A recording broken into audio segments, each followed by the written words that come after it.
Welcome back. I've got Andrew Krepshetty's on the line. Andrew, how are you? I'm doing really well. Thanks for having me, Michael, and nice to talk to you. Happy New Year and great to talk to you. Really looking forward to this conversation because you're doing some amazing work at Red Balloon, and obviously you've done some great work throughout your career. So why don't you share a little bit about you and then we'll jump into the conversation. Cool. Yeah. No, I grew up in San Francisco Bay Area, did the old .com thing. Decided I wanted a change of pace, a change of scenery, and moved up to Idaho 25 years ago.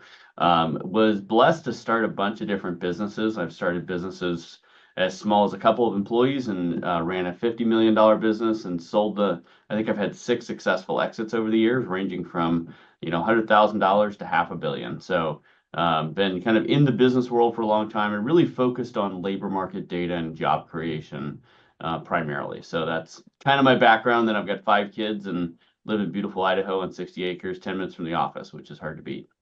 Yeah, Idaho's a beautiful part of our country. It's been a long time since I've been there. I went there when a high school friend of mine was stationed at Mountain Home Air Force Base. Yeah. And I remember he gave us a little tour of the space. And then there was this one door that was blacked out window. And he goes, I can't, and he was a mechanic. He said, I can't show you what's in that room. And I believe, and he would never confirm long after he left, which is good for military personnel, but I'm Right. pretty sure it was one of the stealth things that we didn't know existed yet. So, Yeah.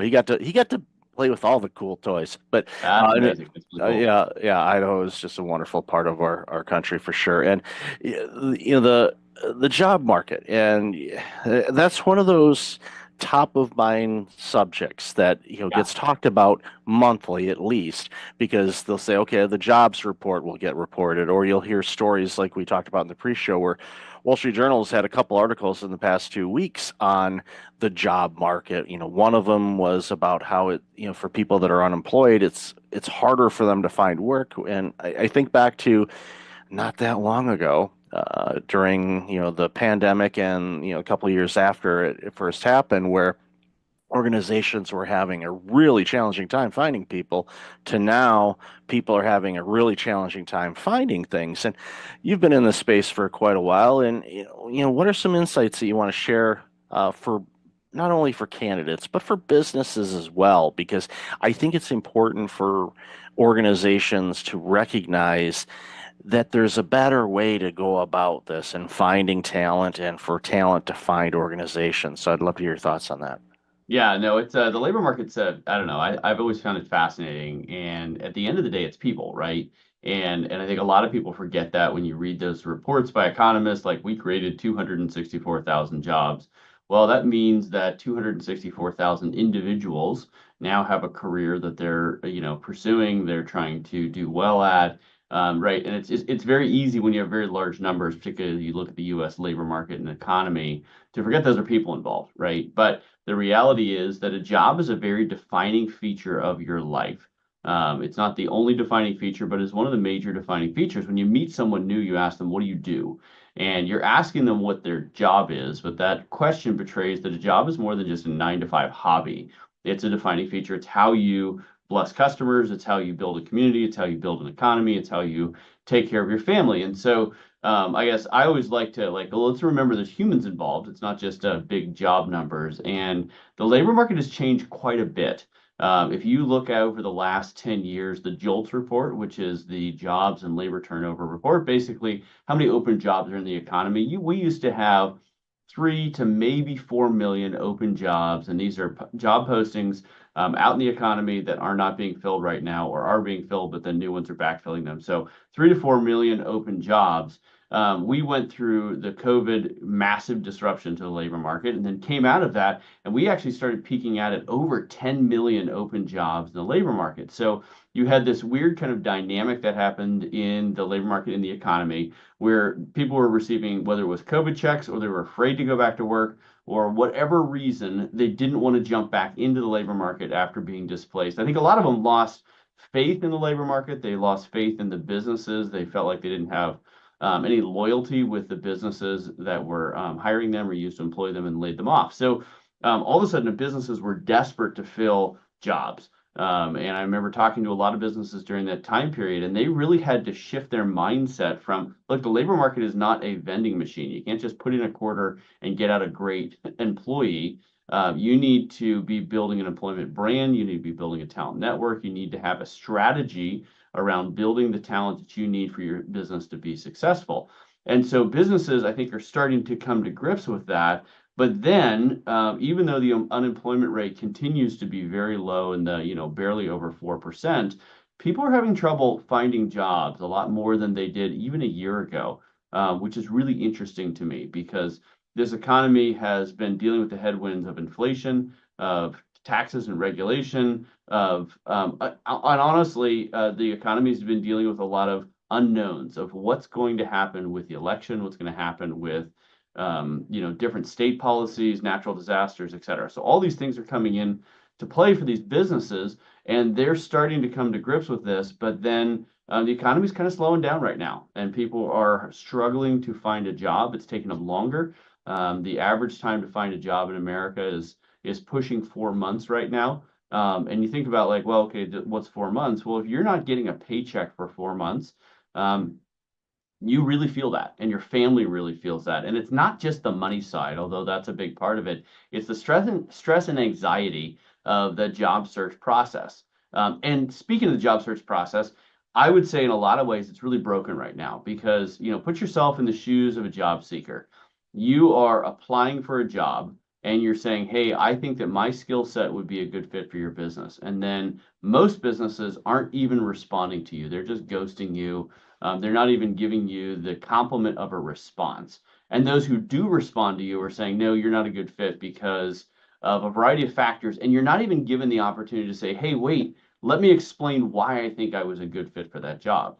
On the business side, they're posting a job. If you're posting a job on Indeed or ZipRecruiter, one of the really big job boards, you might get thousands of responses from that job posting. Well, if you're a single recruiter at a small business, let's say under 500 employees, and you get 1,000 responses to a job posting, you can't give meaningful time of day to all 1,000 people who are applying. So you're trying to weed people out and not even respond to them because you don't have time for any interaction. So in my mind, the job market is very broken. And someone was telling me, they're like, well, it's not that big a deal. It's like a sales job, right? You're just selling yourself to these businesses. But I would argue that it's very different in that when you're selling a piece of software or a widget or whatever, you're selling something else and you're saying, hey, I think this is a good fit for you. And when you're rejected, they're rejecting the thing you're selling. But when you're trying to apply to a job, the thing they're rejecting is you, right? And so it's this very personal, painful process to actually look for a job. And so I know a lot of people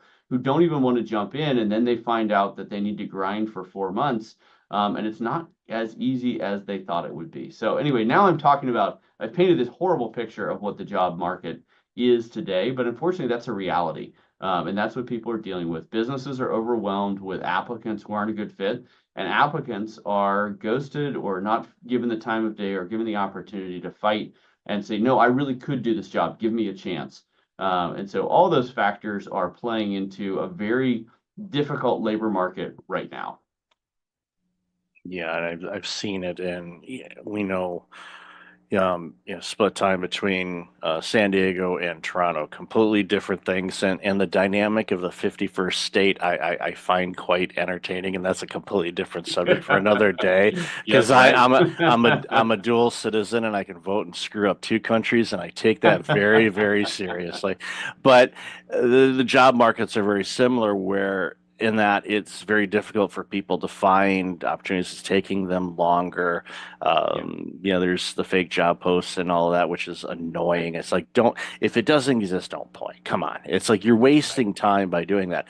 But, we're seeing in both markets, unfortunately, because if you don't get paid for several months, well, you have no revenue coming in, then that's problematic. And we've seen that with the amazing spike in demand for food bank services and homelessness and all of these things where for years, homeless, and I've worked in the sectors that, dealt with it, usually on average, 3 to 4% of the population will be homeless at any given time because of mental issues. Just they don't want to be around people. There's all kinds of different things. Well, now, those numbers in certain markets have been increasing, and it's not because these people are having mental health issues. It's like they can't find a job. That's right. Or and it's it's a situation where they go to apply, and even at a place that used to be a turnstile type of place, we'll pick on the fast food industry. It's like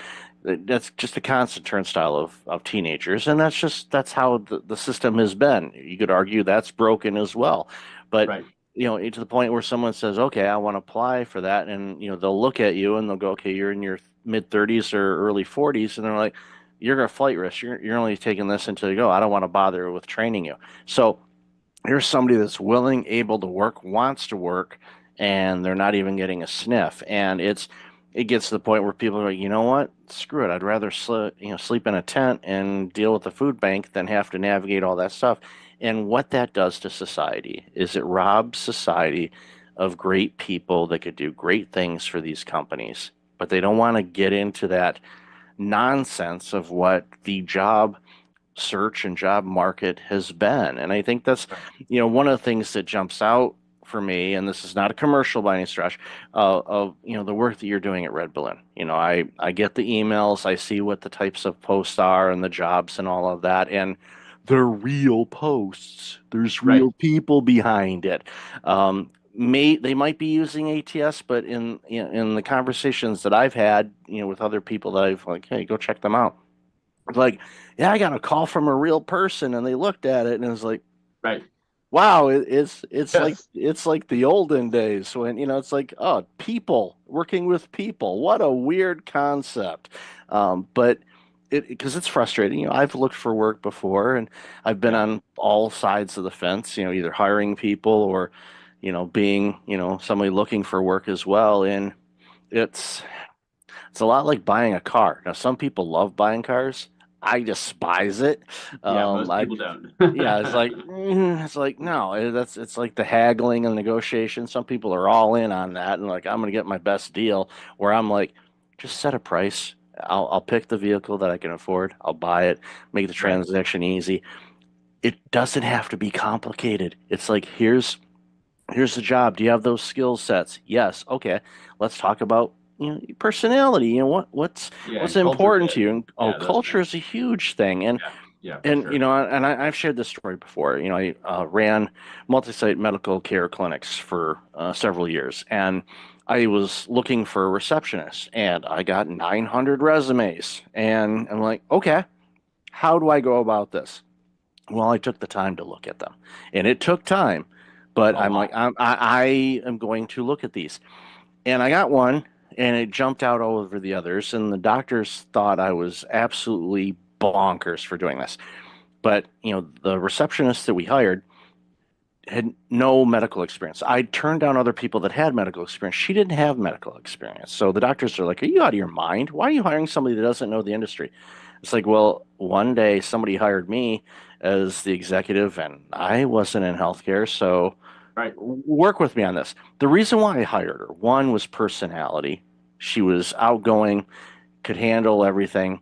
Secondly, she had worked in for a cell company's customer service retail. So she's dealing with people that are complaining that their iPhone costs too much or that plan isn't working or my this or that. So anything that she's dealing with, unless she's trying to sell somebody on it, she's dealing with unhappy customers. I'm like, you're going to be dealing with unhappy, sick patients. They're going to be mean. They're going to say some Right. things that they shouldn't say. Are you okay with that? Yes, I've had this experience with that. So I hired her. So again, doctors were originally mad at her, and she was, and I definitely want to get your thoughts on this. She was commuting a long way to get to our clinic. Hmm. She had like almost an hour each way commute, which was a long, for a receptionist role. That's a lot. So she'd been with us for a couple of years. The doctors long forgot about her skills, thought she was an all-star. I was, looking, in the trades and all that kind of stuff, and I saw one of our um, partner clinics, not necessarily a partner, but same kind of group, had an opening for a receptionist role and slash office management type of assistant thing. And that location was 20 minutes from where she lived. So I called the director at that clinic and I said, I got a person. I don't want to lose her, but she lives 20 minutes from you guys. and she's Right. absolutely amazing. Would you be willing to interview her? Yes. Yeah. So she went on the interview. She got offered the job. She was back and forth on. She did not want to leave us, but I said, okay, you're gaining at least 40 minutes a day. So Yep. multiply that. What would you do with that extra time? Um, Sleep in a little bit, get home earlier, do this, that. So long story short, she quit. Doctors are mad at me again how could you get rid of her? So it's gone from why did you hire her to why did you Yeah. let her leave? You gotta trust me, all right? Yeah, exactly. It's like, so I've seen everything. And I said, because I wanted what's best for her as an Right. individual. Right. Long story short, a couple years later, she was promoted to office manager, and now she's assisting running that clinic. So she Yep. went from working for a cell phone company as a customer service person to Yep. running a medical clinic office. Why? Yep. Because I believed that she could do the job. Well, she Right. had the right character, she had the right work Oh, yeah. ethic, right? All those things, and you were able to see that. Whereas an ATS, I hate to pick on them because Red Balloon has an ATS, and I'll explain that in a minute. But there's yeah, so much can be missed in that process. And I think what you just explained, which I think is brilliant and wonderful, is hiring is a distinctly human thing. And I think anytime you just try and have the algorithms or AI or any of these things take over DQing people who the algorithm thinks are not a good fit, or communicating in a way that's clearly a machine communicating. I just think it's not kind and it's not human. It is a distinctly human thing to hire other people. So, and I guess to your point, I painted a really bleak picture, and I love your story there. But it took a long time, right? If you've got 900 resumes you're going through, then you've got to go and pitch the doctors that know, trust me, this is going to be the right person for our organization.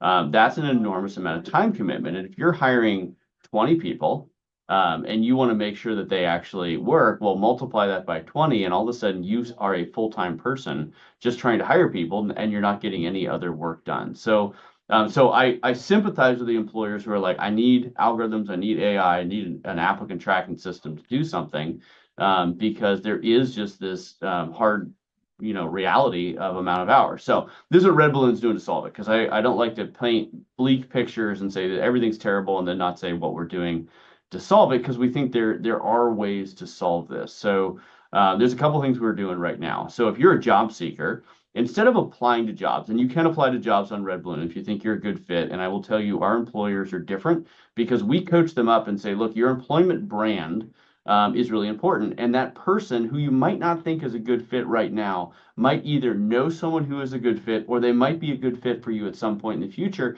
And if you ghost them, if you treat them as someone not worthy of a response, that's going to tell them a lot about you as an employer and whether they should ever apply for you or even recommend you as an employer. So you need to continue to be thinking about your employment brand and be responding to people, right? So job seekers can apply, or you can just join a talent network or a resume database on Red Balloon. And basically what you're saying is like, look, maybe you have a job today, maybe you don't have a job today, but I would like to be considered for an opportunity that you think as an employer is a good fit for me. And then either employers or our Red Balloon recruiting team will go through that resume database when we have open jobs, and we'll reach out to people and say, look, we think that you're worth an interview for this job. We can't guarantee that you're going to be a good fit, but we think it's worth a conversation. Well, as a job seeker, think how much better of an experience that is. Instead of applying to a job and getting ghosted or rejected, someone's reaching out and saying, look, I don't know if this is a good fit, but I think it's worthy of an interview to have a conversation about this job. Well, that's a way better way to do it. The other thing that we do on the employer side is we can take over that recruiting process. And look, there are recruiters out there, some good recruiters. They're very, very expensive. If you use a traditional outsourced recruiter, you're going to pay 30 to 40% of the first year salary for the person that they're helping you hire. So get ready to write a $30,000 to $40,000 check for them to fill a position for you. Well, Red Balloon thought, man, there's got to be a different way. If we can do this at scale, we can include humans and use computer programs and software to just make the humans more efficient, but not try and take over what is a distinctly human thing. of looking someone in the eyes, getting on a video call, actually understanding, you know what, you're a person of character. And while you might not have all the skills today, you're going to be an awesome fit for this company. So we will actually take over that recruitment process, and we will do it for under $10,000. And we've filled CFOs and CEOs, and we've filled executive assistants. When you've got a small business and you know you need the right person, but you don't have the time and energy to do it yourself, we're going to save you tens of thousands of dollars and actually have a human being talk to people who might be a good fit for your company. So that's kind of, and we're trying at scale because we believe that job seekers have the right and the dignity to have a conversation with a human being. And we believe that businesses, if you're a small business, you simply don't have, we estimate it should take 30 hours to run a good hiring process. 30 hours, right? Well, imagine that if you have 10 people you need to hire. Well, most business owners don't have 300 hours that they can devote to hiring. They need to be running their business. And so that's what Red Balloon does. We take over the hiring process. We do it for way less than a traditional recruiter. And we try and give job seekers the dignity of a human conversation because we think they deserve it. And if we can do that at scale and really redeem the world of work and make work fun again, that's really what we're striving for. Yeah, I'm a gigantic fan of it, and as I said, I've had people look at it. I get the emails because I always want to see what's going out there, and I see the quality of organizations that are in there, and you can tell that and thank you for sharing. I did not know the fact the organization is coaching these organizations because post after post after post, it's like this feels personable. It doesn't Right. feel like here's what you need to do. And I'll give you a story. I saw a not because I've done on the side I do some nonprofit help and whatnot, and I saw a job post for a part-time nonprofit director type of role. Yeah. And I'm looking at the job post and I'm like I started visually trying to count the bullet points of the duties and responsibilities. And I'm like scrolling, I'm like, and my original career was accounting, so I can count, but I'm like, there's too many bullet points. So literally I copied the post, I threw it into ChatGPT, and I said, hey ChatGPT, how many bullet points are in this job post? 57 was the last one. 57. And Right. then of course, other duties is assigned, which is that's the Right. catch-all. The Those total other catch-all. And there's like probably two human beings on the entire planet that check all 57 of those boxes, right? Yeah, yeah, that was the volunteer board of directors sitting around the board table coming up with a wish list instead We of, should do okay, this. We should do that. hire some, what do you want, who are you as an organization and what do you want to do? Right. What's your mission? Who do you want to accomplish? What type of person do you want in this role? Not skills. Skills can be taught. Right. And we've got countless stories about that. But what do you want that person to be like? What do they need to have from a personality standpoint to be able to succeed in this job and deal with you bozo board members? Did I say that out loud? I'm sorry. Yeah, that's right. Editor, We have not mentioned names. We will protect the guilty. editor, don't remove that. Okay. That's right. But again, your organization is helping organizations return to the people business and the human business, and long overdue. And I celebrate, the work that you're doing and important work. And like you said, it's not easy out there, but organizations like you and your team will make it easier. So, That's love right. this conversation, Andrew. Where can people find out more about you and Red Balloon and everything else you're doing? Yeah, go to redballoon.work, not .com. That's where you'll find a party supply store. And we actually think work is a good thing. And so that's why we thought redballoon.work would be a good thing. And look, if you're an employer and you want to hire someone who's going to be a great culture fit, and you don't have the 30 plus hours that you need to devote to that whole process, but you don't want to spend $50,000, please reach out to redballoon.work. We believe that there's a better way to hire, and we've done this for many, many hundreds of employers. Also, if you're a job seeker and you find the job hunting prospect just discouraging, go ahead and fill out a profile on redballoon.work. You're now part of a database of job seekers who care about meritocracy and hard work. and showing up and providing value. And you never know, you might just get a tap on the shoulder and say, we have an opportunity that might be a good fit for you. And you don't have to go through all the pain and anguish of rejection while still being involved. There's obviously jobs you can apply to. We'd encourage you to do that. And then the last thing I'd say is if you want to follow me on LinkedIn, I try and have a daily post about how do you build culture? How do you hire well? How do you interview well in a job? And so have a hopefully good content out there, and that's where I put most of it. So follow me on LinkedIn, Andrew Krapuschetz. There are not a lot of people with that last name out there, so you're pretty safe to know that it's going to be this bald guy. And I'll definitely have all of that information in the show notes. So, Andrew, thank you for being you. Thank you for this awesome work, and really appreciate your time today. Thanks for having me, everyone. Have a great day. Welcome back. I've got Doug Drysdale. Like, Doug, how are you today? Hey, I'm doing great, Michael. Thanks. How are you? Good to see you. Great to see you. Really, really looking forward to this conversation as we talked a little bit in the pre-show about this. So, why don't you share a little bit about you, your company, and then we're going to jump into this very important conversation around mental health. Yeah, happy to do that. And thanks for the opportunity to talk a little bit about what we're doing. Like my background, I've spent 35 years building drug development companies of some form or other.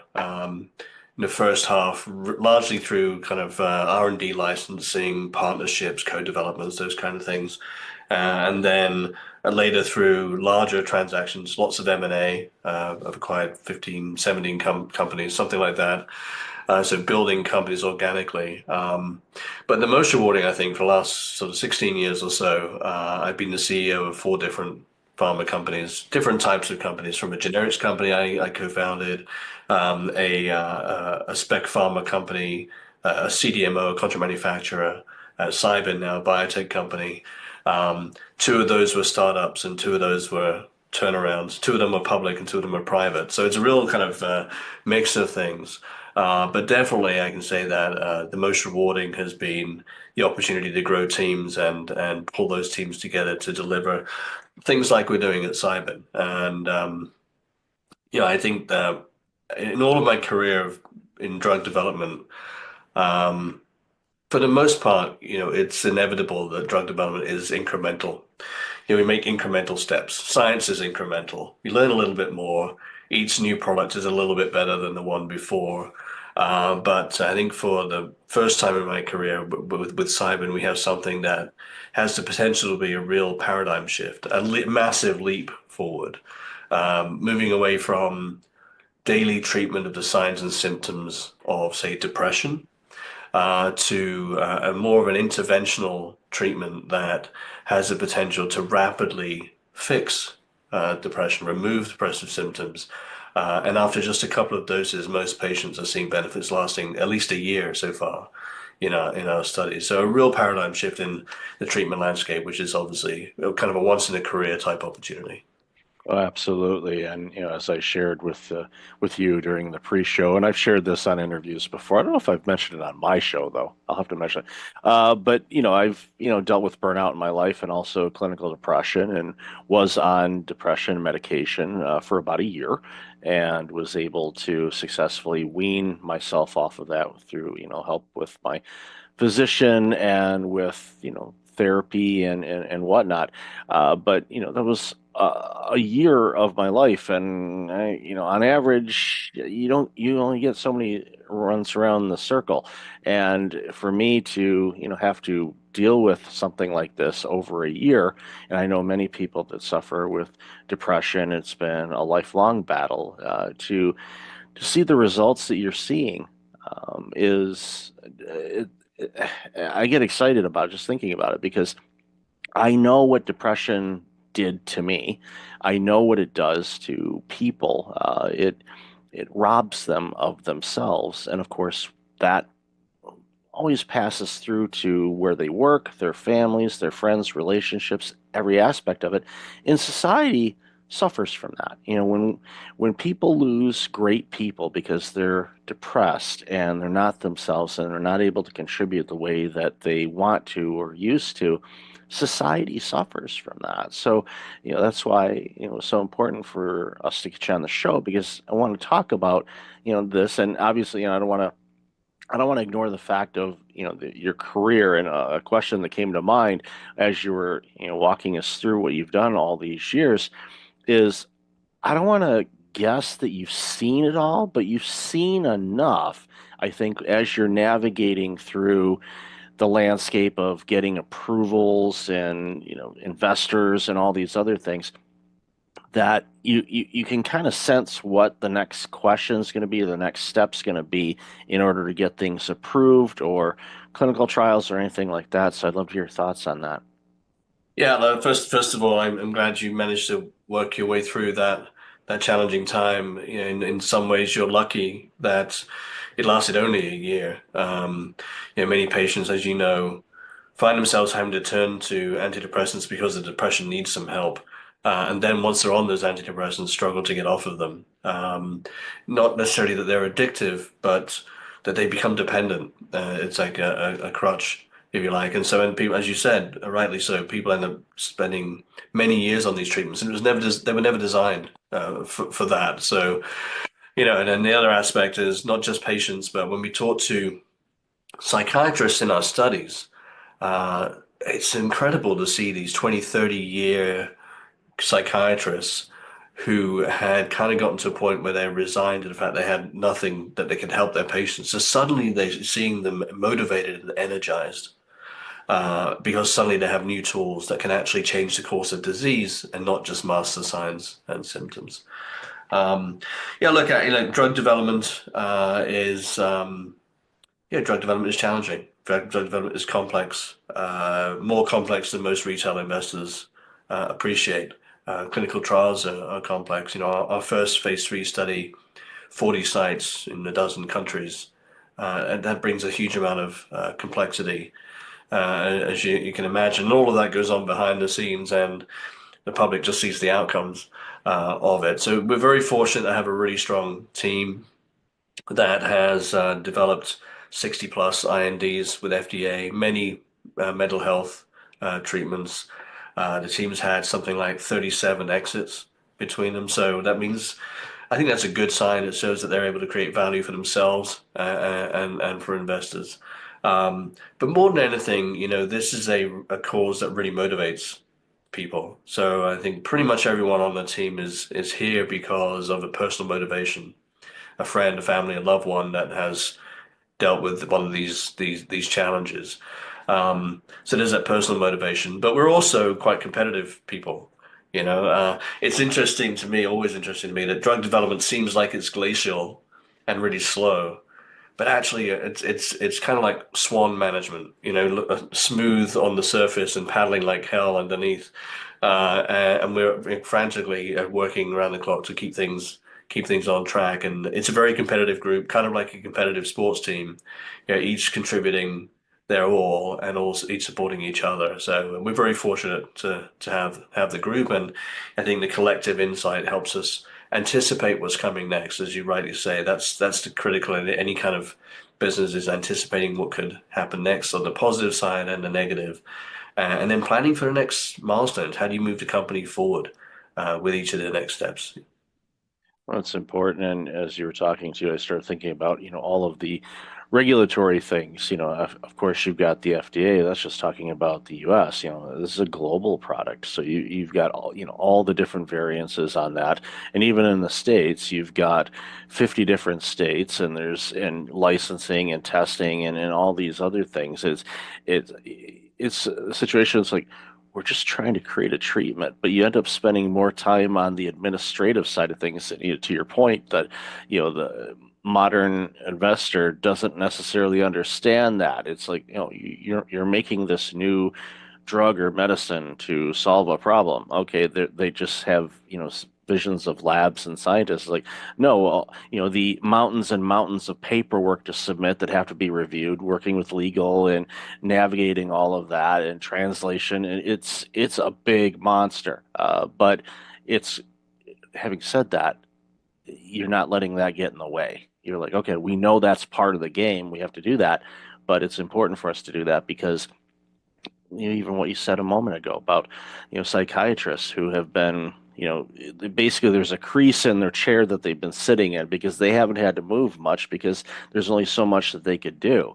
Now all of a sudden they're like, we've got this new tool that could actually help people really fast. And what that does, just thinking about this from a billing standpoint for a moment, for a doctor or a psychiatrist, the more people you can see, the more revenue that generates. So if you can build up your practice because you're able to help people and get them in and get them out, you're going to have more opportunities to do that.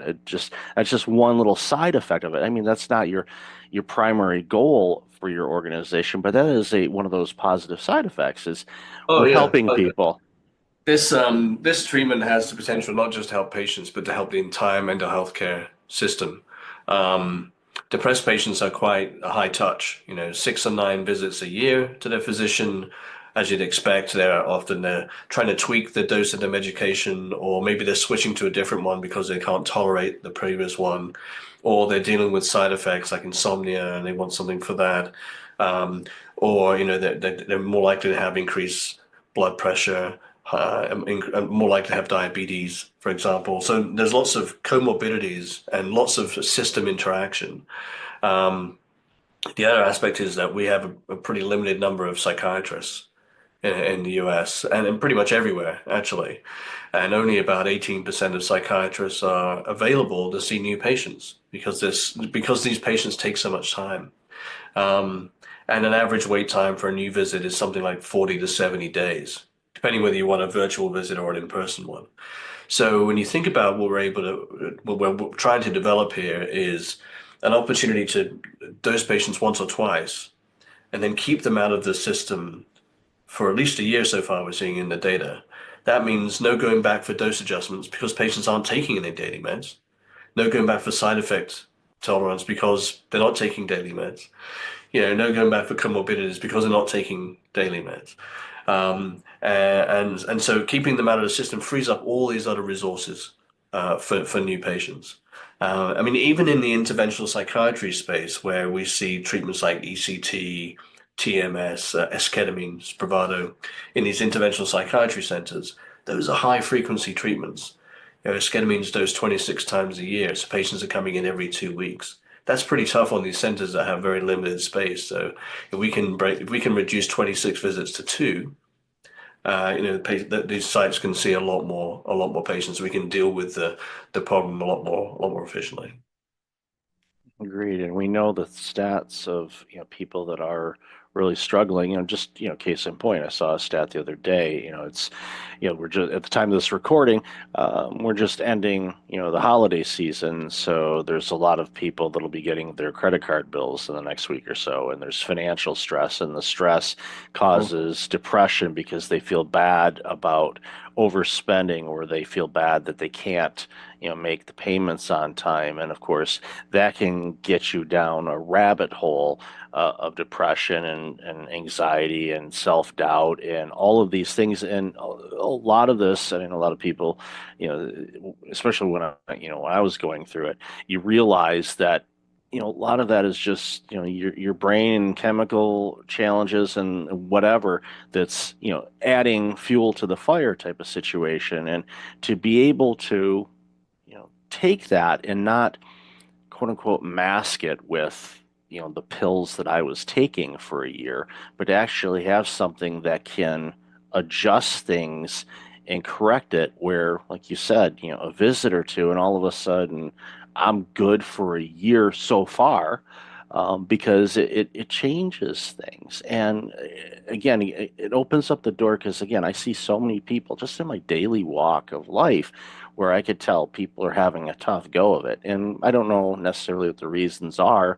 I do know that they're having a tough go of it. And I don't, my hope is that they'll be able to get the help that they need.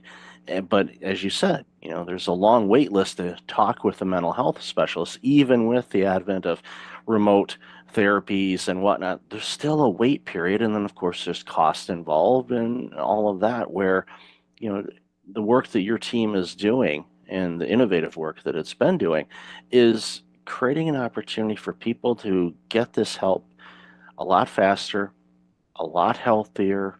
You don't have to worry about, okay, well, we're giving you this, but now, your A1C levels are going through the roof, or, oh, congratulations, you're going to bust the heart, rate, and your watch is going to be yelling at you because your blood pressure is going through the roof.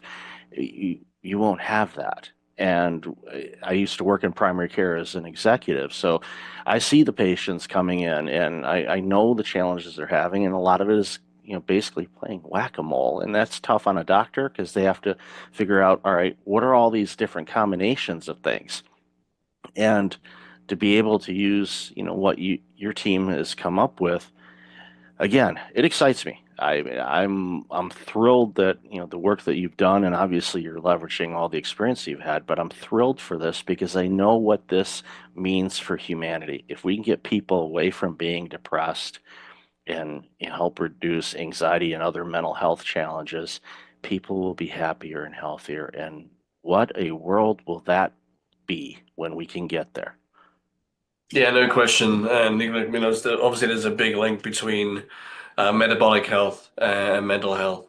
Um, we know that what people eat affects their mental state. The metabolic health or poor diet leads to reduced mitochondrial function. That leads to reduced mental function because we have 3 times as many mitochondria in our brain than we do in the rest of the cells in our body, and vice versa. When people are depressed, it affects their metabolic health as well for similar kind of connected reasons. So the two are kind of hand in hand. It's hard to fix your metabolic health and all those other things like diabetes, as you mentioned, if the mental health isn't on track, and vice versa. So the problems run deep, and I think, as you said earlier, mental health is kind of like an infectious disease.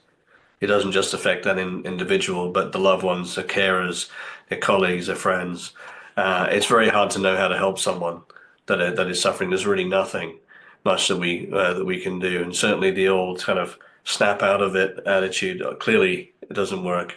Um, we're very excited about the potential for this, and we're well into our phase 3 program now, focused on executing that. You're right, and you said there's lots and lots of hurdles and barriers. Simple things like drug scheduling, where every site and every vendor and every partner has to have a Schedule 1 license. Adds complexity, it adds cost.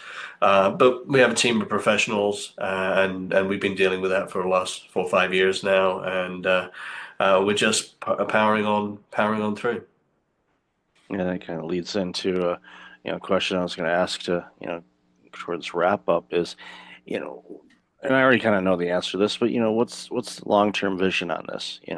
From your standpoint, obviously I think this will spawn additional research in other areas as well. But what's the long-term strategy for the organization to navigate? And again, it helps when you have an all-star team that's done it before. Yeah.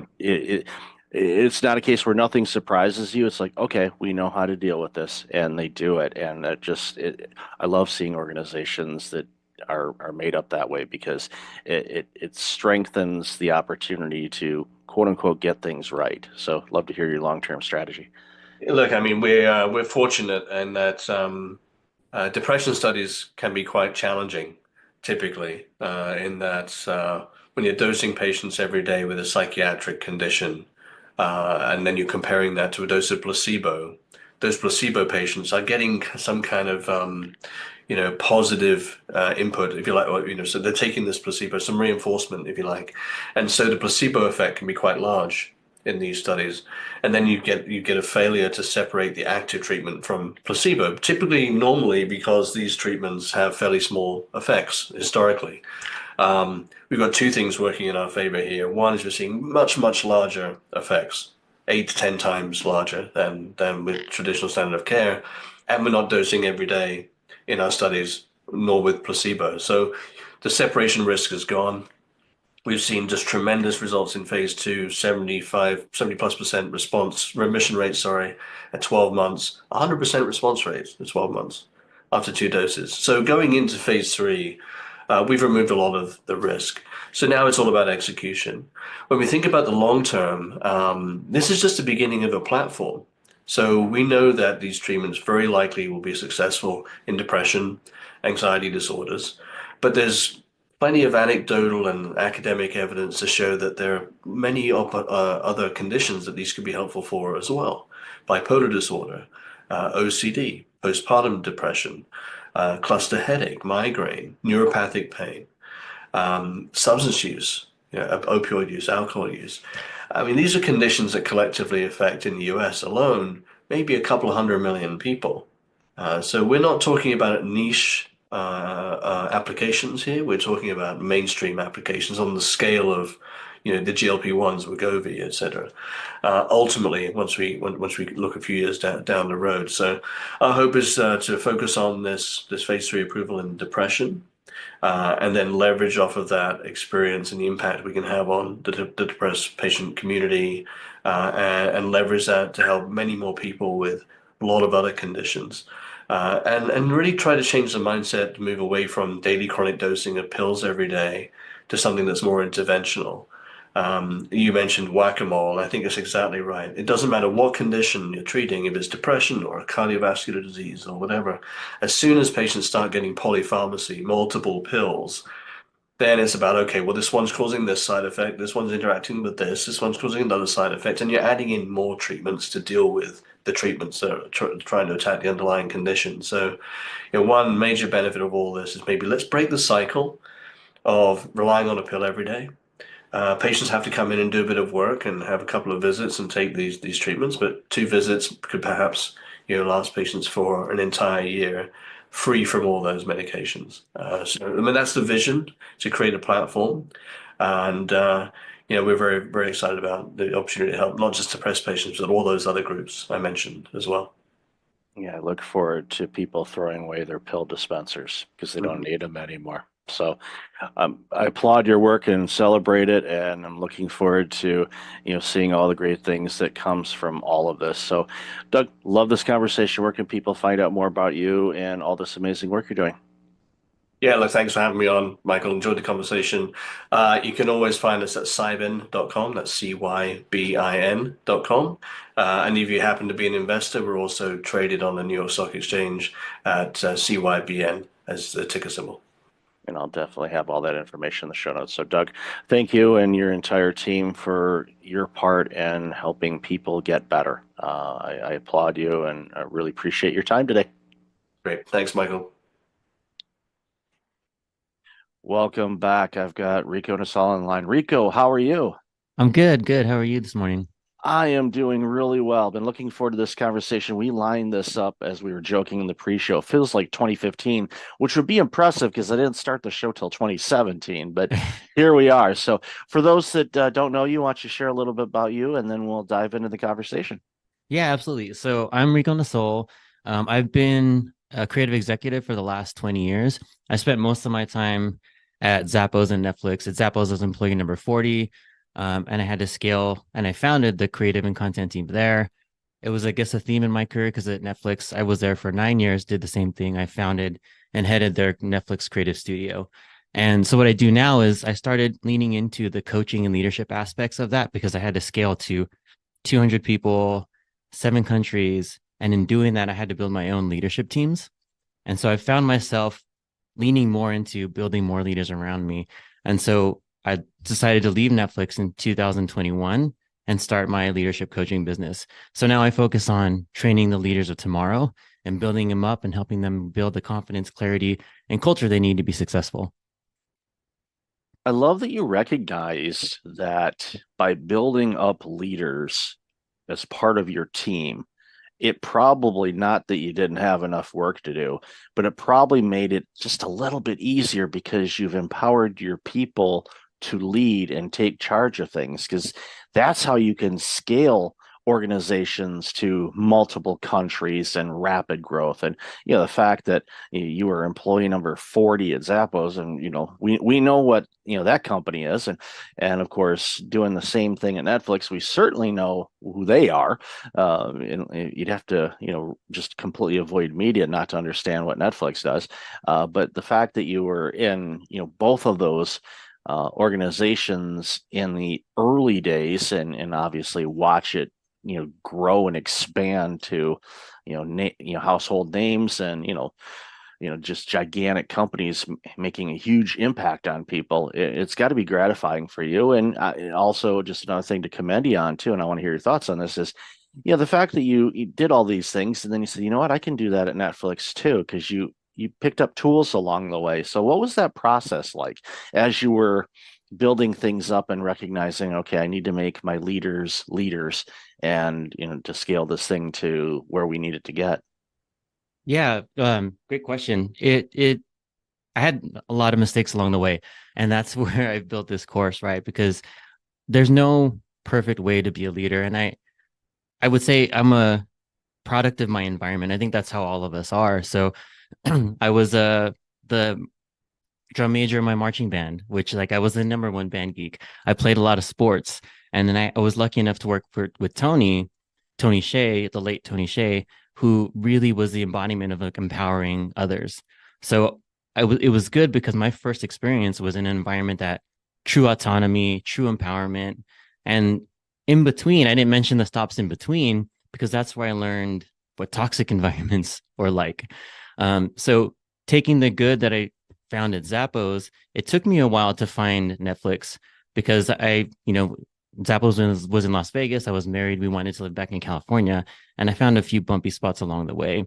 And so I found micromanagers, I found toxic leaders, and nobody goes out and says like, "Hey, I want to be a toxic leader." I want to create toxic environments. But like I mentioned, people are products of their environment. So if they don't know any better, and a lot of these companies don't have great training programs, what I've seen is a lot of companies will take the best performing IC who's maybe good at the process and promote them as their leader. And it's one thing to manage process, but as we all know, leadership is about leading people. And so if you just were in charge of process, great. But if you need to inspire and motivate people, nobody's training these folks how to do that. So one of the things I had to learn was, one, I can't do my old job and my new job at the same time. So I needed to find people to do the stuff I used to do, and then really build succession plans. Train your replacements. If you can train your replacements, that means one, you can move on to do other jobs. You could get promoted yourself. And then two, if you wanted to take a break, because I know you focus a lot on burnout, if you want to take a vacation, who's going to do your job when you're gone for a week, right? If you don't have a good succession plan. So those are probably the biggest things I learned. And if I can leave my job and the business doesn't skip a beat, that means I was successful. It's so important, and so many organizations they don't invest any time in training, and they've made the mistake time and time again. Okay, you are amazing as a product development person. Okay, you're going to lead the department now. Well, I've never led a person in my life. I don't even have kids. So what's this going to be like? And you'll do it because you know the product. Well, you're not, like you said, and I appreciate you said this. You're not leading the product. You're leading people. You're not doing the work anymore. You are leading people that are doing that work.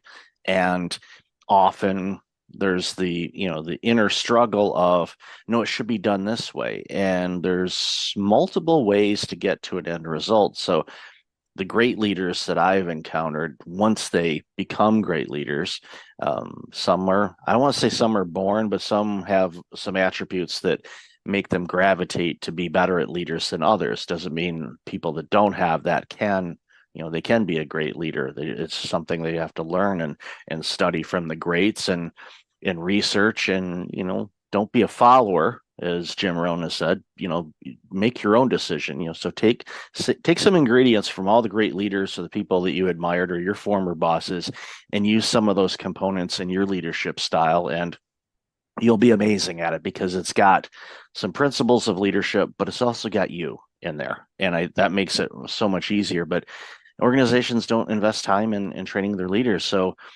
the leaders have to do it themselves, or it's trial by fire, or if they're talking with peers. But a lot of times they're so overwhelmed with all the workload and the struggle of leading and not doing. It's such a difficult challenge for so many people. And that's why we see all the problems we're seeing in workplaces, whether it's micromanagement, stress, burnout, retention issues. All of these things are playing a part. And a big component of it, from my standpoint, is just improper or bad leadership. And it's like you said earlier too, and I want to commend you on this as well. Most people, I mean, there are some, but most people don't set out to say, you know what, I'm going to be a bad leader. I'm going to be a micromanager. I'm going to just annoy the heck out of these people.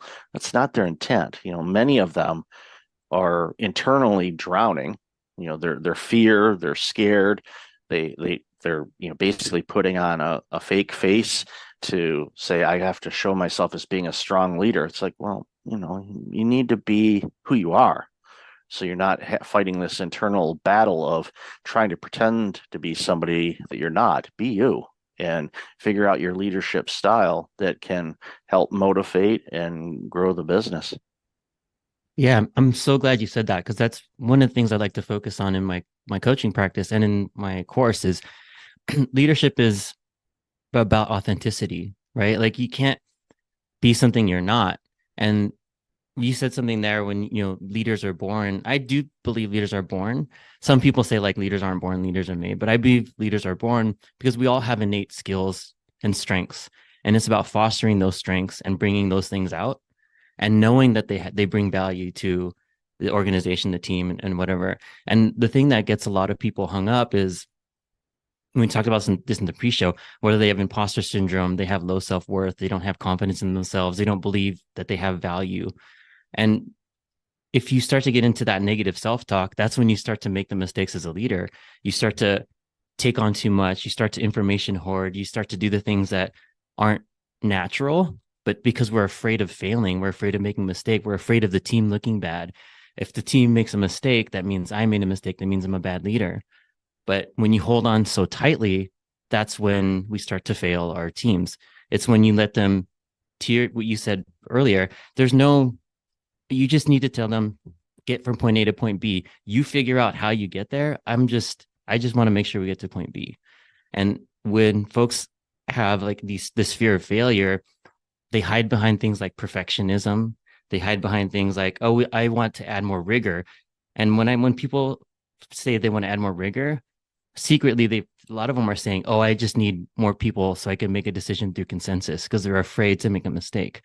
And so there's these things start to creep out unknowingly, and it takes someone to recognize, oh, actually I want to be a better leader, to say, okay, I have imposter syndrome, I have these things, and it's hard to admit it, but once you can admit that, that's when the doors open to great leadership. It's really important. I know John Maxwell talks about this a lot, you know, in his book, Sometimes You Win, Sometimes You Learn. You know, going back to, you had mentioned it earlier about, you know, the stops in between Zappos and Netflix weren't the greatest, and we don't need to pay any attention or mention any names or anything like that. But those are learning experiences. And I tell people, it's like if everything was smooth and easy, we wouldn't be challenged. We wouldn't grow. And I know a lot of people, you know, use the adage, no pain, no pain. And it's just natural. We want to avoid it, where our bodies are kind of designed to avoid discomfort and pain whenever we can. But it's those things that provide clarity, and it gives you opportunity saying, okay, now I know that working in this particular sector, or maybe this particular area, most of the companies behave this way. All right, maybe I should look elsewhere to work, or maybe change industries, or take a step back and go, all right, maybe I need to regain something, especially if there's a confidence issue. And I even did this in my career earlier on, where, I was in leadership roles, had a setback, and was looking for new roles. And one of the things I did, and not everybody will do this, but for me, it's like, you know what, I'm going to take a part-time role doing something that I did years ago. So, we're, I want to say bottom of the ladder, but it was lower. And it was more of for me personally, to say, yeah, I've got the confidence, I've got the skills, get really good. It was so funny too, because this organization said, you've got management material, or you're really good. And not knowing that, and I didn't lie in my resume. I just didn't go into great details as far as titles and all of that. But I'm like, I used to run a department like this with 3 times the number of people that you have in here. So I know everything there is to know about it. But I didn't tell him that. I just said, thank you very much. I really appreciate that. And just continue to get good at it again, just to kind of build up my self-courage and remind myself of who the heck I was. And then, shortly after that, then the doors opened up, as you mentioned before, to a position that was a whole lot better, in my wheelhouse where my skill set was, but also challenged me into learning some new things. And it was just one of those, it's not a straight line. Sometimes you can go, okay, let's take a step back, kind of regain things, and then, okay, let's get back into the game. And there's nothing wrong with that. It's actually really good because it reinforces some things, and it may, you may determine, go, you know what, I actually like working in this industry again, so maybe I'll do that. It's our playground. We can do whatever we want. And as leaders, you have that autonomy to do that. But as great leaders, you allow your people to do that as well. Yeah, that's a great point. And yeah, to your point, when you step back, it kind of gives you another perspective, right? So there's a few types of people I work with. There's some in particular that I feel like, oh, the only way to grow is through people management. And I had many leaders on my team that didn't manage any people, but they were mentors. The rest of their peers saw them as leaders. And I always made sure that there was a high level IC path, an individual contributor path, because there's only so many people manager roles, right? You can't just make some. So in some cases, you find ways to elevate others where they don't necessarily have to go into people leadership, but they're seen as leaders. And then there's other folks to what you mentioned, where, and also I wanted to bring up is taking that step back to change perspective. I had to do that myself. And I'll tell a little story at Netflix where we would do quarterly offsites for quarterly planning, and it's like a bunch of VPs, and we're in there, and I'm like I was only one of the only creative executives in this meeting. And so I had to shift myself because in my mind, I'm like, why am I in this meeting? Like everybody here is like business owners and like whatever and I'm like, I'm a creative. And so during the break, I had to shift myself and say, why am I in this room? What does it mean that I'm in this room? And when I answered that, it's like, I'm the only creative in this room. That means if I don't say anything, I'm letting down all the creatives in the organization because my voice is probably the most important because it's the least represented. And so by shifting that mindset and helping a lot of my clients shift that mindset, is your voice is probably the most important, especially if you're the only one representing that function in the room. So look at it that way and share your perspective, share your voice, share the things that you're thinking, the questions that you have. And I went from not saying much and being scared to say something not smart to no, my perspective and my opinion's important. I love that you basically reframed the question. Your first instinct was, why am I in here? And you reframed it to is, what's the reason why I'm in here? And the reason is because they need me to share from my perspective, and my background that they don't necessarily have, some insights that they're not going to see, which is going to strengthen whatever initiatives the organization as a whole is trying to roll out. The ideas that you provided literally could have created additional millions, if not billions, in revenue. And if you weren't in that room, that may not have happened. So you ask, basically the same question, why am I in here?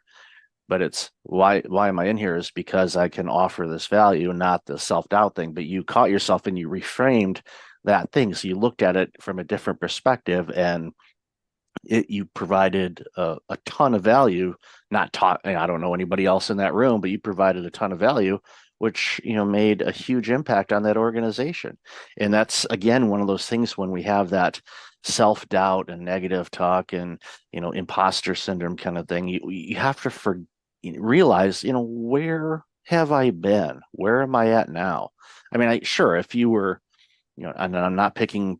Let's say I'm not even going to pick a title because I don't want to make fun of any title, because every person's work is important. Like the old adage when President Kennedy was touring NASA and Cape Canaveral, and he walked up to a janitor and he said, "Hi, I'm President Kennedy. What's your name?" The guy said his name. Said, what do you do here?" And his role was janitor, and he says, "I'm helping put a man on the moon." Yeah, and it's true. Because if that place wasn't clean, it could create problems for the rockets, which would have created problems, which could have killed astronauts and everything else. So that janitor was true. So it's the same thing. Whenever we have that imposter syndrome, remind ourselves we are an important part of this company or of this community or of this country or wherever you happen to be. Everyone here has gifts, and I'm glad you made the comment about born leaders, and it's definitely for me to reframe that as well personally. So I appreciate that and thank you for that. But it's so many people hold back, and once people kind of open up and offer their insights and stuff, all the great innovations and inventions that we've had throughout humanity came about because people opened up and offered their ideas and suggestions. Because if we didn't, who knows how behind we would be based on where we are now in the world as far as technology, communication, transit, you name it. Those all came from ideas that people spoke up and offered something. Because if they didn't, we wouldn't have anything that we have today. Yeah, absolutely. Um, it just reminded me of this story that I have, and it's actually part of the thing I want to offer to your audience. I know we're going to talk about this later, but I have this journal. It's called the Crush Imposter Syndrome Journal that we'll give the URL later.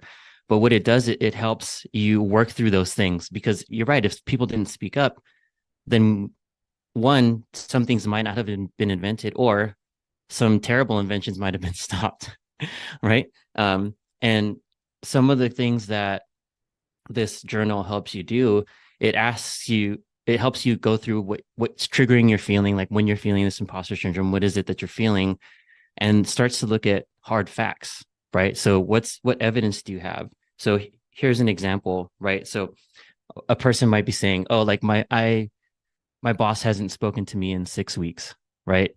So what somebody could say is like, oh, he must hate me. I'm going to get fired because my boss hasn't spoken to me in 6 weeks. But what could it be? What else could it be? Could it be that your boss is actually really happy with your performance and that he doesn't have to speak to you, right?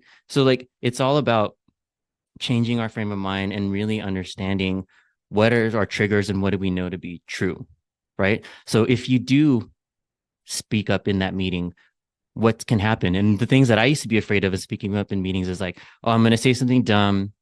Someone's going to not like it and I'm going to get fired. And then I have to ask myself, how many times has that happened? Out of the hundreds of times I've said anything, how many times have I said something not smart and gotten fired? 0. How many times have people nodded their heads and said they agree and like that's a good point? More often than not. So the truth is, the reality is when I do speak, people value the opinion. The fear that I have is that the one time out of a million is going to be that one time where I say something not smart. And that's when we get in our own way. Like we have this fear. That's when the imposter syndrome comes out. We think the worst thing will happen. But what I'm asking people to do is think is what is the best thing that can happen?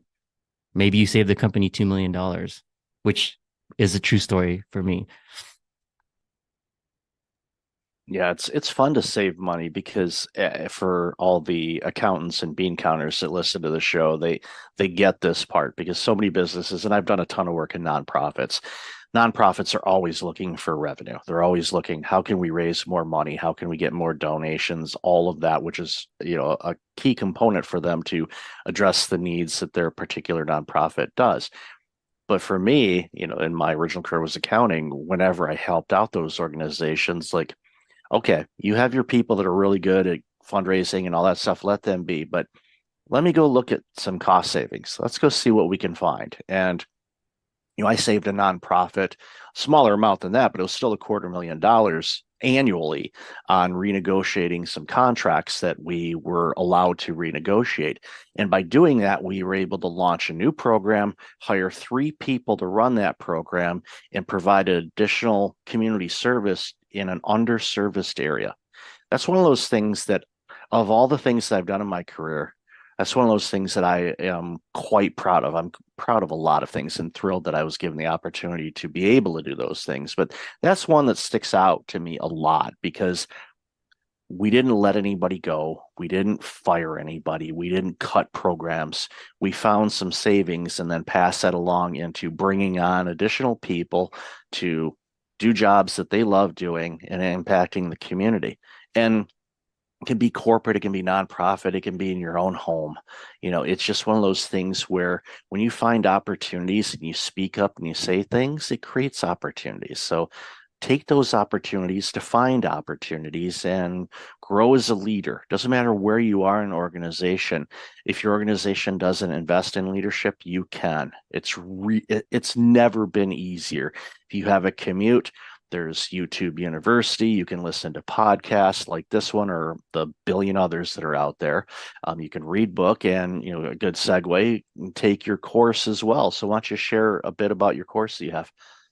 Yeah, so it's called the Seven Figure Leader, and it goes over the 3 C's that I developed, and I mentioned them earlier, over the course of my career. So it's focusing on confidence, clarity, and culture. So those are the 3 modules. And really, if I was going to say, the whole thing is based on confidence, because the first part talks about imposter syndrome, the things that we're afraid of, like a lot of the themes that we talked about today.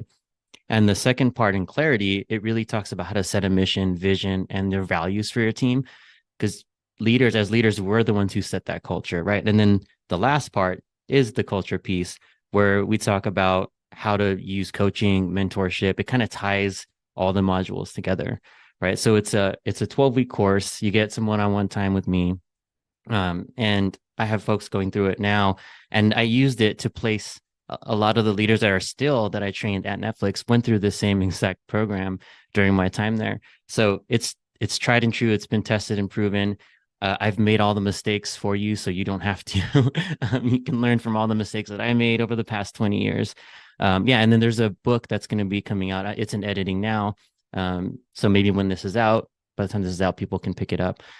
You can find all that information at riconasol.com. And then the free download that I mentioned for the listeners here for the Crush Imposter Syndrome Journal, it's riconasol.com/leaders. You can download it free there. It's a great resource. It's a 7 days to crush imposter syndrome journal. I really appreciate that. And I highly encourage everybody listening, go get that resource and sign up for the course. And then, when the book gets out, I'll make sure to update the show notes to have a link to the book as well. Because leadership is so desperately needed. And even if you're not, a senior VP or a C-suite executive, let's say you're middle management, or maybe you're even on the front lines, you're still a leader of life. You're a leader of your work area. You're a leader of interacting with your customers, clients, patients, whatever you identify the people that buy or you serve. You add these things, you get rid of that imposter syndrome, because everybody struggles with it. Doesn't matter what they do. If you can get on top of that and reframe what's coming up into your mind to remind yourself of who the heck you are. Usually I say a profane word, but I'm not going to drop that one here. I'll give you a hint. It starts with the letter F. Just remember who you are, because you have accomplished so much in your life, and you still got a lot to do. And this book and these resources and this course will be a great thing for you. So Rico, thank you so much for your time. Like I said, I'll put all that information in the show notes. Really appreciate you. Congratulations on your career thus far and all this amazing work you're continuing to do. No, thank you. I really appreciate it, Michael. And it was great being here. Great chatting with you.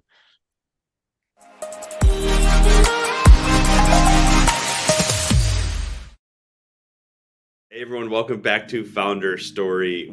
I had already had a great conversation with Michael D. Levitt, but he's the Chief Burnout Officer, global thought leader. He's talking about HR, burnout, workplace culture. These are things that we've gone through for decades, but since COVID, it's become really prevalent. I know I've dealt with it. My friends have dealt with it, whether you're a founder, whether you're in corporate. And he's also the top global podcast for thought leadership. Well, Michael, welcome to the show. Great to be with you today, Daniel.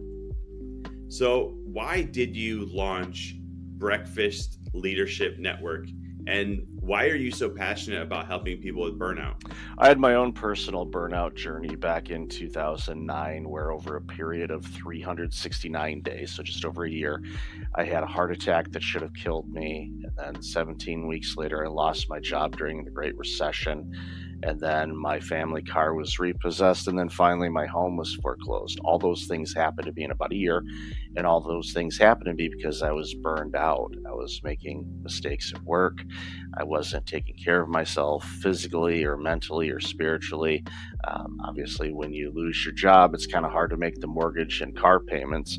Even today, it's hard to make mortgage and car payments or rent payments, even if you are working and you haven't had a cardiac event. So it's a difficult time for a lot of people. And after recovering from all of that and realizing, okay, I'm very fortunate, I don't want to ever go through that again. After I went through the exercise of understanding what happened to me and getting back on my feet, I started noticing people in my sector, and I used to work in healthcare, were going down the same path I did. And it scared me. And I thought, I can't allow this to happen. So I started talking with people, started writing blog articles about it. And then in a conversation with a trusted colleague, he said, you've got some consulting experience. Why don't you start doing some consulting on this? And I did. And then that led to keynote talking, to launching the podcast in 2017, to writing books about burnout, my own personal burnout journey, and created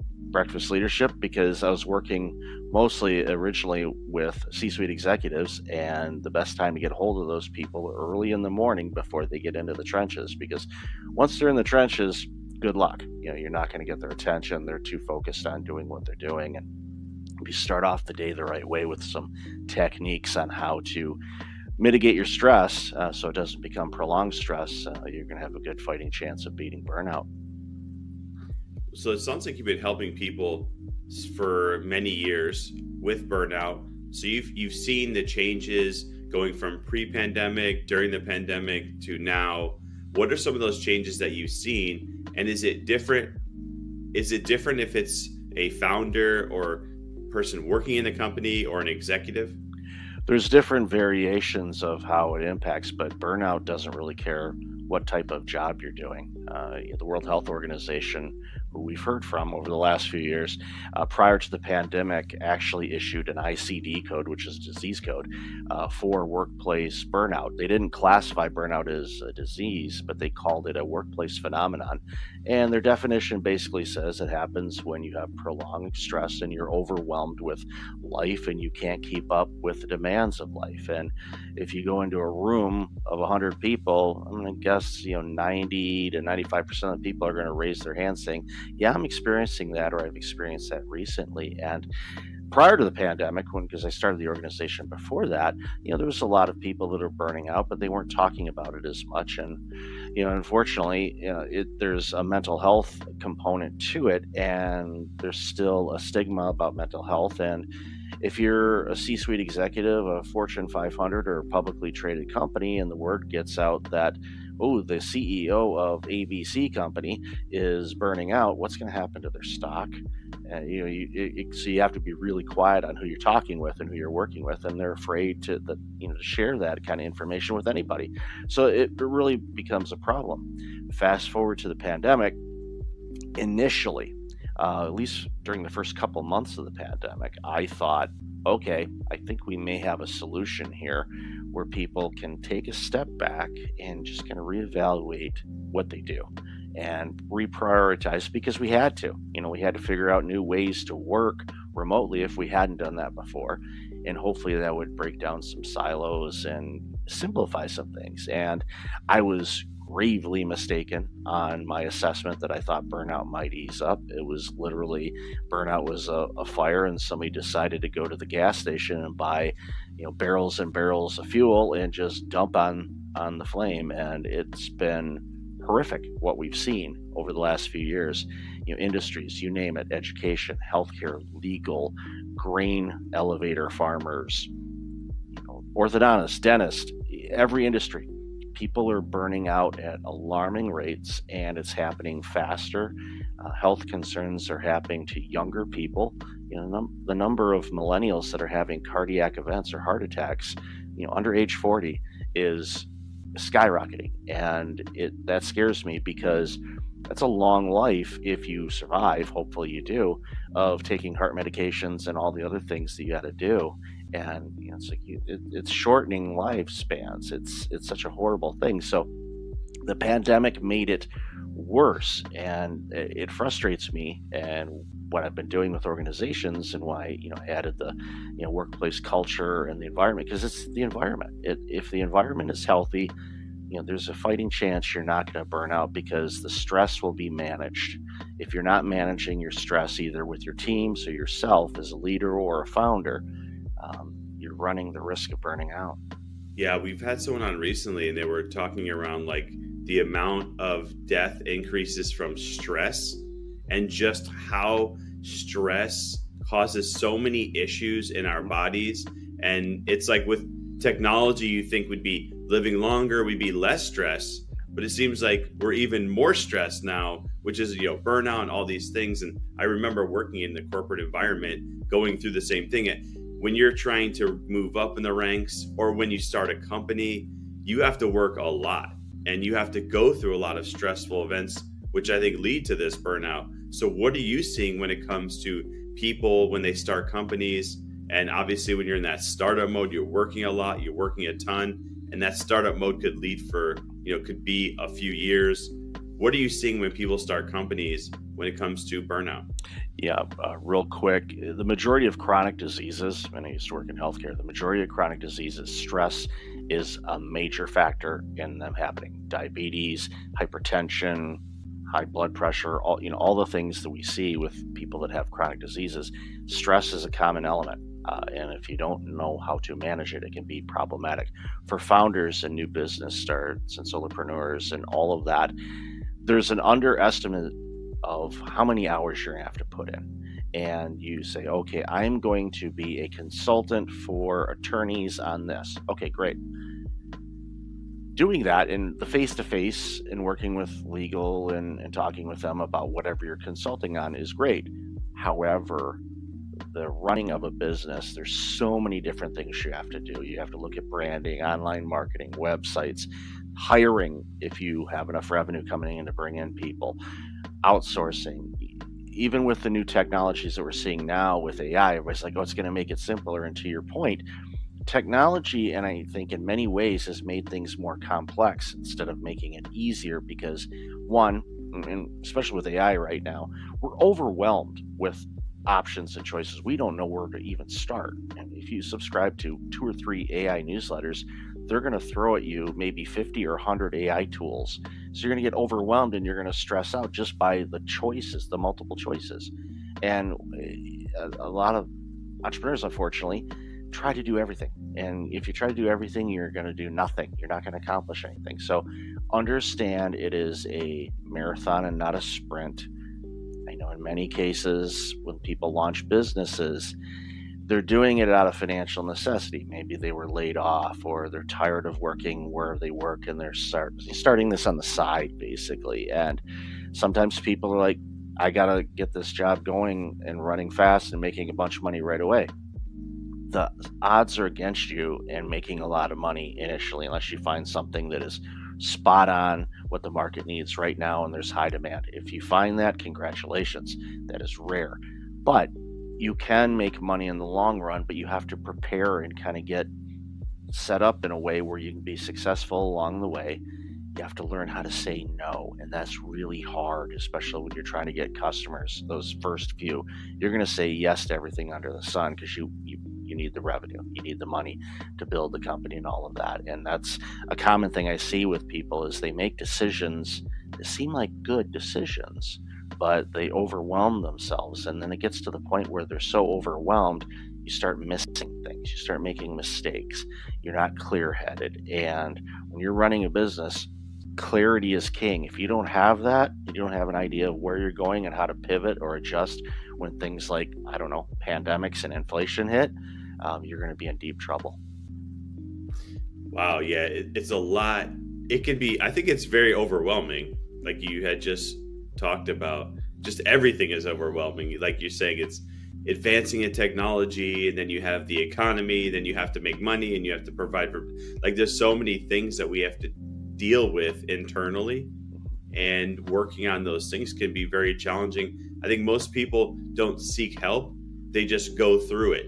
Right. And as you go through it, it just gets worse and worse, and it builds up. So I'm glad that you were helping people. Love the show that you have. So if people want to get in touch with you, they want to listen to your show, they want to get you for keynote speaking, they want to see about your consulting, how can they do so? Best place is go to breakfastleadership.com, and up at the top there's links to all kinds of different resources. They'll even get an annoying pop-up if they want a copy of my Burnout Proof book. I'll email it to them, and it's a quick read, and that's intentional. I didn't want to create a Tim Ferriss Tool of Titans mammoth book because that's only consumable in chunks. I wanted people to get through the book quickly so they can quickly make adjustments so they no longer burn out, because burnout robs society of everything. It robs people, it robs families, it robs businesses, it robs all of us of great products and services. So I'm doing my part to eradicate burnout and love all the help that I can get. Well, thank you, Michael. I can tell you're all about impact, and you want to impact millions of people. I can tell, and they need it. So I hope that they go and they check it out. And thank you for being here today on Founders Story. Appreciate it. Thank you.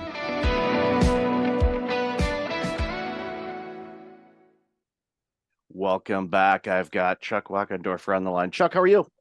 Doing well, Michael. Thanks for having me. Great, great. And we're going to add Doug to this conversation too. So let's welcome in Doug real quick.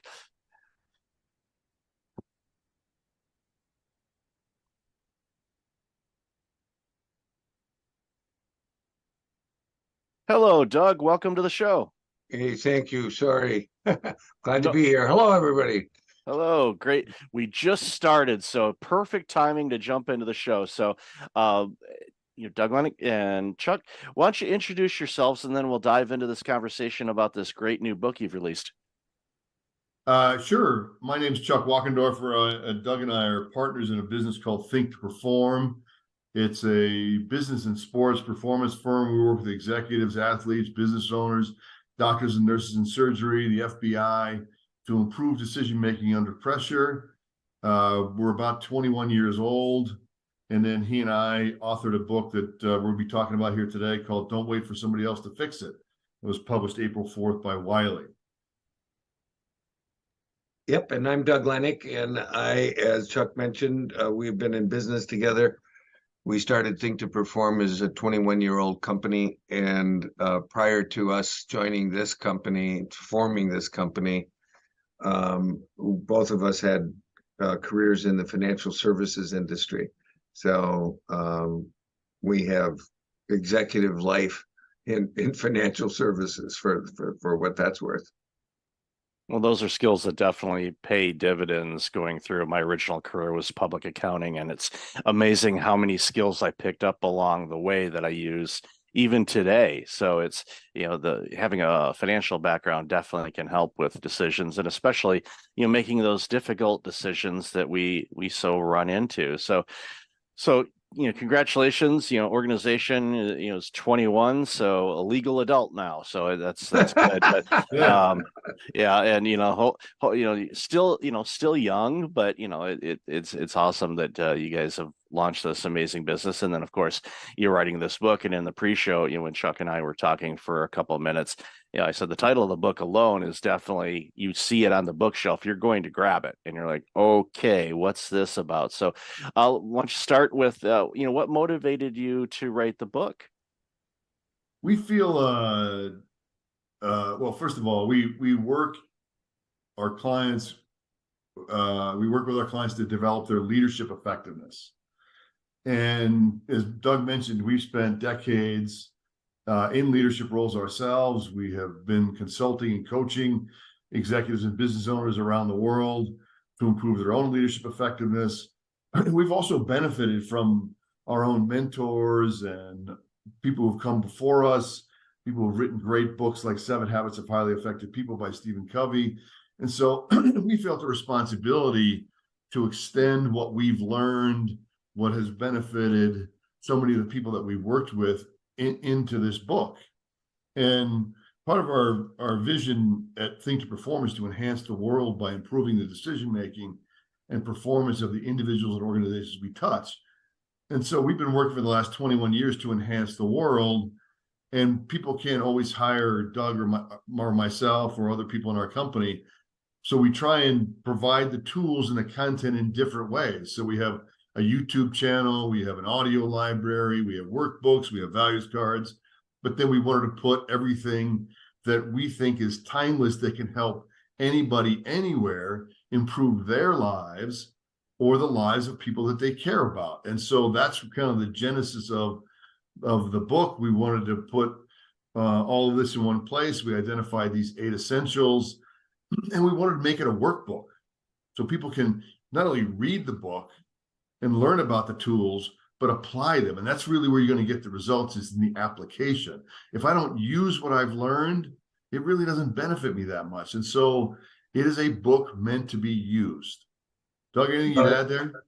Well, what I would simply say, that you said it really well, and what I would say, Michael, is, and by the way, I have to congratulate you. I never made it. I was going to be a public accountant, so I dropped out a quarter short of a degree in accounting. So God bless you for finishing.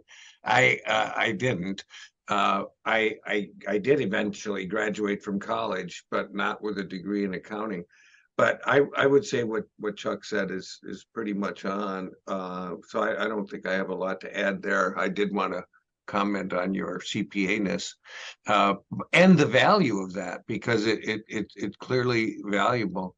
But we wrote this book because we believe that every human being in the world, and the world has now crossed 8 billion, so we now have more than 8 billion people in the world.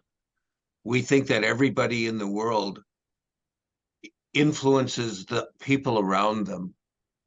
So wherever one lives in the world, unless they live literally by themselves, they are influencing people around them. And with that comes a responsibility. So we take the position that everybody is an influencer, and we label them, therefore, a leader. Leadership is that which one does to influence the behavior of others. All of us are leaders, and we're challenging ourselves as authors and our readers to not wait for someone else to do something about all the stuff that we can look around and see could use some fixing. So, and we're in a point finger world today, and we're saying it's time for reasonable people to say, hey, I'm not going to wait for somebody else to fix it. I'm going to step up and I'm going to fix it. I'm going to make a difference myself. And that's why the book is meant to be a workbook. Anybody should be able to open literally any page of the book. You can go to any page and find something. I just opened it up accidentally, came to page 117, and it says, decision-making is a full-time job. If anybody just opened it up and just decided, I'm just going to read about decision-making, it's a full-time job, that will be valuable. If they go into the chapter on igniting integrity and responsibility, simple little things like standing up for what's right, basic tools that people can actually use to make a difference in their lives and in the lives of the people they influence, literally immediately. And so that's what we're hoping to accomplish. I love how you say everyone is a leader. It reminds me when I was working in healthcare, I was running healthcare clinics, and one day, one of the receptionists that I had hired, and I've shared the story about her skill set and when I hired her, because she didn't have any medical experience, but she had customer service experience working for a cell phone company in retail. So I thought, well, you are used to taking abuse, so welcome to healthcare, and you'll get the abuse from the patients and the doctors and everywhere around. So you'll be tough on that. You'll learn the dialogue and the acronyms in healthcare and all of that, but I knew you'd be fine. And one day I heard her say to somebody, I'm just the receptionist, and I pulled her aside quietly. I said, okay, one, you need to remove the just the. You are the quarterback of how this clinic runs. Yes, I'm the executive, fine, but you control the flow of how things are done, from scheduling patients, from coordinating referrals, from making sure that you can advise the patients that, you know, there's a little bit of a wait. That's why they call it the waiting room, by the way. You're gonna wait, appropriately named room for sure. But you navigate and control the rudder on this ship. Yeah, I'm directing, but my hands aren't on the rudder. My team is. And I said, so don't undersell yourself on this. You are critically important to this organization. And she just got big-eyed and, you know, it was all gleaming and stuff because it was a different perspective for her.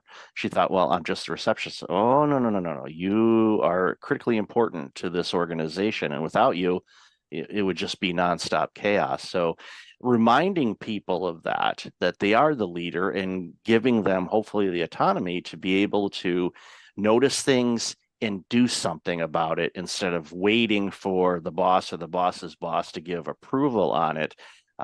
It's easier to ask. I heard this a quote from somebody in the Ontario government in Canada, because I used to do work with them as well.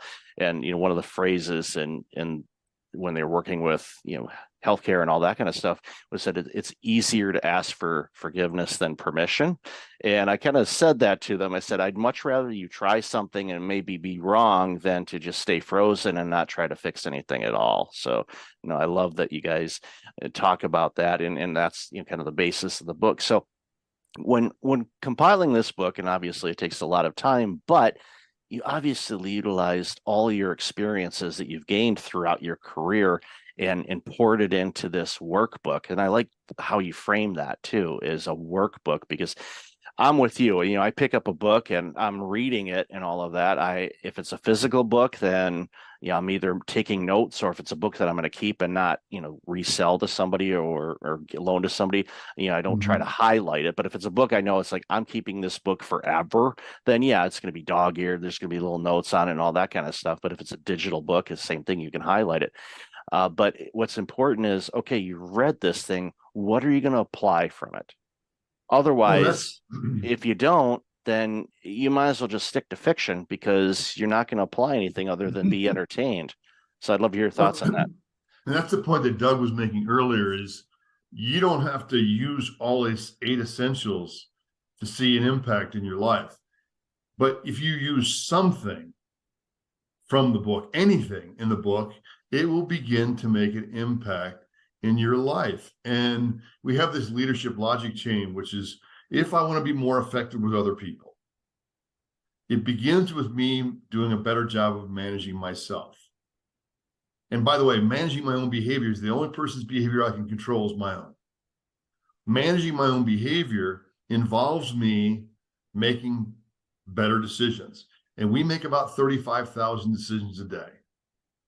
Most of them we don't think about. So how I take my coffee in the morning, brushing our teeth, getting dressed, those are all decisions we make every single day that we don't give much thought about. And I don't have to make all 35,000 better. But if I made 1 or 2 better choices a day, you're talking about 400, 500, 600 better decisions a year. And that impact will take your life or your business, your family, your community in a very different direction. Making better decisions is grounded in self-awareness.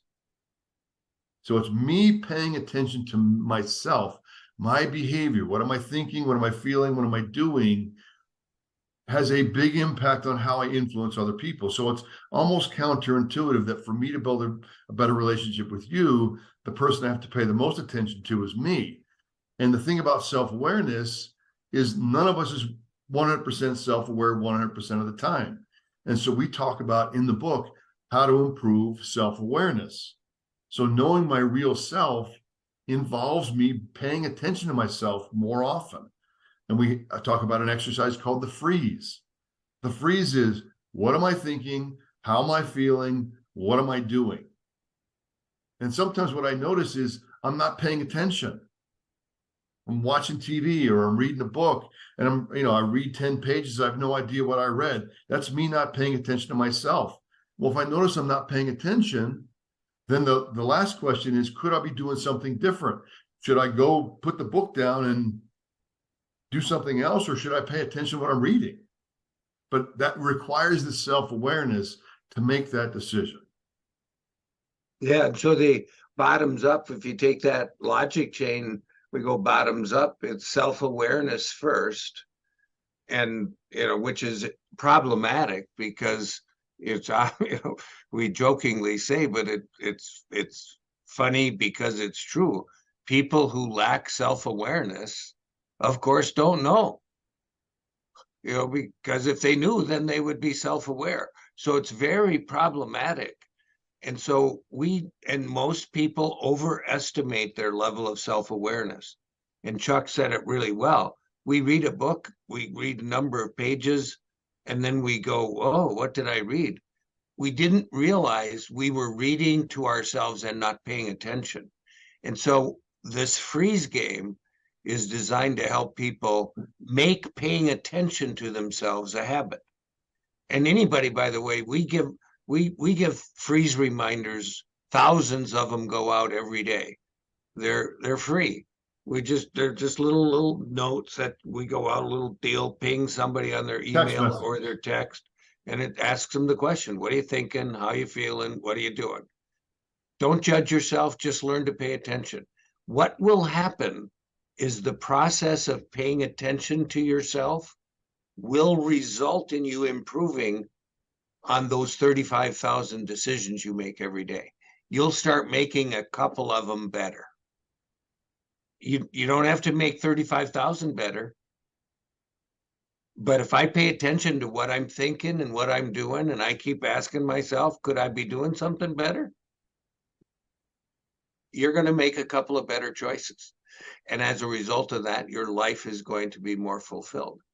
And you will experience the joy that comes with that. There's a psychic reward. So this is an intrinsic, extrinsic kind of a experience that one gets to have. So it almost sounds too good to be true. So I want to caution people, it is true, it is simple, and it is hard. True, simple, and hard. Simple and easy are not synonyms. It's hard to develop good habits, but then once they're there, they're habits. It then becomes hard to break them.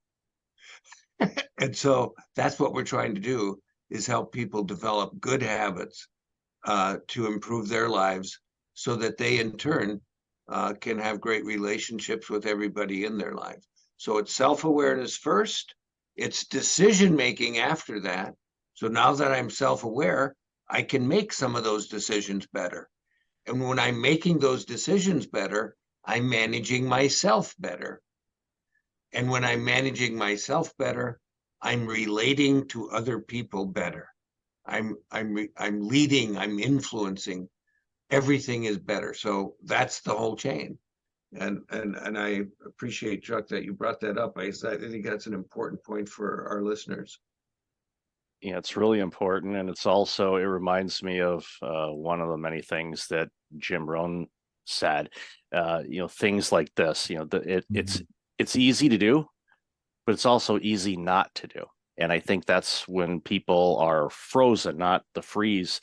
And I love that you send out those reminders to people. It's kind of like okay, touch point. Where are you? What's going on? How you feeling? What's your energy level like? What are you doing? What are you focusing on? And I too, I'll be in a book and I'll read 2 or 3 pages and I'm like, okay, what did I just read? And it's like, well, I saw letters and they were connected to each other, but I don't remember anything. Or if I realize if I'm looking at it and all of a sudden it looks like the letters are doing a little bit of a mamba, it's like, okay, it's time to put the book down, because I'm obviously at this particular moment in time not going to retain a thing. So put it down. Go look out at the sky. Don't look at the sun. Hopefully you've been taught that, but if not, don't look at the sun, but at least look in the sky, look at the top of the trees, wherever you happen to be. Even if you're inside, you can't look outside. Focus on something just to kind of get present.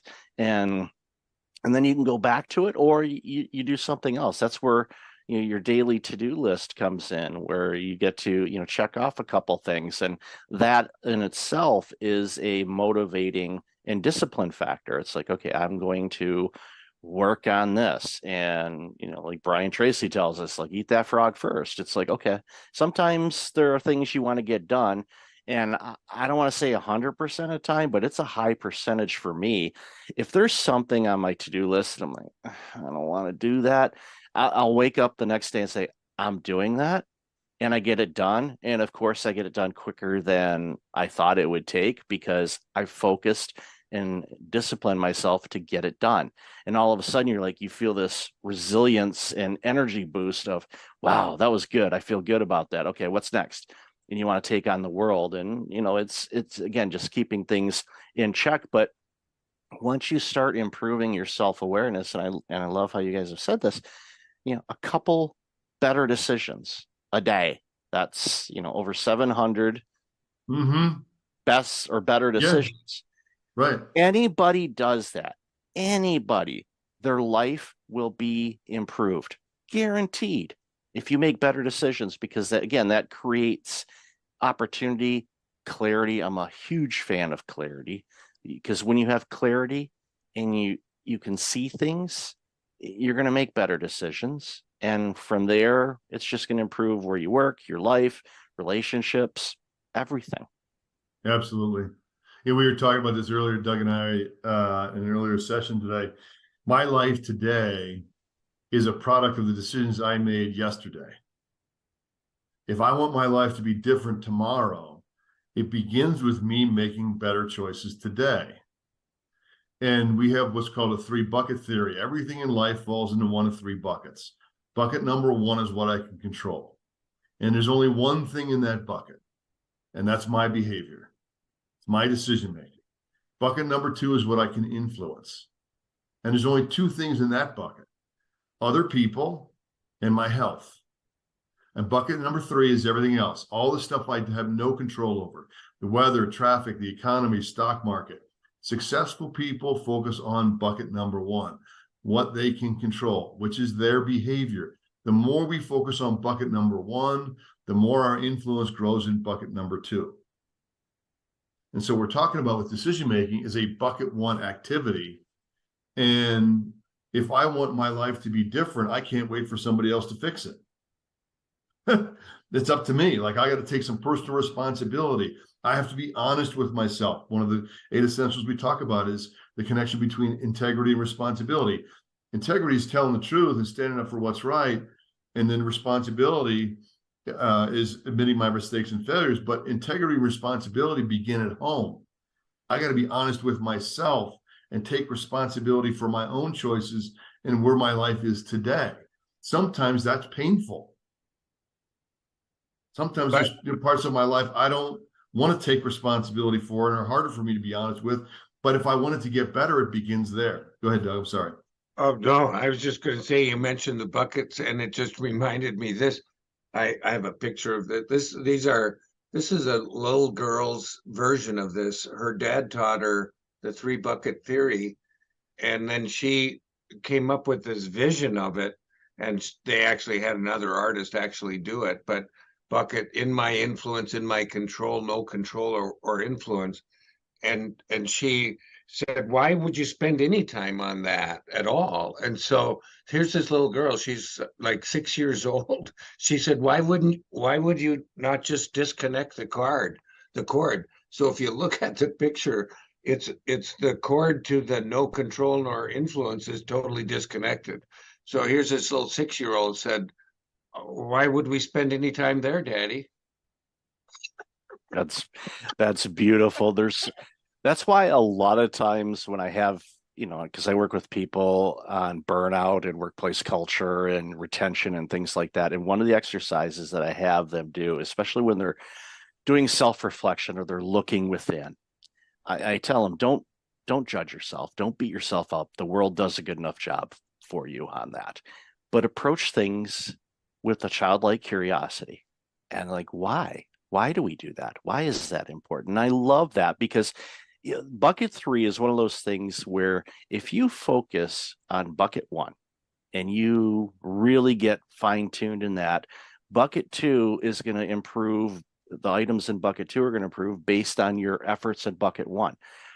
Don't even bother with bucket 3. You can't control those things.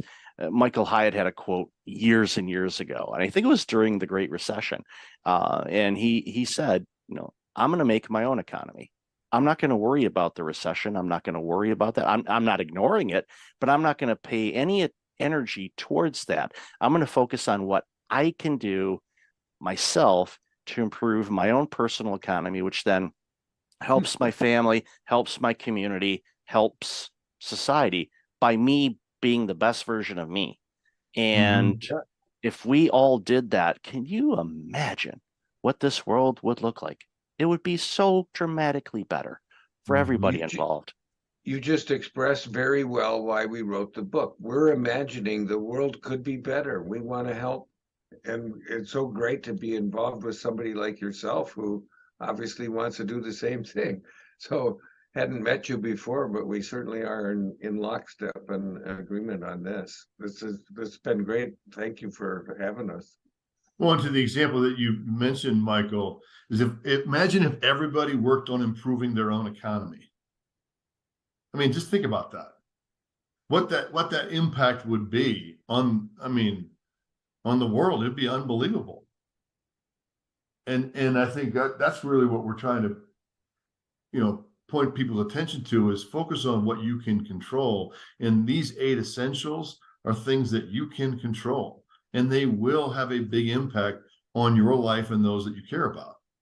Well, and one of the things you were talking about, Michael, as you were talking about being curious, in our the chapter on letting go of what you know, it's all about curiosity. See, what happens is a lot of times as we get older, we tend to lock in on what it is we just don't want to know anymore. We just want to say I'm done learning. I got it. I just want everybody to agree with me. Let's stop, but the reality is if we can maintain that childlike curiosity, because what we will discover, the more we learn, the more we will know we don't know. And so we got to let go of what we know so that we have the opportunity to learn what could help us go to the next level. Human nature is such that we are relentless in our effort to progress. The human nature is such that we will always see problem and opportunity in our circumstance. So we cannot stop, luckily, the advancement of humanity. But each of us can contribute to a healthy advancement. And today we need that, especially today, as artificial intelligence rises in its applications. It's real important that human intelligence kind of lead the way. So we need people with the equipment, the 8 essentials, to help them make a positive difference every day. We interviewed people from all walks of life, Michael, in the book, as I'm sure you've seen, mountain climbers, polar explorers, Olympic coaches, nonprofit leaders. But one of the people we interviewed for the book is a guy named Jeff Stiefler, who used to be the president of American Express. He was also the CEO of a company called Digital Insight. Anyway, one of his sayings is, everybody wants to be in the groove. Nobody wants to be in a rut. And wisdom is knowing the difference. In order for me to be wise, I have to be self-aware, right? I have to be able to examine myself and go, am I in a groove or am I in a rut? Is this taking me to my life where I want it to go? Am I taking responsibility for those choices? That enables me to be wise, but I can't be wise unless I'm self-aware. It's so important. And I love that quote. It's definitely something that I will, add to my repertoire as well. And in closing, before, I have share where people can find you in the book, when we were talking about artificial intelligence, for some reason, this quote came in mind, and this is an old quote. It's from John Dvorak. He's, a tech writer. I'm assuming he's still writing, because I don't usually read the tech magazines as much as I did when I was younger, but he had a quote when AI was first starting to be bounced around, even, a couple decades ago. He says, yeah, this AI stuff is great, but I'm still holding out for artificial common sense. But we're still waiting, John. We're still waiting. Mark Twain says the only problem with common sense is it's not very common. Nope, nope, not at all, not at all. So I've loved this conversation, gentlemen. Where can people find out more about you and this amazing book? The book itself, you can get anywhere, Barnes and Noble, Amazon.com, Porchlight Books. It's available. Our website is perform, all one word, thinktoperform.com. You can buy it there. You can also go to the website and do our values exercise for free. Get a virtual card deck. You can follow Doug and I on LinkedIn, on X. What else am I missing, Doug? Yeah, you caught X. I was like, wow, I'm still tweeting, and you're actually you're cutting edge. The other thing is Doug's going to be giving a speech in Barcelona for the consortium on research for emotional consortium for research on emotional intelligence in organizations, on the impact of moral intelligence and emotional intelligence as it compares to AI. You mentioned AI, Michael. And then I've got a TED Talk coming up October 7th in Montreal. So you'll be able to catch some of that, either one of those places, if you don't buy the book. That's awesome. Yeah. And I'll definitely have all that in the show notes. So really appreciate both of you. Thank you again so much for your time today. Really appreciate this amazing work and keep at it. The world needs you too. So thank you so much for your time today. Really appreciate it. Our pleasure, Michael. Thanks for having us. Welcome back. I've got Erica Ziegelman on the line. Erica, how have you been? Hi, I've been all right. I'm so glad to be here. Thanks for having me, Mike. Been looking forward to this conversation for quite a bit. So, we interacted on I forget what platform it was, but Club. Oh, that's right, Lunch Club. That's right, and realized, both have San Diego ties and all of that, but we're not originally from that area. So, why don't you share a little bit about you, and then we'll dive into the conversation. Yeah. So my name is Erica Ziegelman. I'm an integrative leadership coach and a former media executive, worked in advertising for agencies, startups, tech companies for about 15 years before having my own journey with burnout there and back a couple of times, and then decided to educate myself and acquired a new toolkit of skills. And now I support leaders who are in corporate so that they can tend to themselves and be more conscious leaders and avoid burnout. So we clearly had a lot to geek out on together. Oh, absolutely. And one of the things that always comes to mind too, when I think about people that are working in the corporate space that are dealing with burnout and all of that, there's many of us that have left corporate, quote unquote, and went on our own or doing something else, maybe a nonprofit or who knows. But the key thing to remember is we can't have everybody leave corporate because of burnout, because then there won't be any corporate. Exactly. So we have to approach this from a different vantage point, with the goal, of course, is to make those important people in every layer of the corporate entities healthy and productive, and actually reaping the benefits of their work and enjoying what they do again. And there's a lot of people that do. And it's not, we don't want to paint this picture where 100% of people are burned out. We're not there yet. And I certainly hope we never do get there. But depending on the industry and depending on the role, the numbers are higher than other areas. And it's alarming because you know what burnout tastes like. I know what it tastes like. It's not fun. I don't like seeing people go through it. I don't want them to go through it. I know you don't either. So it's, that's why it's so important for the work that we're doing is to show people, there's a way out of this, and you can still, stay in the type of role that you're in right now. Maybe not at that company. Maybe you will stay at that company. Hard to say, but at least you got to have the tools and figure out why you're burning out, what you're doing, what are the external factors that are contributing to it, and sort through it that way, and ultimately, hopefully, end up being wiser and healthier and just a better employee and a better person after doing all the work. Yeah, couldn't agree more. And I think with my personal experience and my journey, I had to go through my own personal healing and like really acknowledging what was happening. It took someone else to tell me like these feelings that you're having and this pure fatigue and exhaustion, all these things are symptoms of burnout. And I didn't even realize. So it was like my own aha moment and then my own journey. And then at this time I was still in corporate, managing client services function at a very large tech company. And I realized I had an opportunity from within to shift how I was showing up and to give permission and model for my team, you know, how to work and take care of myself in a different way that was more sustainable. And I started to notice the ripple effect of that.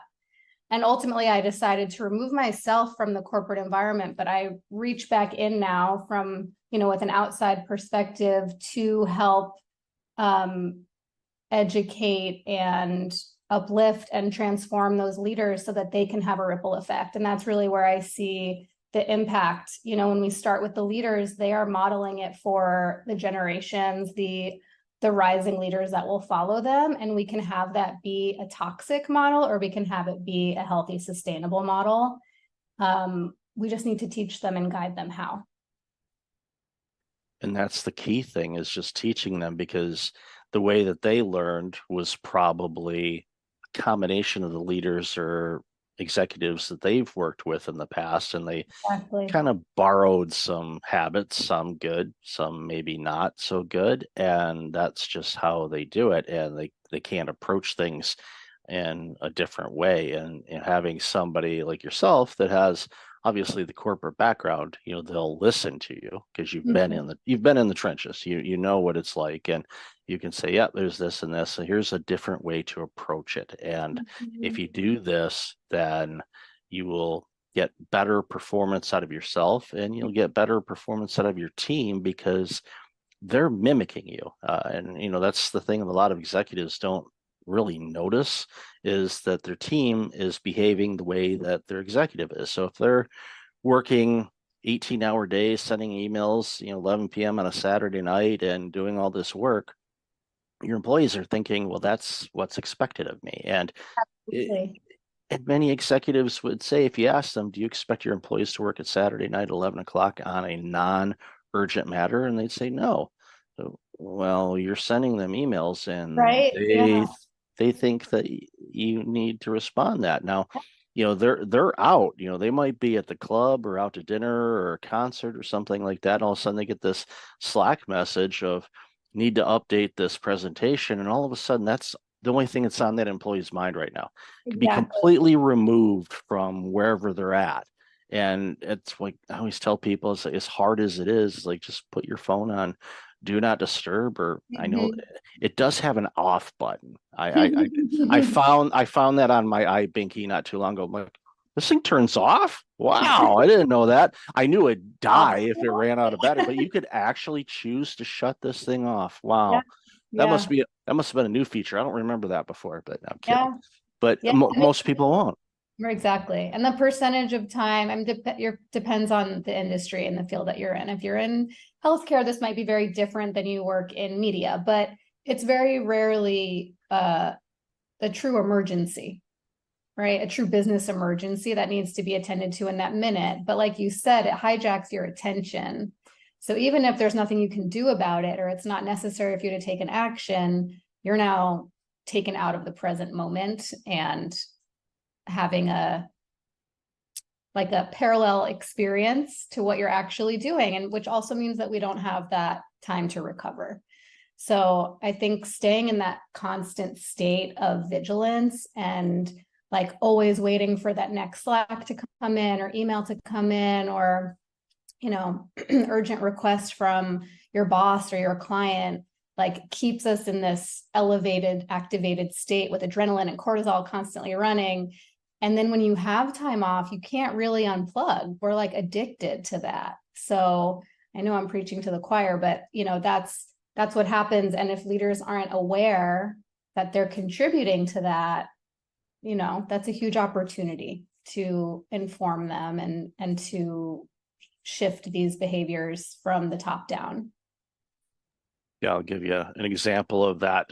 I called it, I actually published an article not too long ago on my blog about addiction to email, basically. Mhm. And what I purposely did, not with your email, but with most of the emails that I get, I set up a separate email account if it's a newsletter or it's a lead magnet or something like that. So I have everything driven to that email address. So that way it kind of keeps my business email account relatively clean, other than just business inquiries and client work and things like that. So the other day I went to log in at the other email, and there were 60 new emails that came in that morning. And I thought, okay, this is way too much. It's like, and I'm not saying that those I signed up for them. They weren't just like spam, they showed up. No, these are separate emails that I had signed up for with all great content. But the problem is, if you spend all your time looking at those 60 emails and all the messages, and again, all of them were rock solid good, it takes you away from what you should be working on. Pick 2 or 3 things that are your most important things to do that's going to move your business, your career, whatever forward. If it meets the criteria of those 3, then by all means, sign up for it, read the email, but apply it. Do something with it, make a note of it or apply it. Otherwise, you're basically reading the newspaper. And it's, again, not knocking anybody that has, I sent out emails too, but what I ended up doing is like, you know what, this is too distracting to me. So I had a choice, either delete the email account or just unsubscribe. And I went through and just unsubscribed pretty much all of them. And if anybody's listening and you got my unsubscribe, it's nothing personal. It's just it was taking too much time away. So now my inbox, it's a lot, a lot less emails are coming in. It's business specific mostly and all of that. So I'm finding that, thing you just talked about. It's like, wait a minute, I didn't get a message. Oh, gotta go check my message. Gotta go check my. So it's something that I found myself guilty of, and I talk about it too. It's like, come on. My brother gave me the phone nickname of iBinky because I was always on it like a baby with a pacifier. Yeah. I'm sure Apple has that trademarked. If they don't, they should. Or somebody else can do it and then make a few $1 million off of Apple. They get royalties. Yeah. They have it. But they would probably win in court because it's so close, and Apple has more legal power than most of us do if we all combine our money together. But Fair. Another story for another day. But ultimately, it just boils down to having boundaries around when you consume things and when you don't. And everybody's different when it comes to that. And I'm not about to say you should only check your emails at this, and this time. No, everybody's different. But I think we're both in agreement on, and we talked about this a little bit in the pre-show, where you have to really have boundaries around what kind of information you're consuming and how much of it, especially during times like we face right now with what's going on in the world and with the situation in the Ukraine, and of course, the recent developments in Israel, in the Middle East, and all the players. And we are in a very combustive state right now, in my opinion, and I'm very, very concerned about what could come of all of this, because it's one rocket or one bomb away from a full-blown across the planet kind of thing. And I don't want to even use the words, but there's been 2 of them in our history, and it wouldn't shock me to see a 3rd one. I just certainly hope I don't see it in my lifetime or for generations or quite frankly ever. But it's a very frightening situation that we're facing in a lot of pockets of this world. And we talked about it again in the pre-show on how heavy it is for us and for people around the globe. And and even all sides of it. I'm not going to isolate one group versus another. It's heavy for everybody, and I really just it's hard on us, and it's hard on everybody. And I really wish it wasn't that way, because it doesn't need to be that way, but it is. And I'd love to hear your thoughts on that. Yeah, I mean, even as you're just shifted to that topic, I noticed my heart rate increase, because it is such an activating time that we're in. And there are so many global events and so many things that are overstimulating that, whether it's visuals of horrific violence or climate disaster, like all of these things that like we're seeing happen in real time. And we talked about this in the pre-show too. I think the difference now is that with social media and just being globally connected, we see everything happening in real time. And it's so much for our systems to take in. And when we're already carrying chronic stress from our work and from our family obligations and financial stress and all of these things just piled on, it's so imperative that we are defining our own boundaries with how much we're willing to take in, and then how we are proactively giving ourselves space to rest and recover. And really, like let us down regulate our nervous system response, because staying in this constantly activated state is a surefire, like fast track to burnout.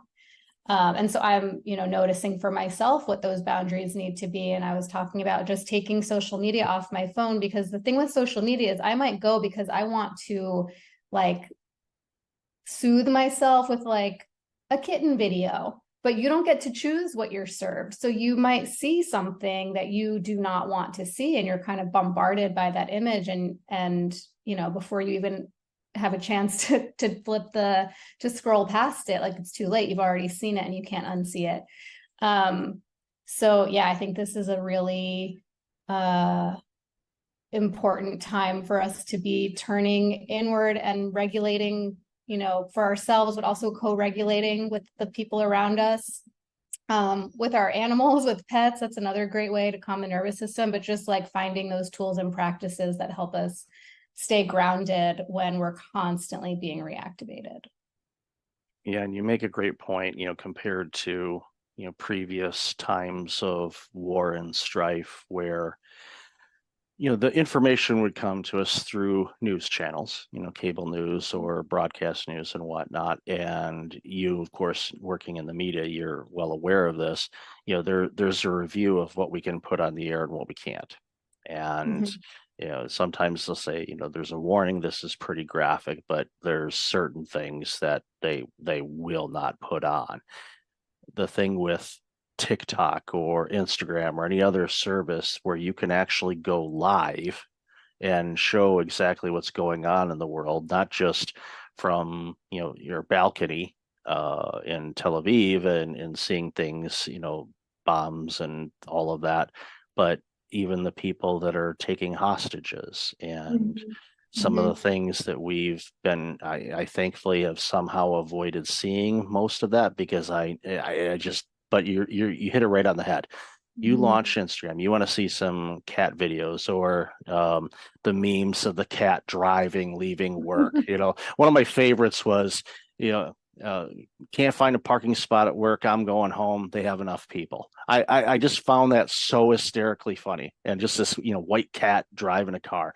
It's comical, and we need that type of silly humor in these really heavy times. But unfortunately, you launch it, it's kind of like a social media roulette. You're like, what am I going to get here? And it could be something, again, depending on who you follow, and it gets to the point where it's like, okay, do I unfollow everything? But you have to understand, the algorithms on these things, they will feed you content that you may have liked or looked at before.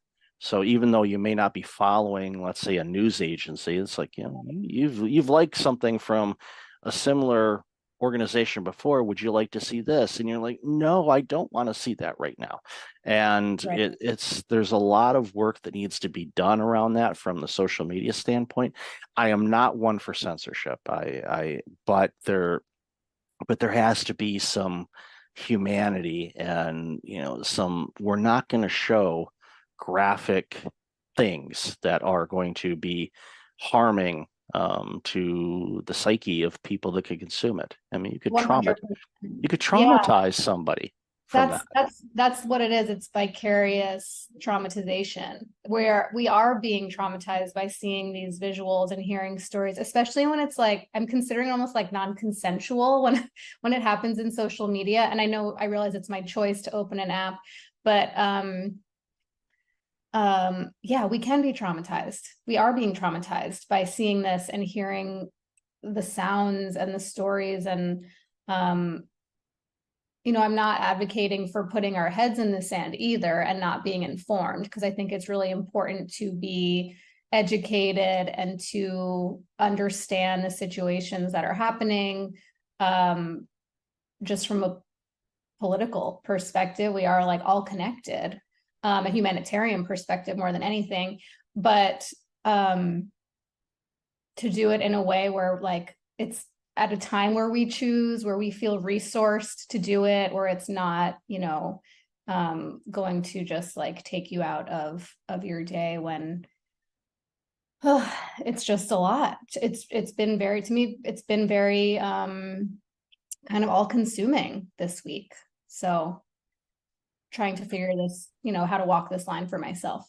Yeah, and it's one size doesn't fit all. Right. It's what I do myself when times are challenging or down, or dealing with a bit of depression or anxiety or anything like that, is it just like, okay, let's get back to the basics. Okay, let's whatever kind of brings you more of a relaxed or happy state. Could be meditation, could be listening to just different sounds, brown noise, your favorite music, going for a drive and going back to your favorite coffee shop that is nearby. If you live across country, that's going to be a long drive, but you can find something local. Apparently there's coffee and tea shops in San Diego. I've heard a rumor. I don't bother with the frequent cards, because I'd have to have like 2 wallets just for all of those things. So it's just not, it's like, that's okay. I'll let somebody else get a discount. But whatever you do, and this goes obviously for you and everybody listening and watching, is just, figure out what those things are in life that you love doing, that kind of brings you into a singular space where you're not thinking about work. You're not thinking about what's going on, overseas or in your own backyard or whatever.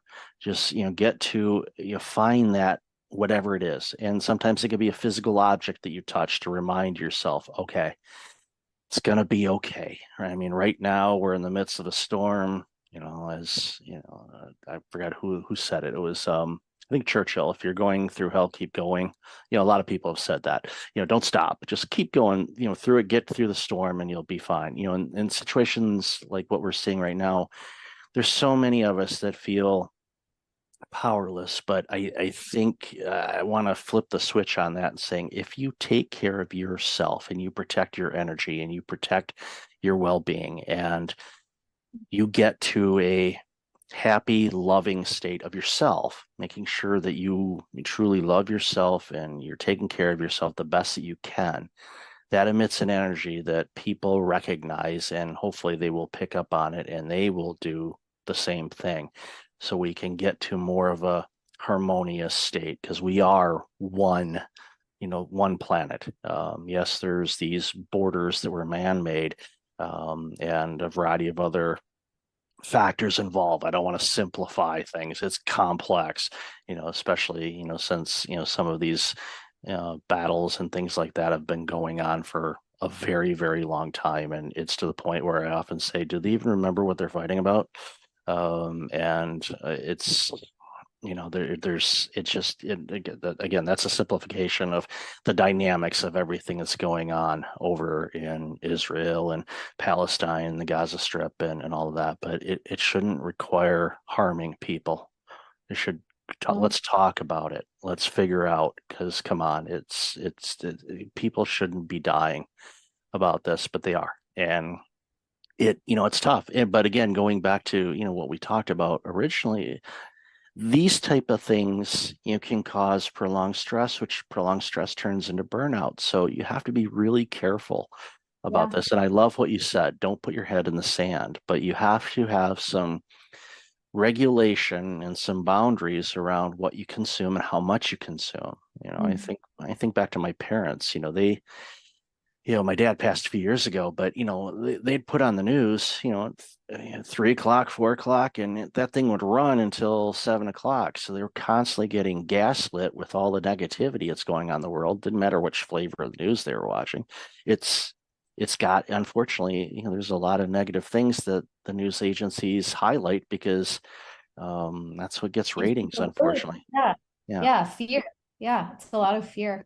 And I mean, rightly justified right now, but I wanted to just go back to something that you said about like finding those resourcing activities, meditation or being out in nature or taking a walk or talking to a friend. I think it's really important that we identify where these sources of safety are that really calm our systems, that help us come back to a sense of connection to ourselves, but also, I think most importantly, to other people.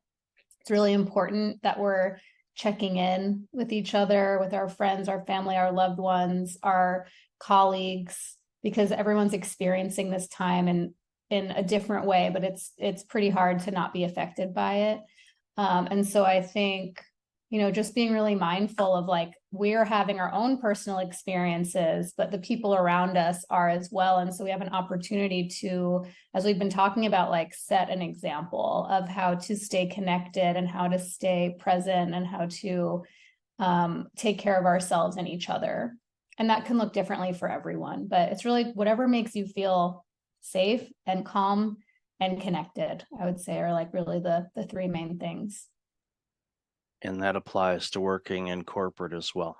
Yes. Yeah. We talked about a lot of, real life, real heavy stuff here, but it's kind of going back to what I said a moment ago. It's like sometimes you just go back to the basics, start at okay, let's start clean slate. Don't throw everything out, but just like, okay, we're gonna go in a different room that isn't used. Okay, let's kind of map this out. Let's start here and add the things we need to. It's kind of like the junk drawer in a way. That's probably not a great analogy, but we all have those, where there's a box or a drawer that's just filled with, I'll save this for later kind of thing. And you look at it and it's just like, what in the world? I don't even know what this thing is. Yeah. But eventually it's good to kind of clear that out, start with a fresh slate, and you find things, I've been looking for that, or I don't need that anymore. And then a week later you realize, oh yeah, you did. But you can order it online anymore. Life is easier now when it comes to things like that. Yeah, well, they'll sell you that little handle for your bread maker. What's that? We don't need this. Oops, yeah. Guess we can't make bread now. But at the end of the day, it's just a reminder for all of us we have to take care of ourselves before we can take care of anybody else. And when we do that, and we find, and it takes time, because especially when, and you know this, when people are burned out, they've kind of forgotten how to take care of themselves. And getting back to the basics of like, okay, what does taking care of yourself look like?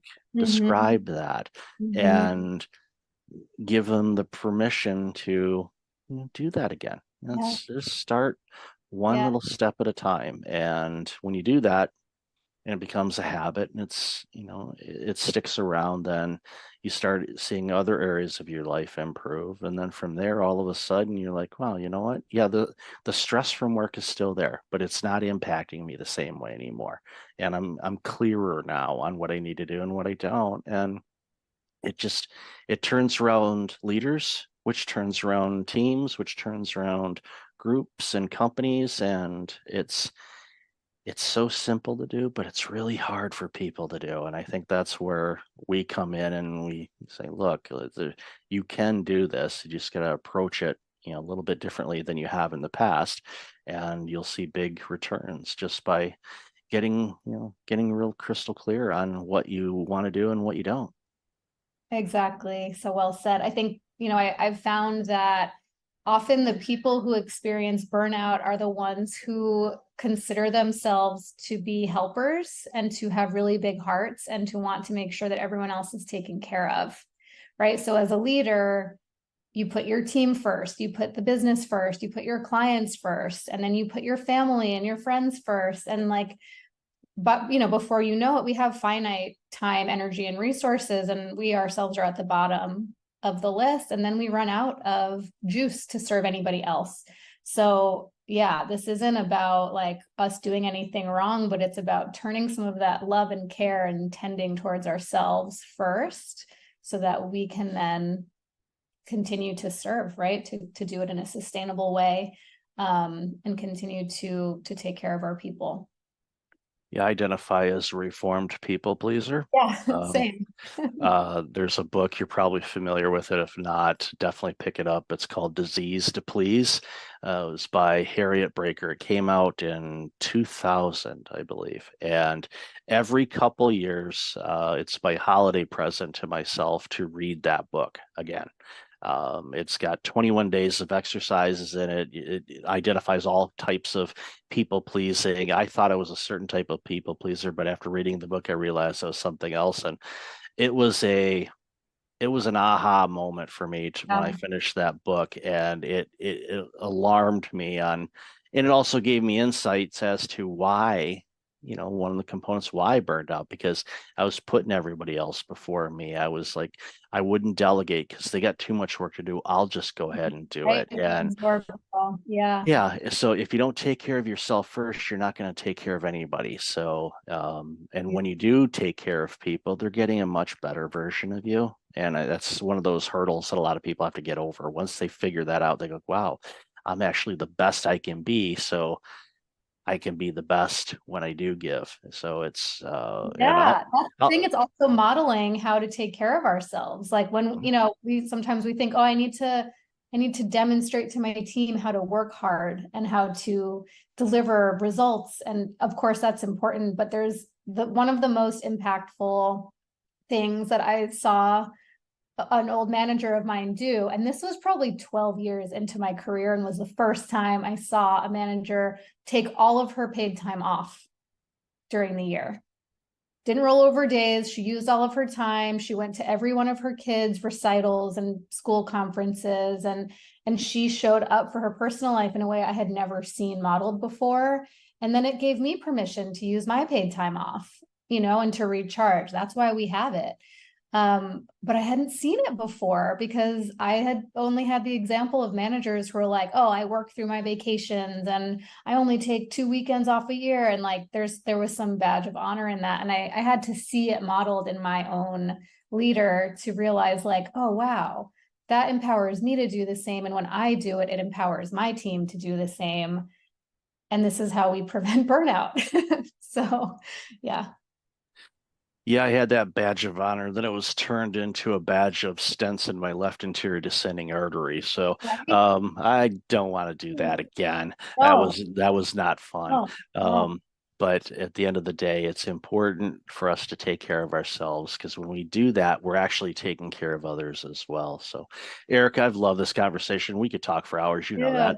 But where can people find out more about you and all this amazing work you're doing? Yeah.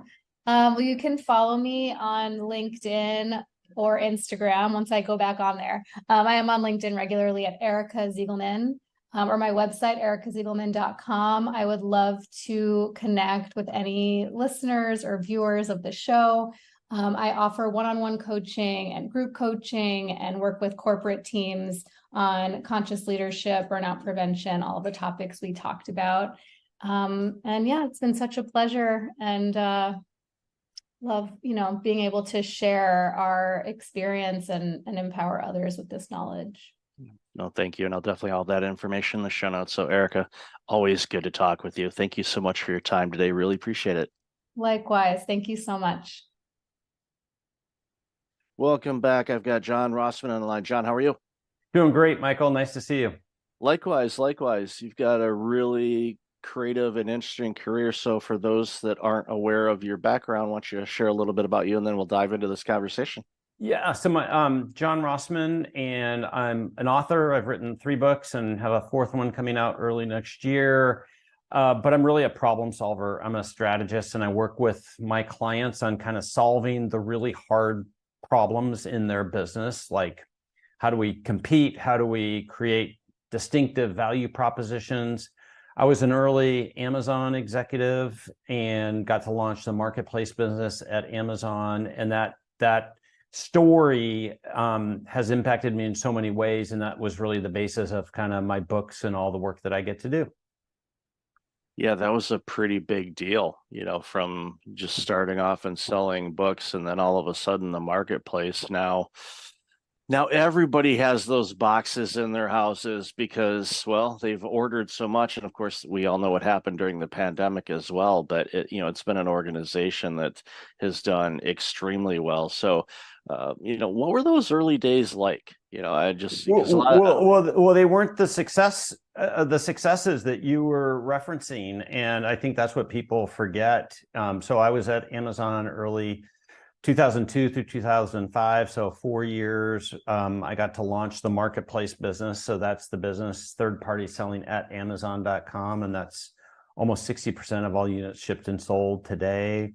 When I was there, it was a very frugal, very scrappy, very doubted organization. We were always called Amazon.con and Amazon.toast in the press and everything. But the organization just always stuck to its principles and its perspective on how to reinvent core customer experiences and operations experiences, and how investing in the future was always kind of the mission of the organization. And so while it was much different than it is today, the principles on how we held each other accountable, how we made decisions, how we prioritize, those were the principles that led into the Amazon leadership principles. And that's kind of one of the stories that I captured in a book called The Amazon Way. Yeah, it was, I remember those early days too, because I was in the IT industry at that point, and they're saying, "Will Amazon ever turn a profit?" And I remember those comments, and Bezos was on television like, yeah, we've got this, we're doing this and doing this, and of course, you and the team in the backdrop are like, yeah, okay, let's be the best we can at all of this. And you laid the foundation and the infrastructure that helped create what it is now. Because if you guys didn't do that work back then, there would be no Amazon at this point, I would guess, because, well, there's only so much water you can take in the boat, and it's a situation where your team stuck through it, and those principal lessons, I'm guessing you've used those throughout your career and all the consulting you've done and the work that you're doing at your own organization. Yeah, I mean, that really is the playbook. So I left Amazon late 2005 and started working with my clients on innovation and digital transformation and operational improvement and strategy. And it was 5 years after I left Amazon that one of my clients at the Gates Foundation came to me with kind of the observation you were making, which is like, oh, you take the little anecdotes and strategies from Amazon and delicately insert them into our business. And he goes, I think you ought to write a book about that. And I'd never thought about that before. And I listened, and I was like, oh, interesting. So I talked him into being my partner on these books. He's still, I still work with Greg, and it's been so much fun and so impactful. These principles and my story and my work, it's not about Amazon. It's about you and what you can learn from a company like Amazon to help both operate a better business for today, but also, create the path and the innovation to creating a durable business that is competitive in the future.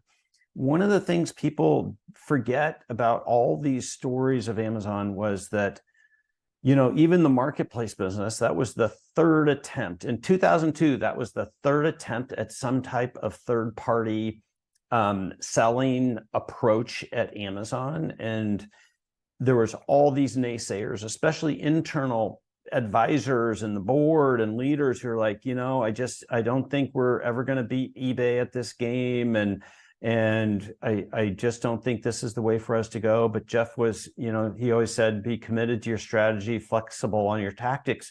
And so he realized like, hey, we have to keep innovating on this. And that fundamental lesson of understanding that true innovation always starts from a point of failure. You don't start with success. And then, most of our projects, though, we expect immediate success. And that's the way most well understood proposals and projects should work.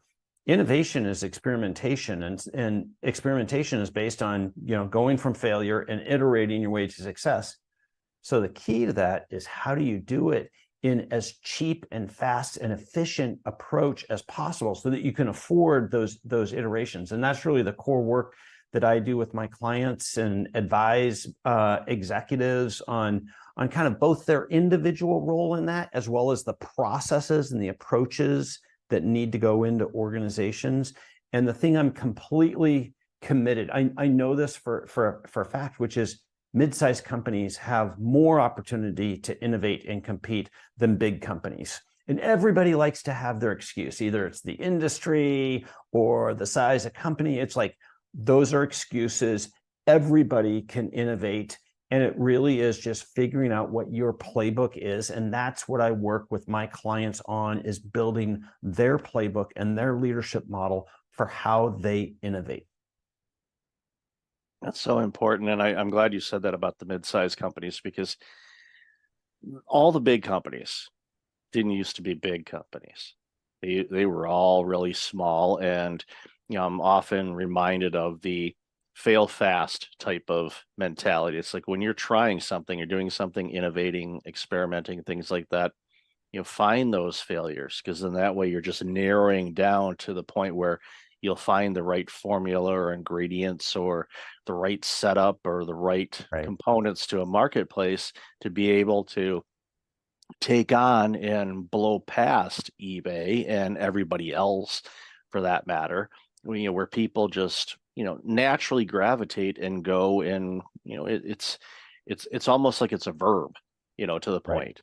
And, that's when you have an organization and you're becoming, from a noun to a verb, that says a lot. And again, I keep going back, and I'm a big infrastructure guy. I love foundation. I love it because if you get that right, then it allows you to be agile as you're trying different things and going down the road. And, a thing that come to mind too is, it's a lot easier to change and adjust things when you're in motion than it is just sitting at a table going, well, what about this? What about this? It's like doing helps you discover, okay, well, that's not going to work. Okay, let's see what does. 3M with Post-it notes, that glue that they couldn't figure out what they were going to do with. Well, how many bazillion Post-it notes have they sold because of this glue that wasn't really sticking to anything?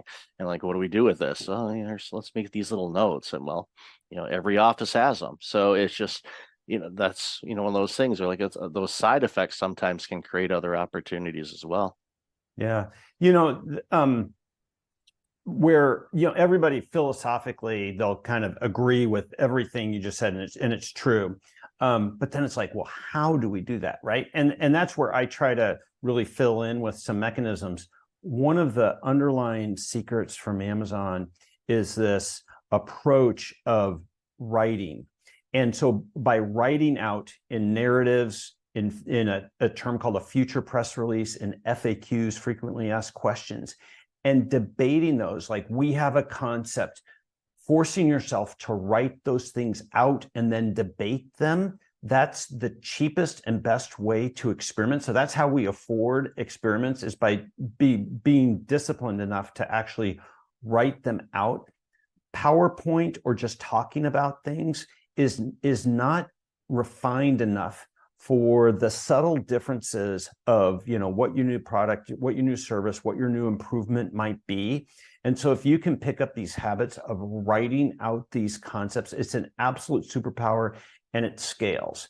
You can do it as an individual. I do it in my own business. You can do it as a team. You can do it as an enterprise. You can do it just part of the time. But that's the type of mechanism that helps reinforce the important concepts you're talking about, of like, hey, we need to iterate. We need to try new things. They aren't going to work. Yes. And here's how we can actually go about doing that in a fast, affordable, repetitive manner that improves not just the idea, but how we approach those ideas. And the how is where the fun stuff happens, because you can kind of get the foundation, and like you said, the philosophical ways of doing things, but it's that action and implementation. Okay, what tools do we need to do this? And, with your background and all the experiences that you've had over your career so far, there's so many things you can pull from. And, what I tell people and the work that I do in consulting and burnout prevention and all of that stuff, there's things that I bring to the table. Could have been from my accounting degree, it could have been from IT, Right. it could have been from healthcare, it could have been for nonprofit, it could be in speaking. It just, they're just there. I don't think, okay, I'm going to use that tool that I picked up in 1993 when I was working for that CPF. I don't remember where I picked it up, but it's something that's just there, and it with the expertise based on all the ingredients that you're exposed to when you're working with a customer or a client and figuring out, okay, how do they break through this particular barrier that they're stuck on? And it could be something major that's involving all kinds of different things, or it could be something as simple as they've grown and now they want to get to that next level, but they're not sure how to do it. And, that's where your expertise really comes through. Well, I think that's, how advisors really add to their clients is by bringing a different perspective. And, you're the client 90% of the time is always the expert in their field, in their market. Well, you add value by bringing something different to it, right? Exactly. And, helps when you have either a finance background or a systems background or a strategy background, because again, when you work with different industries, I know most industries say we're so different than everybody else. And, the spoiler, it is not really. I mean, there's different things, but everybody's got a widget. It's just, what is that widget? But obviously there's different things that pop up. And there's always exemplars within that industry who have fought through those things and everything, right? Like I do some business with some automotive organizations, and, they still today, resist change, like, oh, it's the automotive industry, it's highly regulated, it's highly complex, and it truly is. But yet the benefit of having Tesla there is like, but it can be done. Yeah. And so it really oftentimes takes one to demonstrate, like, everything you say is true, yet we can still fundamentally either reinvent the customer experience, create a different business model, radically improve operations. With those three things, that's what innovation is. And it's those that respect those industry, traditions and regulations and deeply understand them, but can still find a way to improve customer experiences, improve business models, and improve operations. Those are going to be the winners.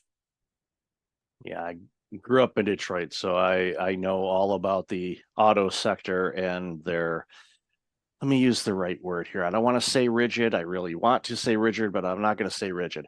Very traditional in a lot of their things. And, Tesla came in and basically did a reinvention of the car.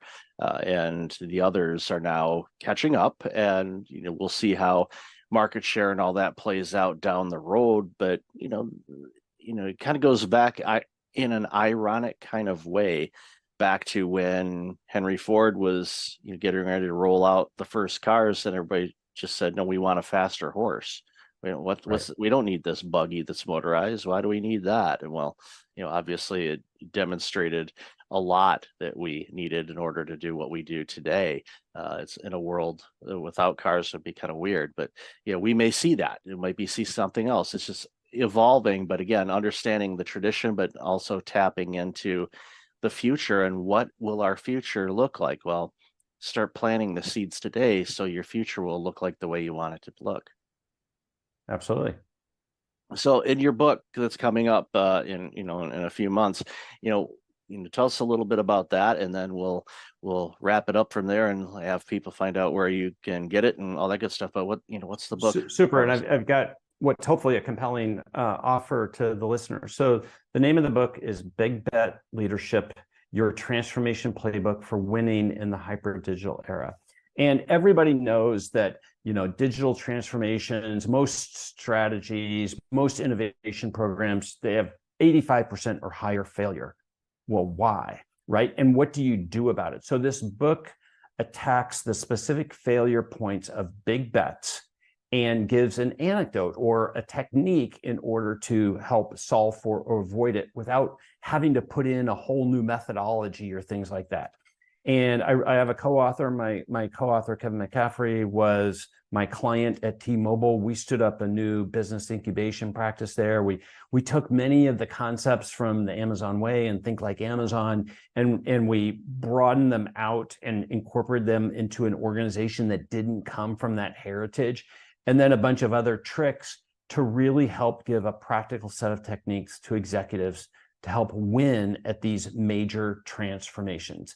A big bet is any concept or strategy or plan that we think has the potential for really changing the trajectory of the business, but we know inherently has material risks. And our goal with the book is to help mid-sized companies be able to win at these big bets without having to hire a major management consulting and to be able to afford to do this, which is a firm belief of mine, is that most innovation is going to come from mid-market companies, and they need great advisors and great tools in order to help them do this well. And that's the goal. So if you go to bigbetleadership.com, there's a form there. Fill it in. Tell me what podcast you heard this on, your Kindle email address. And when the book releases on February 27th, 2024, I'll do a drawing from this podcast, send 10 or 15 copies to listeners of the Kindle book. My only request, and it's a request, is that they write a customer review for a book. It's really vital for books. And so that's my request. It's not an obligation, but go to bigbetleadership.com, register for the book, and I'll send you a Kindle copy of it when it releases February 27th. It's awesome. And I can't wait to see this book because, again, I am a firm believer of businesses of that size are the ones that do so much innovation. They help out communities. They employ so many people and can really, change things for the better in whatever they're making, whether it's a product or a service. It just improves humanity when these companies survive and thrive. And this book is going to help them do that, especially in these ever-changing times with automation, technology, AI, you name it. There's so much going on. And so a lot of these businesses are just spinning their heads trying to figure out, what do I do? What do I do? So this book is going to provide an amazing roadmap for that. So I really appreciate you offering that, John. So where can people find out about you and all this amazing work you're doing? Yeah, so you can connect with me on LinkedIn, John Rossman, or rossmanpartners.com is my business website. I do keynote speaking, I do workshops, I do coaching and advisory, got a great team, and you can engage with us kind of everywhere from buying a book through, engagements and everything. And my goal is to really help senior leaders understand how to drive systematic change within their organizations. That'll be awesome. And I'll definitely have all that in the show notes. So, John, thank you again for your time today. Really appreciate you, and congratulations again on all the books and the new one coming out. Well, thanks for inviting me to be a guest on your show, and thanks to your audience for listening. Thank you. Welcome back. I've got John Ostenson on the line. John, how are you? Hey, Michael, doing great. Yourself? I'm doing really, really well. Really been looking forward to this conversation for a bit, and because the work you do is pretty intriguing. I think pretty much all the listeners, but those that have that entrepreneurial itch are really going to find some value out of this. So why don't you share a little bit about you and the work you do, and then we'll jump into the conversation. Yeah, well, to kick it back, like so many of your listeners, spent many years in the corporate world and had a good run, but wanted to do something a little more entrepreneurial. I had that desire to step out and build my own empire instead of just someone else's. And so about 8 years ago, I had the opportunity and really stumbled into franchising.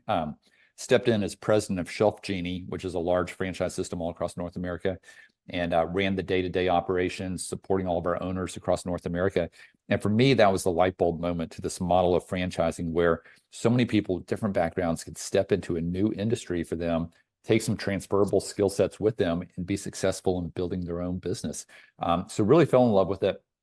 Ended up partnering with the founder. We spun off. We've been invested in franchises ourselves on the franchisee side. So I've been and am currently on both sides of the table, but I've got good people running those businesses, and allows me now to spend probably 95% of my time helping other entrepreneurs and investors or wannabe-preneurs, right, get involved in business ownership through franchising. So love getting out there, educating. It's entirely free to work with us. We work with over 600 franchise brands and really helping individuals figure out what are those top opportunities that are available in their market that could be the right fit. I love the work because so many people that want to be entrepreneurs are, trying to figure out, okay, what do I do? What do I launch? But if there's existing businesses that already exist, so pretty much the framework, here's the business. I don't want to call it business in a box. That demeans a lot of work that goes into it, but something like, here's something, it's a template that's easy to go, and there's so many different businesses that are in the franchise world that you can be a franchisee for. You just pick the ones that aren't heavily saturated in your area, and you jump into it, launch it if you've got business sense. And most people that want to do this have at least some initial sense. And I think that's when, working with your team and all that, just kind of, roundabout way vet them and go, okay, is this right for you? Because it's not right for everybody. But as we talked in the pre-show a little bit, you don't have to be as heavily involved as you would think, because there's a lot of people think, oh, I'm going to be spending 800 hours a day at the place and all of that. And maybe in the beginning you might, but it depends on what you're launching. But just thinking about the different organizations that are franchises, I can walk out my door and probably come across 300 of them in a 10-minute walk. They're everywhere. Yeah, no, I think you hit on a couple of great points there. Franchising is not right for everyone. Some people are too entrepreneurial and want to put their thumbprints all over the business, but others say, hey, I love that. And I would humbly say, I believe it is the better path for most people into business ownership, at least that first go round, because you've got a franchisor on the sidelines that's coaching you. You've got other franchisees across the nation that are living the same thing day in, day out. So you're exchanging best practices, learning from each other. You've got a playbook. You know that the product market fit is there because it's been successful in other markets. So it's all about going out and executing against that. Maybe you're getting supply chain benefits on the services side or the product side, buying in bulk. You get your marketing somewhat optimized early on because, again, they've launched the same business in other markets. So when they're running the marketing for you, there's just a lot of benefits. Even when you go to exit, oftentimes you get a higher multiple on that sale than you would otherwise. So, I call it a trifecta, a business ownership, but you're building a business that, is going to have cash flow.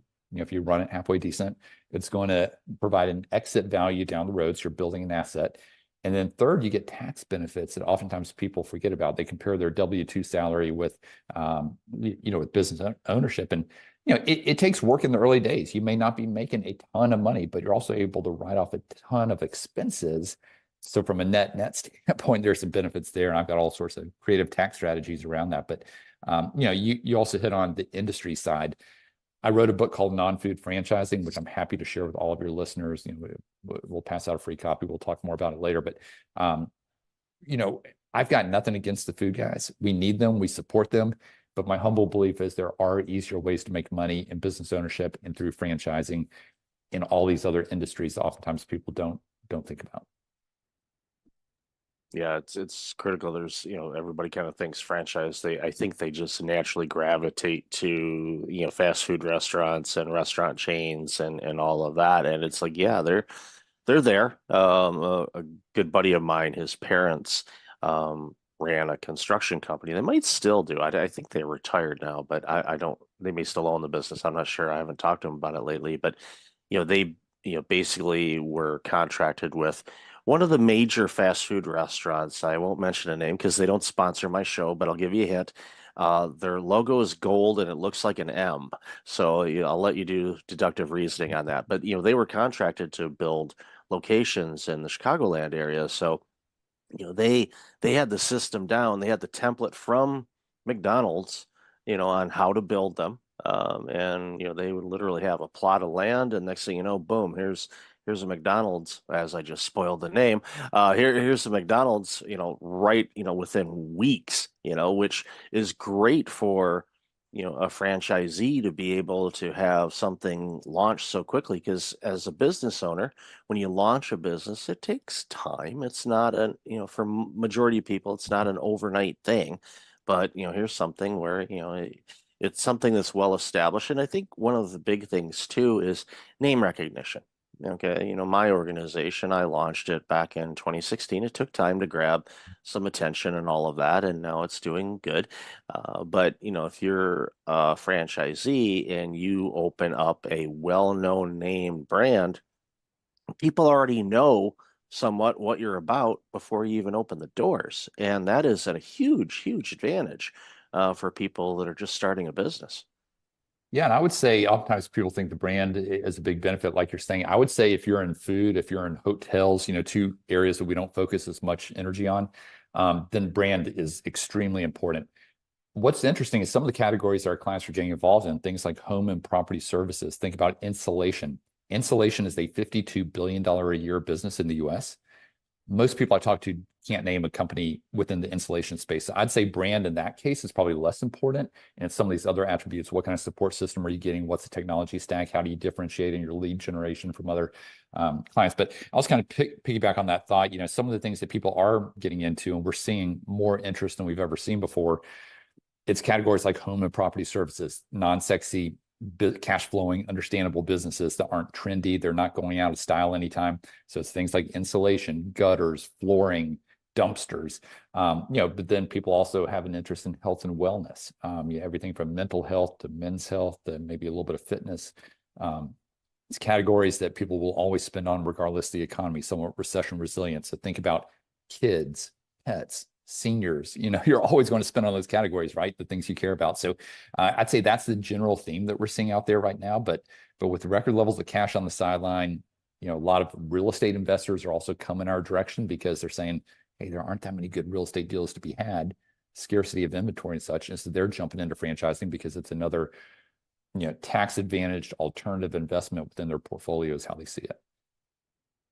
Yeah, that's a good thing to do, is diversify. And we don't give investment advice on this show, but diversification, I will give you that. That goes a long way. And you had mentioned pets, and a conversation I had last year with an organization that was starting up, and they were starting to branch out a little bit, and probably will be looking at some type of a franchisee type of model, I would guess, down the road. But they were home-based pet care services. So literally, they come up in a Sprinter van, and they can help take care of your dog or cat or other pet, right there outside your home.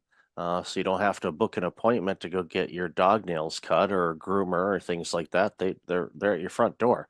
So if your dog doesn't like that type of service, you basically trick them, and they're like, "Where are we going? We're going for a walk." And all of a sudden there's the van, and all of a sudden the dog, puts on the parking brake, and you're trying to drag this boulder, and it doesn't want to move.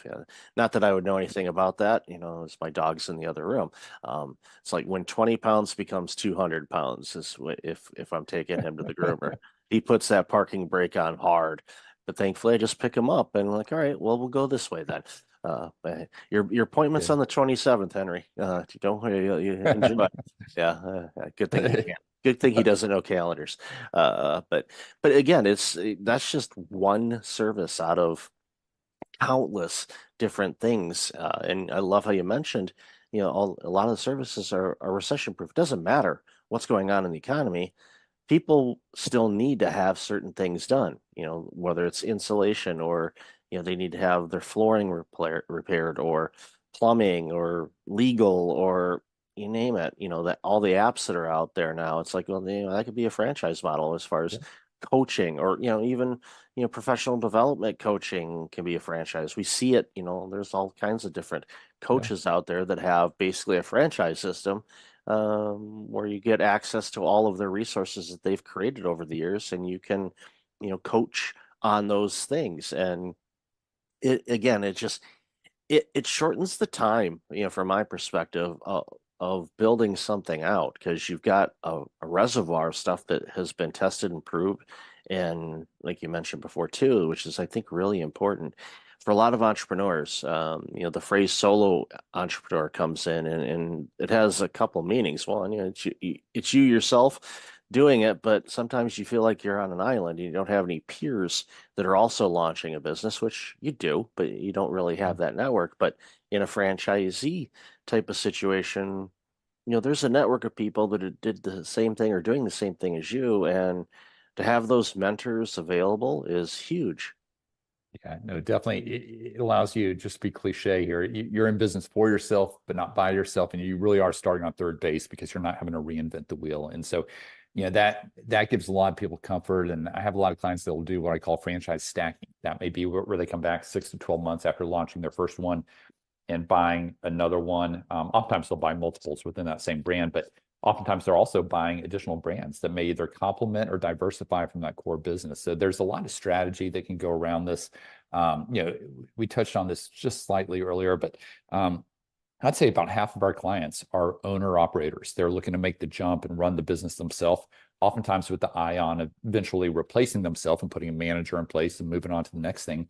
Then about half of our clients are looking to come in as what we call semi-passive or investor model, where they would manage the manager, but put a manager in place day one.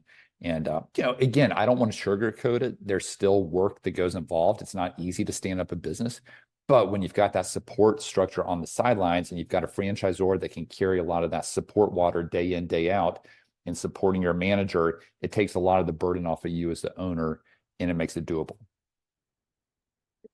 From the revenue standpoint, you reinvested in the business to grow and eventually get the ROI on it, where you can look and go, well, I did this before, let's do it again. And then all of a sudden you have somebody that owns a bunch of locations, or as you said, diversify. Maybe they're in the home improvement space, but they've got the plumbing and heating, and they also have the infrastructure, or maybe even a construction build or whatever. They may have, a handful of different businesses that they're owners in, or maybe even co-owners. You can partner up with people too on this.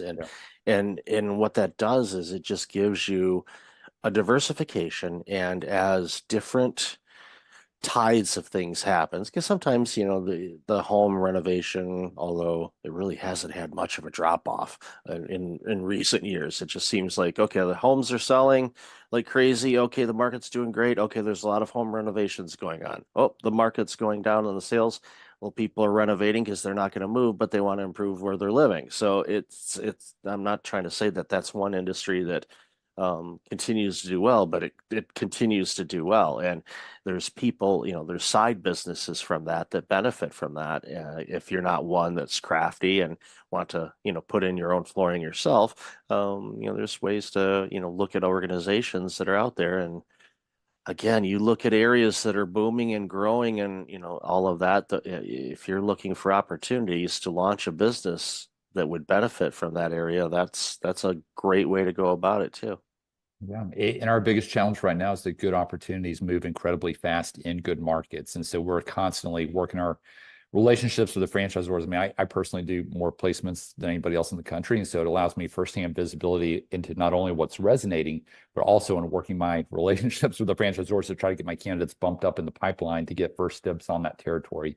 So that's kind of the dynamic that we're seeing at play right now.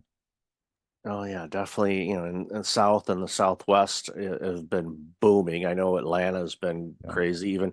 Even where they built the new ballpark for the Braves, and it was like, wait a minute, Turner Field's not that old. Why are they doing that? It was because I think it was Georgia Tech that wanted the stadium, so they're like, all right, we'll give us enough money, we'll go build a new one. And I was at that park, Trist, a couple of years ago, and it just the build around that area, because I used to have an aunt and uncle that lived in Georgia, so I was kind of familiar with that area, and went into it, and I'm like, I don't recognize any of this. This is all brand new, and that's opportunity. So if you see an area that is growing or is having a revitalization, like downtown Detroit, for example, I'm originally from Michigan, the revitalization of downtown Detroit area is astonishing. I just never thought I would see it in my life, and I'm thrilled that it's happening.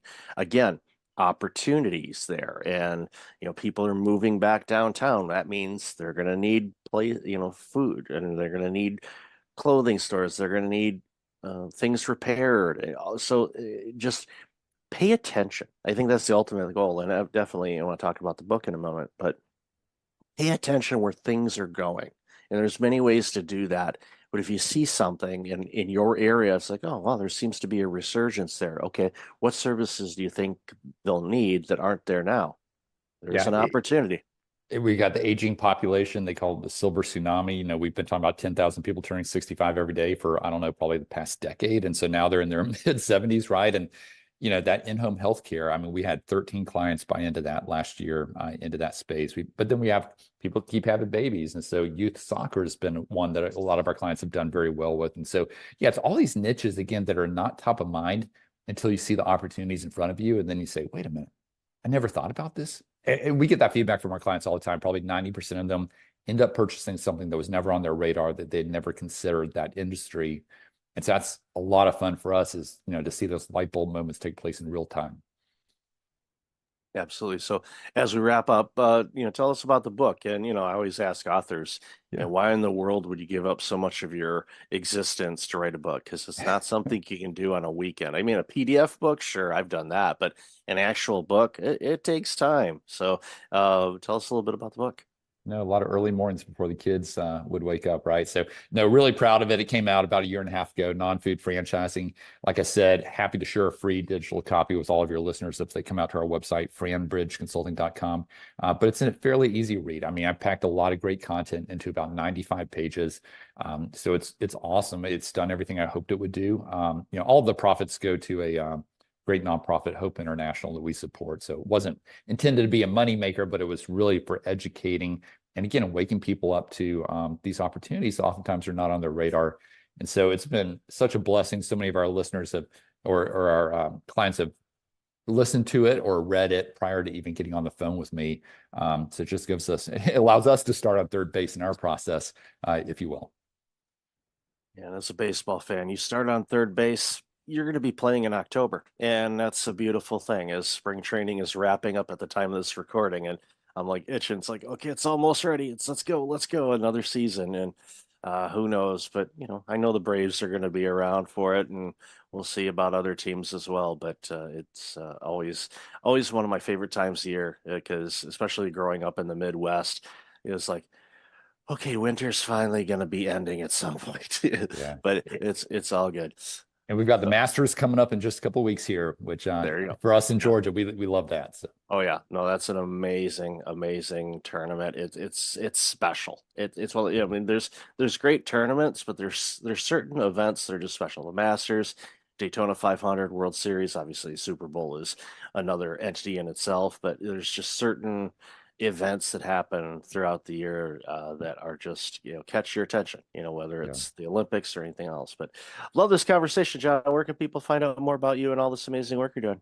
Yeah, come out to our website, franbridgeconsulting.com, F-R-A-N, bridgeconsulting.com. We've got a lot of content out there. Like I said, it's entirely free to work with us. I'm essentially a real estate agent, but for franchises. So we get a referral fee from the franchisor. None of that gets passed on to our clients anyway. So it's a great, clean model. But yeah, would love to engage if you're interested in taking next steps. But if nothing else, I'd say sign up. Just share your email address and we'll get the book over to you. And then we'll go from there. Awesome. I'll definitely have that in the show notes. So John, thank you again for your work and all this amazing stuff that you're doing. I appreciate your time today. Enjoyed it. Thanks so much, Michael. Welcome back. I've got Louisa Milano online. Louisa, how are you? Fan-freaking-tastic. That is awesome. That is awesome. I always love your energy is already good. I'm like, okay, good. I mean, I've already had my coffee for the day, so we're good. But it's like, yeah, it's like I don't need a top up. We're good. So why don't you share a little bit about you, and then we'll jump into this very important conversation. Yeah, a little bit about me. I live and breathe entrepreneurship, and specifically an empowering, joyful entrepreneurial journey. I think a lot of people that view either early in their entrepreneurial journey or looking to launch their entrepreneurial journey, they have they're in one of two camps. Oh my gosh, this is amazing, and screw my 9 to 5, and I'm going to go, and it's purpose and freedom and all this, and it's true. And there's a lot of work behind it. And then you have others that are like, oh my God, I don't think I want to do it because it's just, I've heard this and I've heard that, and I know this founder or that entrepreneur, and they're just like always working 9 to 5. And so between those two extremes, I try to find this middle ground where, yeah, there's work. Being an entrepreneur is a lot of work. And along the journey, unpopular opinion, you get metaphorically gut punched on a regular basis, but you learn to love the process. You learn to fall in love with finding your audience, creating your offers, going to market, learning, getting your knocks and getting back up again, going, dang, I learned a ton. Let me go. Let me go back at it. And that's what I live and breathe, the journey of bringing a little more joy into that entrepreneurial landscape from early stage, what do you do, all the way to scaling and really growing and building that revenue engine in a way that looks good and feels good. I'm a cake and eat it too kind of girl.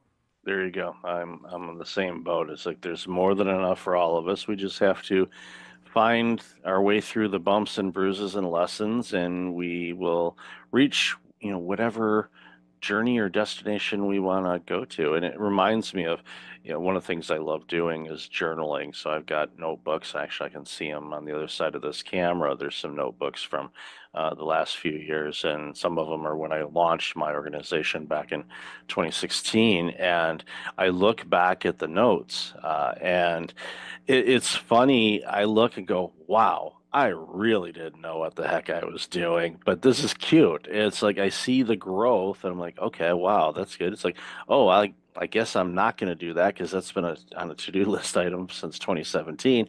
I don't think I need to do that now because it doesn't match up with what I'm doing. But it's one of those things where, and I tell an entrepreneur this all the time, you have to make sure that as best as you can.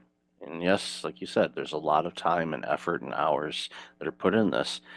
You make sure that you're kind of looking around while you're doing it. You enjoy the journey, the bumps and the bruises, the gut punches, like you said, and even those small victories, landing that first client or selling that first offer, or like we talked about in the pre-show, and launching that funnel to let people kind of guide themselves into the direction where they want to go and what they need so they get the product or service that is right for them. And it's such a beautiful thing when we get to do that. And I am just thrilled when I hear people say, I think I'm going to launch my own business. My first question, or actually first comment out of it, is like, good, do it. I don't know what they're going to launch. I have no idea what they're going to launch. I said, good, do it. And they look at me, I haven't told you what I can do. I say, you want to launch a business? Go do it. Because that's where it starts. All the products and services that we use on a daily basis originally came from an idea, a concept, or somebody wanting to do something. And we have to encourage that. And one of the things that you do really, really well, amongst many things, is you're a strong advocate for community. And I think, and we talked a little bit about this in the pre-show too, over the last 5 years, the need for community, I don't think, has ever been stronger. And so many people, unfortunately, for one reason or another, kind of silo themselves or get siloed away from peers and mentors that can really help them grow, not only as an entrepreneur, but as a person. So why don't you share a little bit about the work you do as far as a community? I love the name of your community, by the way. It definitely has a great ring to it. So why don't you share a little bit about that? It does, yeah. So Herlocity is about to turn a year old, something I'm really excited about. And it's a product of my own entrepreneurial journey and really wanting to bring something to bear that I wished had been there when I started my entrepreneurial journey. There are so many feelings of isolation. We go sometimes from a big corporate job, 9 to 5 with team and direct reports. And even in a smaller organization, you're certainly before COVID on a regular basis, you were around a lot of other people. And then you're on your own you're working from home, or maybe you're at a co-working spot, and the dynamic changes and no one really prepares you for how that energetically can feel like the rug is getting pulled out from under you. And I gripped my wheel at 10 and 2, and I was like, I got this. I got this. If it's going to be, it's up to me. If it's going to be, it's up to me. If it's going to be, it's up to me. And I said, wow, in year 2, I started to look up and around. You talked about looking around and enjoying the journey. And I went, wait, just because I can do this alone doesn't mean I have to. So, like, whatever you're doing right now, take that one thing to mind, to heart. Just because you can do it alone doesn't mean you have to. There's an African proverb that I love that says, you go fast alone, you go far together. And going fast alone is fun until it's not. And you look around and you're like, oh, all I hear are the crickets. And so, and there's an art to connection. We actually in Herlocity this morning had a master class on building relationships and really cultivating strategic relationships, and what the mistakes are that are commonly made and the mindset it takes to succeed, and what are those action steps. And I go, man, I was sitting there listening to the master class speaker and watching the women in the boxes from all over the world going, wow, I've created something that gives women across the globe a sense of belonging on their entrepreneurial journey. And it is so, as a founder, fulfilling to have that for myself. And then when you see those wins and you see those shares and you see people share in the breakout rooms, in the community, in events, wow, I didn't know that you felt that way too. Or it's not just me.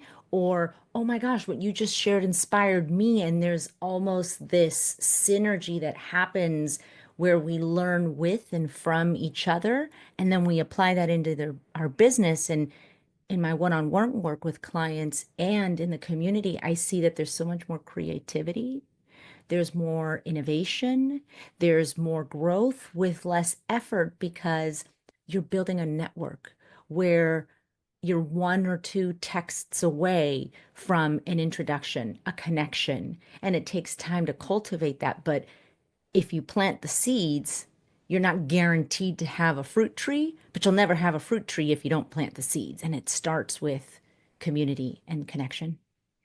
And one of the things that jumps out at me too about this, and I've experienced this as an entrepreneur, is there are times when you feel a little beat down, and you just, that race is, and even if you've got a team and you've got peers, there are times where you're dragging a little bit, and it could be the weather, it could be news alerts. I always tell people, don't pay attention to the news, please. It's just going to bring you down. But just don't do it. It doesn't matter what flavor you consume. It's just focus on your path. You make your own economy, okay? And you don't have to worry about anything else if you do that. But what I find is when you're part of a community and you get to be with other people, and even this show and talking with people, when I finish a conversation, I say 99.9% of the time, the call will end, and I am on such a euphoric high and want to take on the planet, we're going to make this world better. It doesn't matter what we're talking about. It's that community thing. It help reinvigorate you, go and say, you know what? Okay, it's okay for you to feel down for a moment, but don't stay there. Remember why you're doing this. Remember, how bad did you want this? And you just do it. Is it going to be easy? No. If anybody told you it was going to be easy, I'm sorry, it isn't. There's challenging times, but you persevere, because you have to remind yourself, okay, why did I want to do this in the first place? Why did I want to leave my corporate gig that was quote unquote safe to venture out into this, or stop being a nurse, for example, and launch my own business because I just can't handle the workload anymore in the healthcare sector, or wherever it happens to be. You made a choice. And hopefully you talked with some people about it, and to get their feedback, because it's important to seek guidance. And that's again where community is such a key component, because You could be stuck on something and someone says, well, we'll do this and this. Next thing you know, you go, oh, you flip a couple levers and all of a sudden it starts working. You're like, oh, okay. And then you get to move on to the next stage and the next stage. And that's where community is such a beautiful thing, and what you've designed. And congratulations on the birthday. I'm assuming you're going to have cake. It probably won't be as messy as a 1-year-old's birthday cake party, but it could be. I don't know. I don't know how you party. I'm assuming it might be messy, but that's all right. They sell wipes and cleaning sprays and things like that to clean it up. That's my recommendation. Totally. Have a cake and go 1-year-old on it. Everybody will look at you, and they most of the people that know you probably go, I'm not surprised she's doing it this way, but You're right. yeah, so give it a shot. But yeah, I think again, community is so important, and doesn't it can be a huge community or a small one, whatever works for you. But I think again, going back to Herlocity, and I think about this and go back to the pandemic for a moment. When I started seeing a lot of female executives, high-ranking executives, take a step back and go, you know what? I'm not going to work this grind anymore because I want to spend more time with my family and my kids. It upset me, and I'm going to tell you why. Because it shouldn't be a choice of either or. And I think that's my biggest complaint in the workplace culture and the workspace stuff that I do, is I don't want people to have to choose between their family and their work. You shouldn't have to make that choice. It should be you have them both and they harmonize how they need to be. As an entrepreneur, one of the big things that gives you some flexibility, for more or less, is you have the ability to say, you know what, I'm going to spend more time working at home so I can spend more time with my children or with my family or my dog or my cat, whatever you want, but to give you that control back of how you spend your time so you can be really creative and rested and grow and all of that. So again, I commend you on the community and love to hear your thoughts on some of that. Yeah. What comes up for me is when I am talking to folks about Herlocity and community, some of the challenges or the resistance or the concerns they have in a very human way is, but what if I say I don't know? If I say I don't know, or if I show up like we have this idea that we need to have it as entrepreneurs all figured out, that we need to know the answers, and to not know is somehow a bad mark on our character.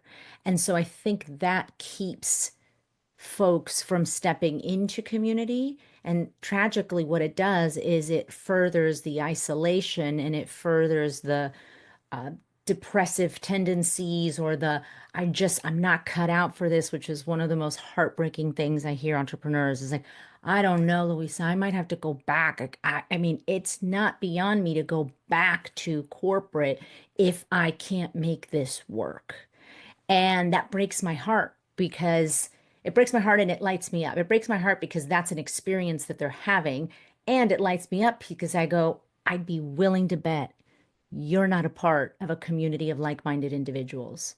Because when you are a part of a community of like-minded individuals who are on a similar journey to you, Herlocity is all about female entrepreneurship and navigating the journey across the pillars that we have of programming, which are very comprehensive and holistic for women. So it's a very generalized community with a lot of programming in specific areas, but you also have very, very niche communities for product-based B2B organizations. And School does a really good job in the directory of like listing all the different communities that there are out there. But I go, I'd be willing to bet you're not a part of a community of like-minded people, because when you are, you're not alone. You can ask questions, you can ask for support. And even if you're not at first the one putting yourself out there, you're hearing what other people saying and you're still getting value. We have hundreds of members in the community, and some people don't really participate, but then I get a message from them that they got so much value from a resource or a post or a masterclass. I'm like, I haven't seen this person engage like maybe ever. And it's similar on social media, because social media is kind of like this ginormous community, but we get into other spaces and you get to know the people versus somebody in your feed among the, like, I don't know about you, but like 7,000 followers on LinkedIn. I sometimes see the same people, and if the algorithm is in a good mood, I see them again, but it takes a lot more effort to keep people in LinkedIn, for example, in your plane of awareness. But in a community, you can really build these relationships. You can really connect with people, and then they become referral partners. They give you business. You can add value. So there's the giving and the receiving of it in community. You offer, you give, you share brilliance, and then you receive. And that reciprocity, that dynamic, to me makes this is going to sound like a cheesy bumper sticker, but it doesn't mean I'm wrong, guys. It's the difference that makes the difference. Yeah, and I think that's, and thinking back to community, I think back to even my childhood or my parents' childhoods when, they'd get home from school and they'd go over to their friend's house and then they would, eat dinner there. So they, the phone call would go back to home and, my grandma or grandfather would answer the phone and they'd say, Diane's eating here. Okay. But it was community. It was just everybody kind of took care of each other and helped each other out wherever they were in life or in business. And everyone was at, different stages, give or take. And people that, are maybe a little further along, the majority of people I've ever encountered like that are a little ahead of me in my business and all of that, if I was quote unquote brave enough to ask them for help, I mean, they were like almost on their knees crying, thanking me to ask them for help because they were so full of information that they wanted to share. And that's you tap into that, people, because it's a game changer. It'll get you there a lot faster than if you're doing it solo. I mean, yeah, there's no shortage of ways to find out how to do things. I mean, it's all there. You can ask ChatGPT; it'll tell you all you need to know about whatever you want to learn. Totally. But it doesn't have that human approach where you're having a conversation and you can see or even hear, even if it's over a phone call, the tone of voice. And I thought about that, and that makes sense. And well, what about this? And it spurs on thoughts and ideas that you may or may not have thought about. And you're like, okay, maybe I could do that, or make this tweak, and you'll actually see this, do this, or I've been struggling with the same thing. You know what? Maybe we can ask our network and see if there's anybody there that would know somebody. Well, someone will know someone. And again, that's when you start seeing it's almost like a wishing pool where it's like, I wish I could find out how to do this. And all of a sudden, boom, there you go. Here it is. And it's usually, especially in a community setting, it's specific to you because they have an understanding about what your business is, what you're doing. Yeah, I can give you in AI or Google or whatever can give you a generic response on what to do with something. But in a community, they know who you are. So the response is going to be custom made to you in all likelihood. And from there, the likelihood of you being able to implement it and being successful increases dramatically because most people anyway, I hope, aren't going to give you bad advice. They're going to give you advice because they want you to succeed. Why? Because it strengthens the community. Yeah. Yeah. The other thing that I want to add that dovetails to what you shared is, and it touched on the note of advice, is I'm a big champion of sovereignty and personal authority and us being the expert on us. And it's exciting to be on that journey and to drum that beat, to march to the beat of that drum in 2025, where, to your point, you have ChatGPT, you have speakers, you have podcasts, you have books. I mean, there's so much information. And even here, all that Michael and I are doing here today is giving you information. I'm not here to say that community is the only way to do it. And if anybody in any sector says this is the right way to entrepreneur, run as fast as you can away from them, because it isn't linear. Growth isn't linear. An entrepreneurial journey isn't linear. But when people share information, Michael, myself, a community, a space, you join Herlocity and you connect with somebody, you've got an access to hundreds of women across the globe when you join Herlocity, and you get on the phone and you start chatting about your journey and you ask for something, and you make that brave step and go, who do you know? Or I'm looking for this, or I want this kind of support. And then they give you information. Guess what? You now have options. You could still choose to do it the way you want to do it, but it gives you diversity of thought. And it can be so easy to live in our own silo and in our own thought bubble. The other thing that I love about community is it pulls you out of that. There's other perspectives, other cultures, at least in global communities, there's other perspectives. There's diversity of thinking, there's diversity of leadership, there's diversity of entrepreneurship, and you get these diverse dynamics and go, oh, I never thought of it like that. I don't know that I'm going to do exactly what Michael said, but I was going to do this over here. And now there's this new, and this speaks to the innovation I was mentioning earlier. Now there's this new way that I could go to market with this product that I hadn't thought of. And it's not quite you, it's not quite them. It's a blend of the two. And that's really fun when you have those moments of, oh crap, this is actually really cool. I hadn't ever thought of it like this. And I think that's what's so eye-opening is it gets us out of our silos and different perspectives that we can consider. We may not implement them, but at least we look at it and go, okay, so that's what it looks like outside of my fishbowl. All right. And again, it can help you go, you know what, maybe this product launch isn't the right thing to do right now because of what Sheila said or what Amy said. And I think that's something, again, you're not going to have unless you're part of a community. So, Louise, I love this conversation. Where can people find out more about you, Herlocity, and everything else you're doing? Yeah, Herlocity, www.herlocity.com, a play on words between her and velocity. I'm on Instagram, luisamilano.herlocity, LinkedIn, Luisa Milano, and then my website, www.luisamilano.com, LuisaMolano. Reach out. I'm a real human. I think when we do podcasts, we go, oh yeah, like, but I'm not going to reach out. Like, that's what they say. Like, I respond to every single DM that I get.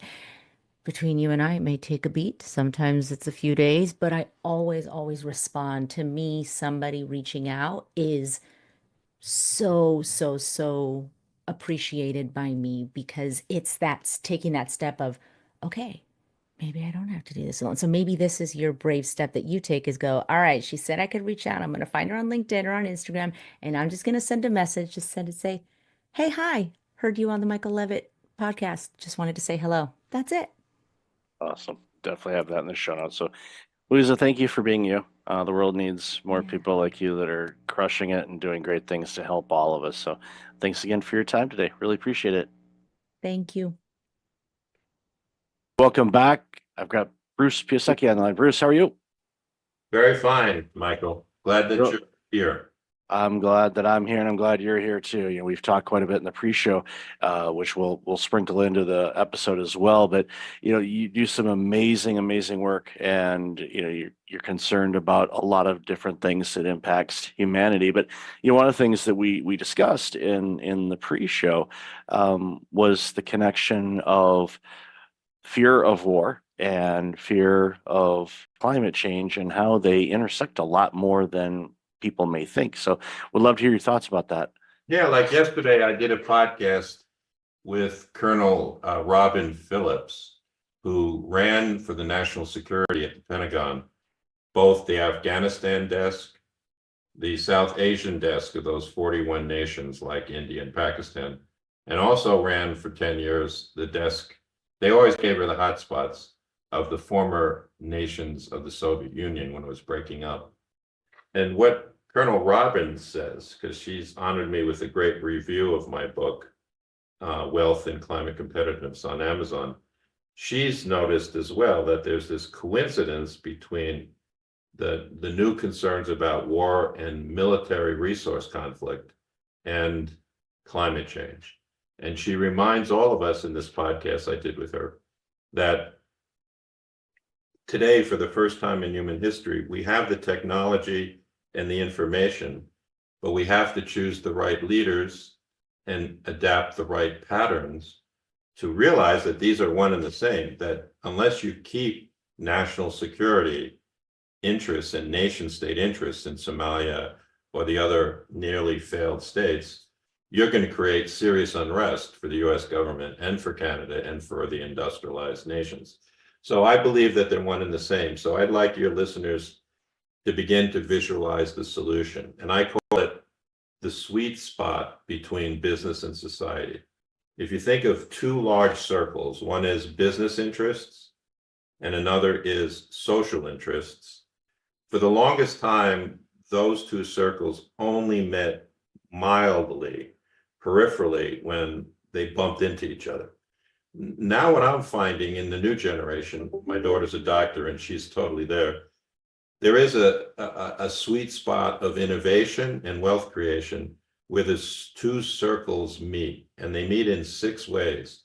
First, they cut costs. When Walmart hired my firm, it was always the low price. They wanted to bring food into Africa with less cost, but it really is a sustainability and climate solution. If you can give people nutrition in Africa in 22 nations without or over reliance on yams, right? Because it's not diverse enough. Second, the great firms grow revenue. So in my new book, I talk about Trane Technologies, the building science and the food transportation giant, 50,000 engineers who quadrupled the value of their stock during the pandemic because they found a more efficient way to help Pfizer shift its pandemic vaccines, helped Walmart ship its refrigerated food. And so Trane Technologies is featured in my new book as an example of a business result. They're growing revenue because they're interacting with social needs. I think the third thing that happens is we begin to improve our relationships against the common prejudices. So many corporate leaders that I worked for, say 20 years ago, in their high rises where we take the private elevator up to the top of the firm, they had prejudices about social movements. They had prejudices against government, right? And I think that when you begin to think of the sweet spot that's shared between business interests and social interests, you get firms like Toyota, Patagonia, Unilever that operate. Unilever operates in 120 to 140 of the 190 nations in the world. And they see that in the attitude of most people that buy their products, there is this sharing of the sweet spot. The other 3 things that I worked on in my firm with our lawyers and our engineers is that you attract and retain better talent by thinking about the sweet spot. And that's clearly evident in firms like Trane, where I write about a man called Scott Tew, who's taken my company's leadership training for 15 years, twice a year, and as a result is one of their managing partners. I also think that you strengthen the brand, and too often the environmental movement is distracted by that. There's only saying it's greenwash, right? But it does actually, when a Toyota makes a hybrid powertrain car that goes twice as far at the same cost, you're improving the brand of Toyota in contrast to the gas guzzlers. Now, I'm not willing to say that we won the battle at Toyota because it was at the same time trucks were very dominant. So although we launched 8 million hybrid powertrain cars, the Prius and onward, we didn't change the entire market. But the sixth and last thing it does is it reduces risk, right? So all those financial concerns about capital exposure. So cut costs, grow revenue, reduce risk, strengthen brand, improve social relationships, and attract talent. That's what we've focused our company on for 40 years. And you recognized early on, how intertwined everything is. And when you get all of those pillars, as I like to look at them, working together, you create this system and this organization that is it's doing amazing work. It's addressing needs. It's fulfilling. It's an organization. You go in there and like, okay, what you have this opportunity to be creative because you're bringing in the best talent because you're doing creative things to make a positive impact on the world, improving profitability. You can have both worlds or all worlds. I think you made a key point, Mike, so I'd like to build on it. I was trained as a classical financial literacy person, but you're talking about how in today's generation and most people find satisfaction in purpose. And purpose at a firm is doing what you exactly described. So I go back in my work, my New York Times bestseller is called Doing More with Less, where I discovered this by writing about Ben Franklin. If you think about that American guy 300 years ago, he's neither Republican nor Democrat. He is creative in his force, and he thinks about social capital, not just financial literacy like I did. So, for example, he thinks about the bifocal because he notices he needs a bifocal to read better. It's self-interest, but he made it available to the people of Philadelphia. He's tired of moving his cart to the print shop through mud, so he helps the Public Works Department invent sidewalks.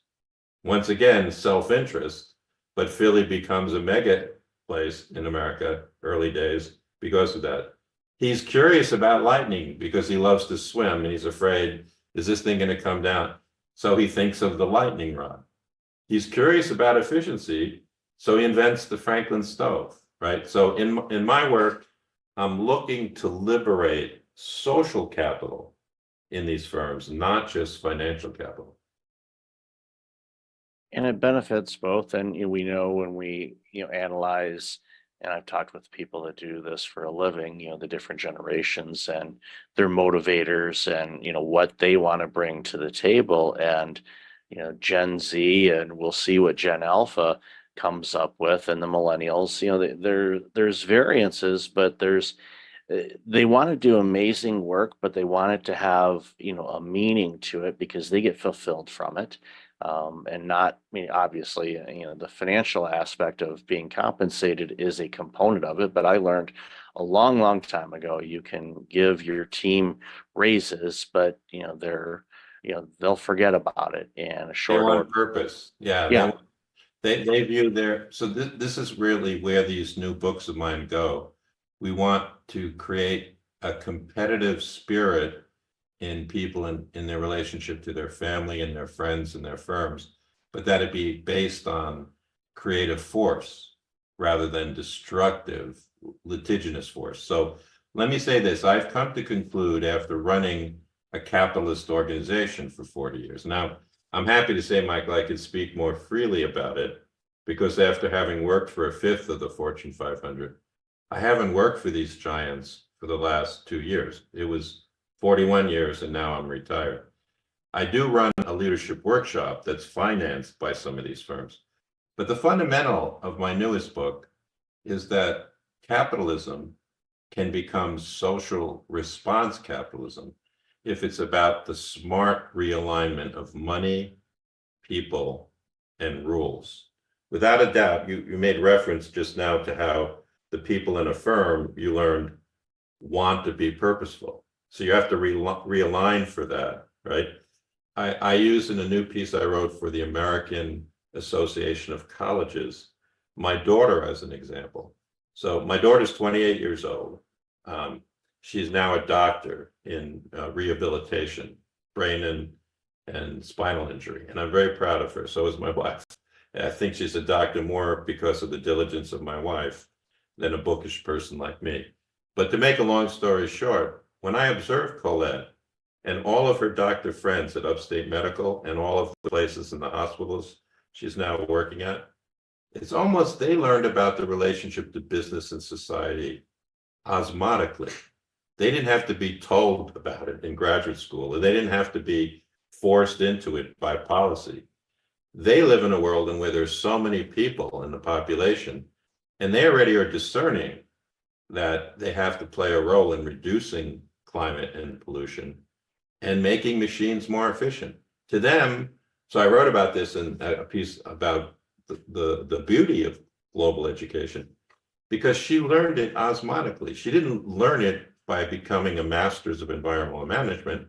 She learned it through medical school by bouncing across other intelligent, service-oriented people from around the world. So I've come to conclude that we are in a race to save the environment and save the planet, but I'm of the school that we're getting there. After 41 years of practice, I feel, Michael, we're getting there. Yeah, and I think, the competitive spirit of, we'll use racing, for example, but yes, we're all competing, but we're all competing together because we have a same goal. And being open, and you mentioned your daughter, and observing and in conversations with people all over the globe, you get different perspectives, and that shows to me, not knowing her at all, that she is open-minded, curious, exploratory, wanting to see different things instead of getting into a rut, for example, and just saying this is the only way that we can do it, when we know there's countless ways that we can approach things. But I think that it speaks volumes to her and the role that Your colleagues, there were hundreds like her in medical school. That's what blew me away. When I was pre-med 45 years ago at Cornell, it was all about becoming a doctor and focusing in your office and not about all these social issues. I think you hit the nail on the head again, that I've been curious. The word curiosity is also related to the word creative force. Now that I sold my corporation 3 years ago, my wife and I created a foundation where we give awards to under 40-year-olds that are writing about business and society. We've given many out now, and they're awarded at the New York State Writers Institute in front of 500 other authors. And we decided to call it Creative Force Foundation, because there is a difference between selfish, self-aggrandizing, competitive force, where you always feel like you have to win, and creative force, where you're watching the currents move in the direction of social needs. And so I don't believe that there will always be, Michael, speculative capitalists who are trying to get the 40% yield in two years, right?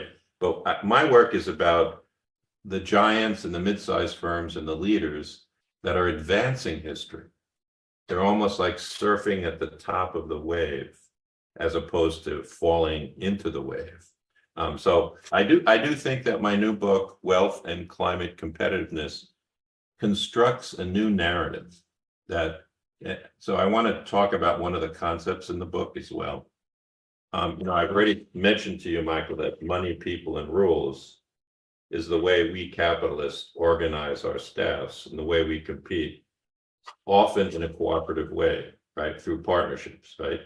But I think the thing that I found myself surprising myself, Michael, in writing this new book, is I tried to think, what kind of 700-year-old tale exists out there that's going to prepare people of all different generations to think this way that we're talking about more easily.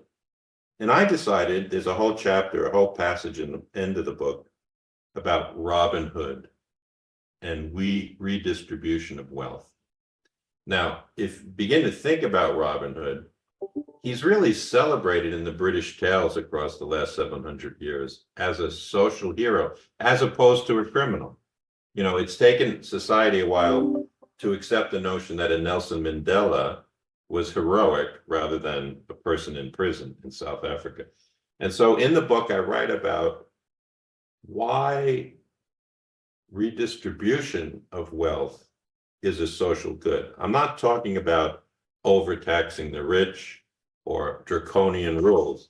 I'm just talking about how there's things happening in the investment community at places like Calvert Investment or Trillium or my pension funds, where every day 10,000 clicks are redistributing wealth to more efficient companies like Toyota or Train. And that adjustment of capitalism is the social good. All right. So it's almost like an invisible Robin Hood. It's not Robin Hood. It's instead the merry pranksters exist in capitalism, and they're beginning to click the change. So my book is a reflection about that hope and that optimism in a time where it is easier for people to despair. Yeah, it's very easy for people to go down the negative rabbit hole. If you look for it, you're going to find it. But working with organizations like you have, you know, okay, these are the ones that are they're going to ignore the naysayers. They've got their mission. They know what they want to do. They know what they want to accomplish. They may not necessarily know yet how they're going to do it, but that doesn't bother them. They know that they'll have the creative willpower to be able to attack it and do the things that they want to do and make that impact on the world, both from a financial standpoint, but also a social good. And we've, highlighted this throughout the conversation.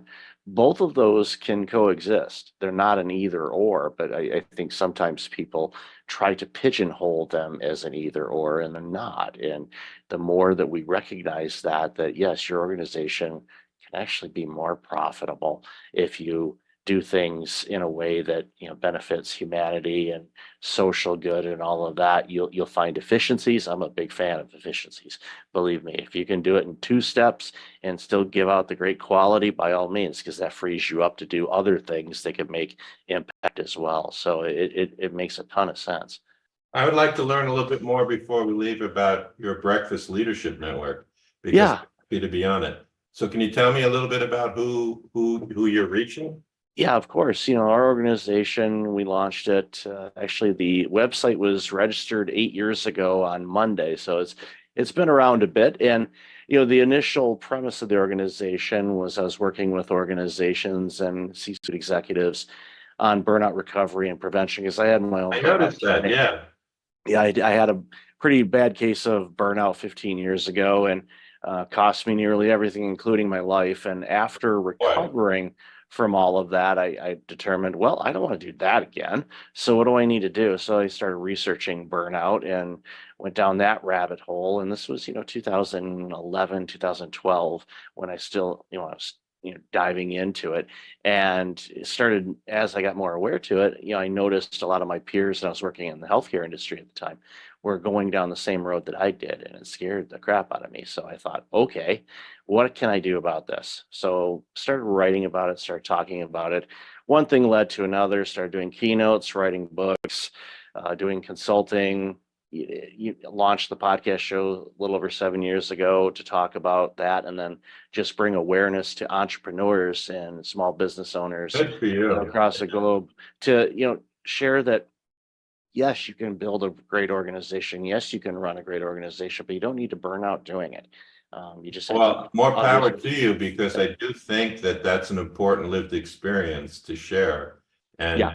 good for your work on the website. One of the things I hope you do is Rob Nyson, my publicist who put me in touch with you, is a very classical, wonderful ex-publisher of a Big Ten firm. He doesn't share your contact information. It's his style to preserve the relationship to you. So if you emailed me your mailing address, I'd love to send you 2 or 3 of my books for your home library, so that I can Awesome. become sort of like a brain trust for you. Because I've now that I'm retired, it took me 17 years to finish this, but a publisher came out with a book about my life, but I could tell it fits your sensibility, because I chose not to write about myself, but the 77 short vignettes are about the people who shaped me, because you've used the key words that I'm very interested in: curiosity, creative, and cooperation, right? So, if you think about it, I'd love to send you that in case you want to do another follow-up. The book came out a month ago, so it's still getting its legs. Oh, it's beautiful. Yeah, I'll definitely, after the show, I'll email you all that contact information. And I highly encourage people to, if they haven't already, pick up your books and follow your content. And because the expertise and experiences you have provide such a foundation for organizations to really thrive and grow and survive. And, you know the stat, when you look at the Fortune 500, I saw this the other day, and it was surprising, but not that, almost half of the Fortune 500 in the year 2000 have either been acquired or they're gone. And you're like, fascinating. it's like, you go, how in the world? Or even I saw a story the other day. One of the organizations in San Diego where I spent a bunch of time as well, called Q Health. They were valued during the pandemic, over $2 billion. They've shut up shop. They're closed. They're gone. Like from 2.3 billion to nothing in a couple of years. It's because, the market changes.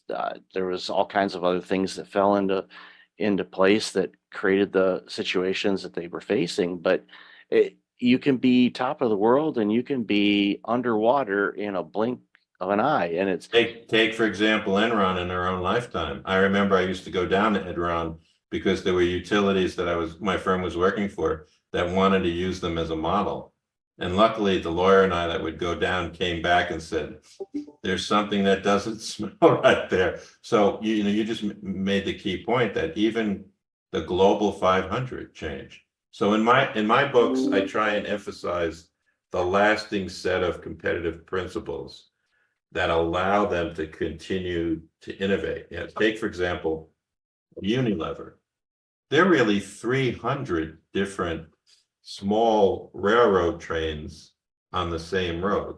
They're managed by the same vision and set of people, the most legendary one, Paul Pullman, but I've met many Unilever people.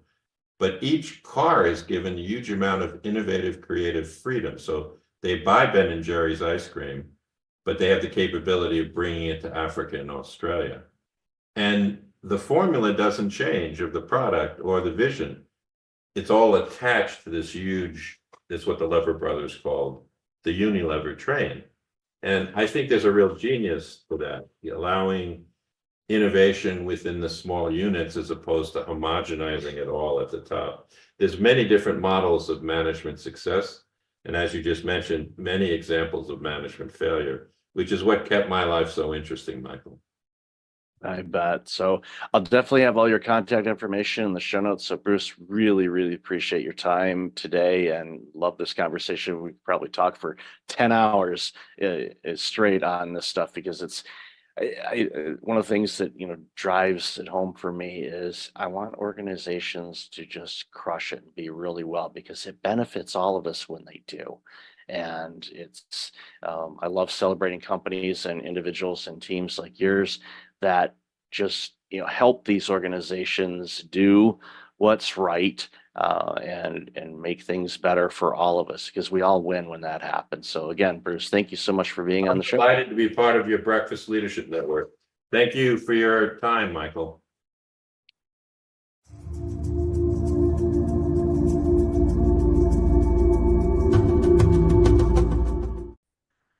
Welcome back. I've got Matt Seafeld on the line. Matt, how are you? I'm doing great, Michael. Thanks for having me on today. Oh, thanks for being on the show. Really looking forward to this conversation. And even in the pre-show, we talked about all kinds of different things, and it's going to be a really good chat for the audience. So why don't you share a little bit about you, and then we're going to jump into this important conversation.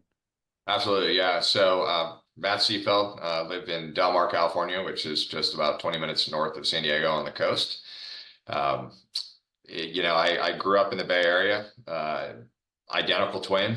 So spent most of my childhood and even into adulthood competing with somebody, which I'm sure some of those topics will come up on our show. Basically, sports was a big part of my life.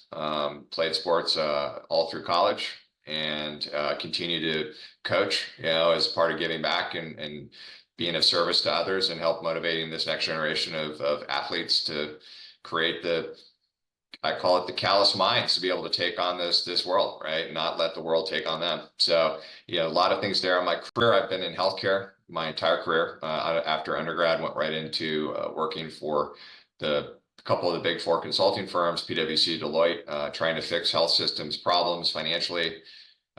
Fast forward 24 years, I'm still trying to fix health systems and provider group problem.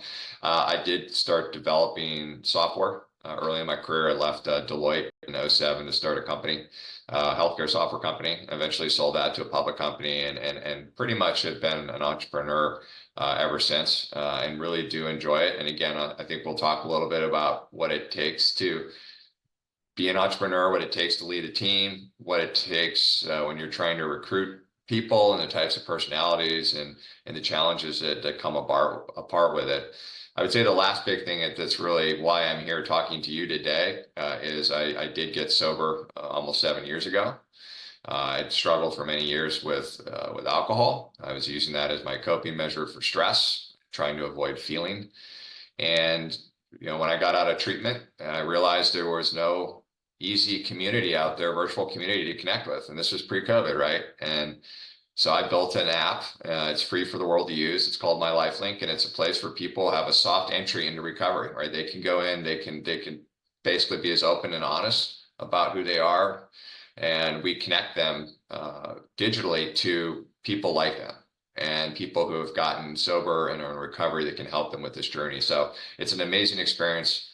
Again, if any of your listeners out there are struggling with substance abuse, behavioral addiction, or emotional addiction, then or know somebody in their family or friends, pass them on. We'd love to have them. We have lots of virtual meetings. We have lots of things that we offer through the app, and it's free. It'll never be charged for. It's my trying to get back to society as another way to get away from the chaos of this world. As if we focus more on others and less on self, right? That's when healing begins. That's when we start to evolve again as a society. That's amazing. I'll definitely have the link to the app in the show notes for sure. And I highly encourage those that are struggling with any type of addiction to check it out for sure. So let's bounce back to the healthcare side of things. I worked in healthcare administration, the primary care setting for almost 15 years. And every year was trying to fix healthcare. And my colleagues that are still in that industry, and I've been out of that for several years now, are still trying to fix it. It's a weird thing. And I have my guesses as to why it's so challenging to quote unquote fix it. And I think you kind of alluded to it a bit. And it just seems like that there is a combination of a reluctance to make adjustments because we've always done it this way, or people are afraid to take risks to say, well, let's try this, because from physicians closing down practices, which is downright scary because we know the population is getting older and we're going to need more healthcare providers, not less. So it's frightening to see that there's so many practitioners that are closing up shop or just saying enough of this. I'm going to go work at Target.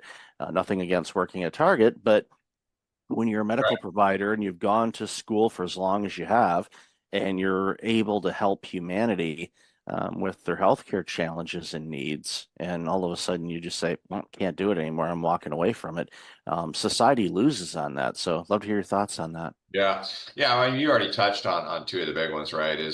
We've always done this, right? There's an apathy in healthcare, and I see it whether you're a large academic medical center or you're a 3-doc shop, right? It's the physicians have put so much trust in the administration side to just get it done. And that worked well. That worked well years ago when reimbursements were decent, cost of delivering care was less. But today, right, what has inflation done to supply and labor costs to deliver the service? It's skyrocketed. And I don't know of anyone who's getting more money from insurance companies, right? So you have pressure on margin now without you doing anything wrong. It just is simple, right? I was actually got a knee surgery in November of last year, and I'm sitting on the OR table. The anesthesiologist is about to do his thing. And I said, hold on a second. And I said, hey, do you know to the doctor, my orthopedic surgeon, do you know what the allowable is for my meniscus surgery you're about to do? Do you know what you're going to get from Blue Cross? And he's like, I don't know. I said, $1,400. So that's pretty good for a 20-minute procedure, right? And I said, who's after me? What type of patient? He goes, Medicare. I said, what are you going to get from that? It's like, I don't know. I said, probably $800. And then I went one step further and I said, do you know how many people and touches on the administration side it's going to take for you to get paid for my claim? And he's like, no. I said, do you think you should know that as a business owner? It's like, yes. So there's your problem. So the problem that I see now, and I've been pitching this for 20 years, right? And it's always been a kind of a nice to have concept, but now it's a required to have, is the fact that unlike Henry Ford figured this out in the early 1900s, and healthcare still hasn't gotten there, right? It's this principle of people, right? And it's how do you get a workforce in place that will move heaven and earth to do the right things for the jobs that they're in, right? Revenue cycle is a nasty business, right? High turnover, low wages, not a lot of motivation going on there. So when you start to think about touches to get outcomes, I mean, we looked at like our company, we have a services business as one part of our company. And I looked at all of the outstanding account receivable. Those are claims that are just sitting out there waiting to get paid. We had already touched those 27,000 times at $5.27 a touch. Is that a problem? Of course it's a problem. So I really think the only way for healthcare to get back on track, and this is still probably not good enough. I think healthcare is going to have a massive change over the next 5 to 10 years. Probably some more government intervention there. Is that we've got to reduce touches and humans to get payment for services that are already much more expensive to deliver, right? It's as simple as that, right? It's getting people in the right organization, and it's measuring them and holding them accountable. So if you think of like, I call it recognize, reward, and retain, right? How do you recognize people for the great work they do? How do you reward them? And there's lots of ways to create reward systems. And then how do you retain them, right? Ritz-Carlton, Walt Disney figured this out decades ago. They call it the internal service quality, right? I love my job. I know where I fit in the organization. I want to be here. I want to brag to everybody, including my family, about what work I do, right? So I'm not going to leave you and I'm going to perform, right? Healthcare, what the heck? Like, go into a business office and hey, everybody's motivated or nobody's raising their hands, right? So you have to get back to it. And the only way you can do that, though, is to be able to give them non-emotional, objective data on how they're doing. Because you're going to see two things. You're going to see the people that rise up and are like, finally, Michael sees what I do. And then you're going to see the people that select out. They're like, I don't want to be held accountable. I'm going to go work at another organization. I'm going to go work down at the Target or Starbucks or whatever, right? It's that piece. To me, revenue cycle management is you touched on this. Like, I live in a community where if you have Medi-Cal, you will not be getting seen by any surgical specialist in our area. If you have Medicare, good luck. If you have good commercial managed care and you have a net worth that allows you to pay cash for lots of it, I'll see you. So not only these communities are, you're not losing physician groups, but the communities, they're only now taking select patients. So so all of this is hurting our society. We're all being impacted because we can't get our arms around the fact that there's too many people and too many touches to get paid. And we can't hold these payers more accountable. Those payers make billions in profit, right? The supply companies make billions in profit. The drug companies make billions in profit, yet the providers are going out of business. Wait a minute. Where's that economic principle? So I've done this for so many years. And so like the software we develop really sits on top of these billing platforms that measures every unit of work and provides that feedback to administration to say, hey, this is where all these humans are getting involved. Let's look at why.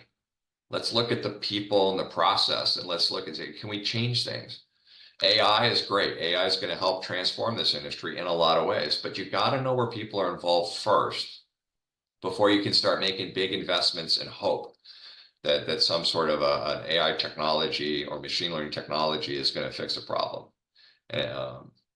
So that was a long answer, Michael, but it's important, right? How do you motivate people? One last thing I'll say on this, and this goes to really anyone listening that's either running a company or in a company, is make sure people understand why they do. When people ask me, like, what does Medivault do? I said, I'm not going to tell you what I do, but I'm going to tell you why I do what I do. Why is because this society needs access to great healthcare services. And if we can't drive margin for these practices, and they go out of business, or they're forced to sell to a hospital, or they're forced to sell to private equity, it hurts the community. So why I do what I do with my software is to give some of that dollar wallet share back to our provider groups. Same thing in organization.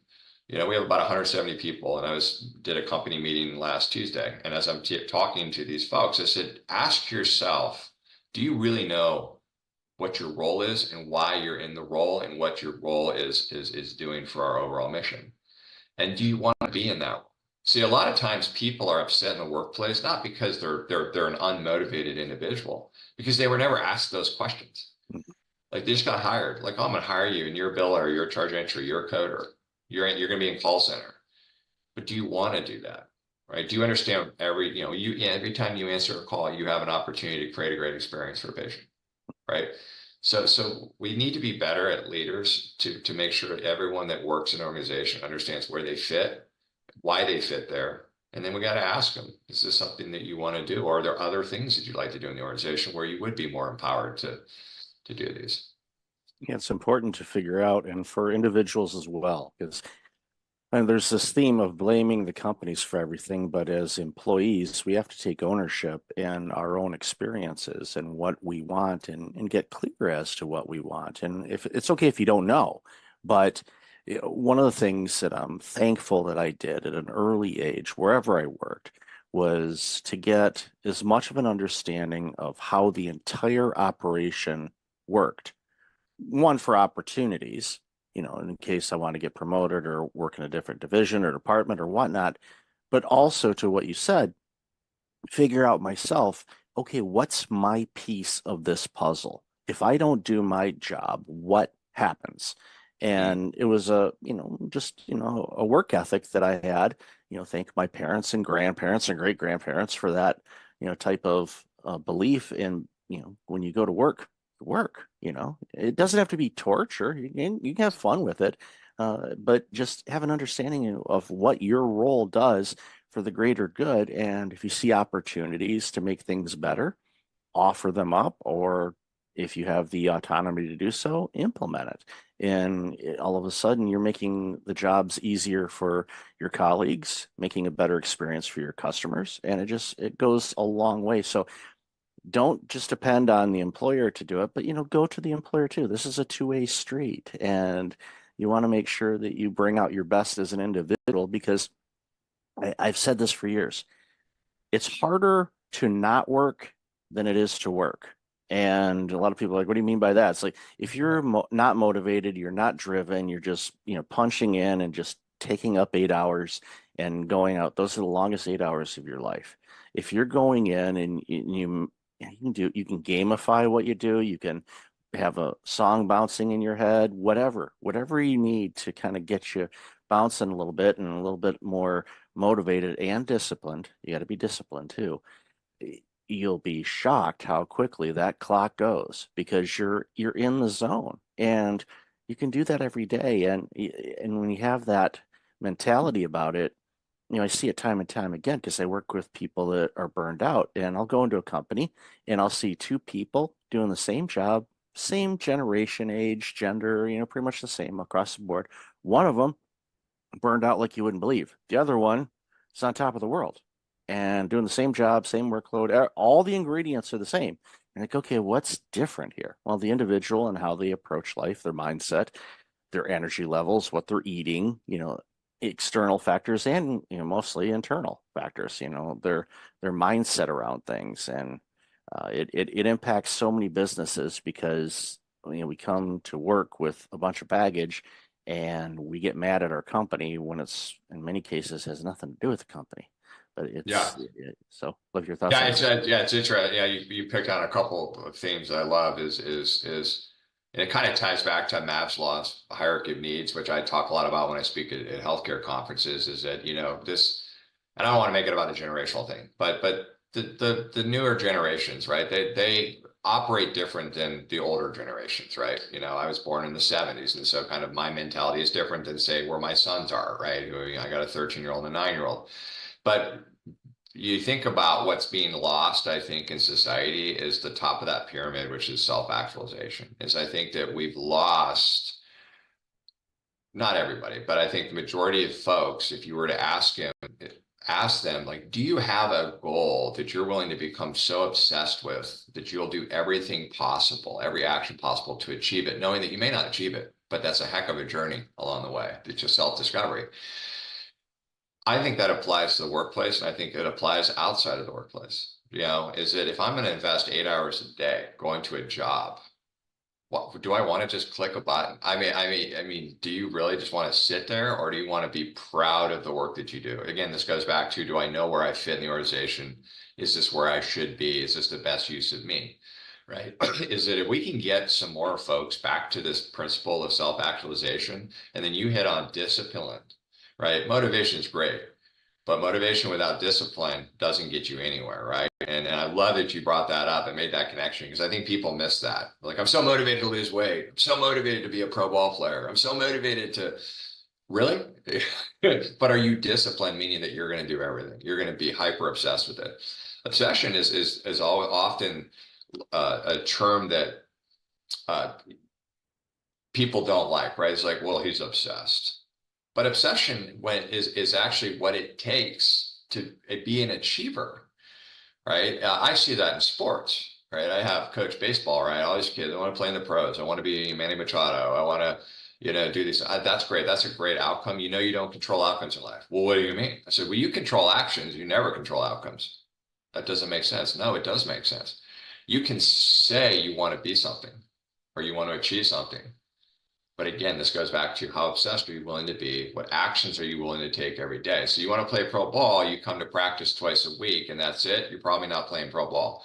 You go to practice twice a week, then you come home and you hit the tee 5-10 minutes a day, right? Then you throw pitch 5-10 minutes a day, and you compound that every year. You're starting to do the work that gives you the better opportunity to play in high school, play in college, and then potentially pros, right? So it's really important, I think, for society, your listeners, you and me, to just recalibrate that if you want to be something that you're proud of, then you have to take ownership of that goal, and you have to do everything you can. And this is workplace, and this is outside workplace. I'll tell you, in recovery, it's all I talk about, because it's like, I hear this story every day.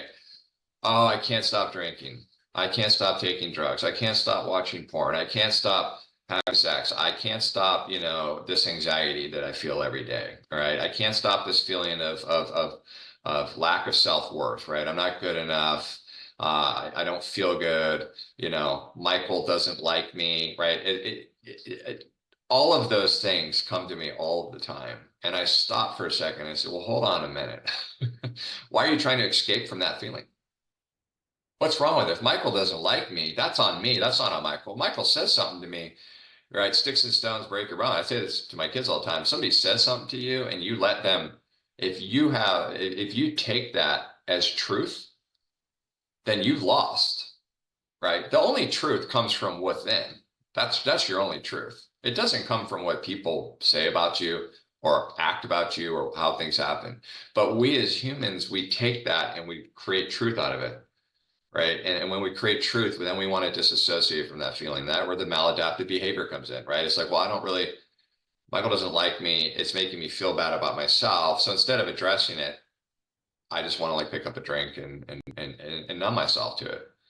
So again, this goes back to the principles of, are you willing to set goals that you really, truly want to achieve? You can't be everything, right? And I talk about when I do career coaching all the time, especially with my high school kids I coach, like, I don't know what college I'm going to go to, what job I'm going to have. I'm like, calm down. It's easier to figure out what you don't want to do first. Start there, right? I went into corporate America, full transparency. I love my dad to death, but I did it because that's what dad was. Dad was a successful businessman. He flew every week. We fly first class. We stay in nice hotels. And so I get out of college, all-American athlete. And I'm like, I don't know what I'm going to do. I go into consulting because, now I can fly. And honestly, what I probably should have done is followed my instincts. Firefighter, something out the military, something out there that's more in tune with my personality of hyperactive, aggressive personality, but I didn't, and so I spent all of those years, and I built a life around it. I built a career around it, so I'm not disassociating the outcomes that I've achieved because of it, but it makes you wonder, what if I had gone down the path of where my instincts would have taken me, right? If we can get these younger generations to think like that more, and not try to be something else or something that they think somebody wants them to be, no matter what it is, I think it's healing for them, and I think people in this world, they build their lives to a point where they have to have certain income levels and things like that, and they're not happy, right? Whereas I think if folks could actually say, this is really what I want to be, this is the lifestyle that I want to have, and then you work from there. Instead, it's like you build a lifestyle that's so high value that it's like, well, if I don't make this, then you can't do that, and therefore I'm going to stress myself out. I don't like my job. I'll stay in my job. I mean, my younger brother, maybe he'll be listening. He'll laugh about this. I mean, that's where he is. I was talking to my mom the other day. I'm like 7 years younger than me, and he's never happy with his job. But he's built such a life for him up in the Bay Area that like he can't. The fear of leaving, it's too much. It's too much. You know, I left Deloitte and Touche when I was not married, no kids, and I was just kind of dumb. I was like, I'm going to start my own healthcare software company in 2007. Now, I didn't realize at 30 years old that a recession was about to happen. So, you know, but it's different, you know, and I made it successful only because I was relentless and not failing. You know, I actually hate losing more than I like winning. That's just my personality type. And so it does go back to what you want to be. And this all ties back to what we were talking about earlier, which is, am I in the right role? Am I doing something that I'm passionate about? Do I want to brag to my friends and family about the work that I do? Why I do what I do? And if the answer is, I don't know, or no, look at that and set goals outside of work, right? I love it when people are like, I want to run a marathon, or I want to lose 10 pounds, or I want to swim, you know, 3 miles, or I want to learn a foreign language, right? I love that. I'm like, sweet, those are all like awesome outcomes that you want to have. But now what are you going to do about it? Yeah, it's easy to write down the goals, but you have to live them. They have to be a living, breathing document. Like Brian Tracy says, write down your goals every day. Every day. And, you know, Yeah, and I love that guy. look, and Yeah. I know he's amazing. And you look at them and you look at the goals, and you just and over time, you know, you say, okay, if I had to pick 1 or 2 things today that I know if I stick to it, motivation there or not, but the discipline to do them, that will move things forward quicker, then what are those things? And sometimes those things are going to change. And, you know, going back to, you know, what you said earlier too, and this is something that I picked up a while ago, was, you know, when we have negative thoughts or we're feeling bad, and we want to mask them, or, you know, go run away from them like so many of us do. You know, the approach that, you know, I was taught to take was welcome those feelings. They're there anyway. You could just welcome, like, hey, how are you? Glad to see you.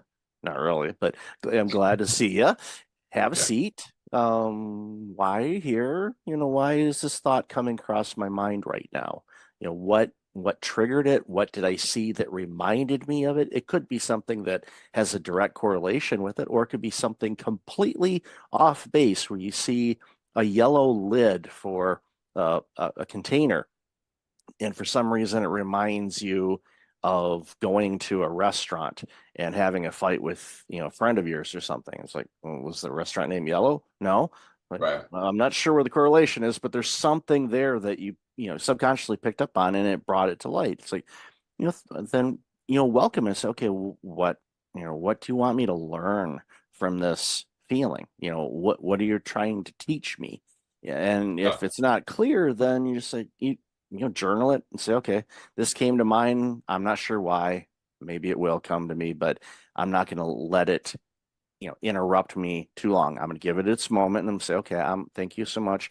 I'm focusing on this now, and go that. And again, these techniques vary for people. Whatever helps that you can, you know, change your mindset, or, you know, your thought pattern, your focus back to, you know, what you were working on. Even if it's simple breathing exercises, just to kind of center yourself.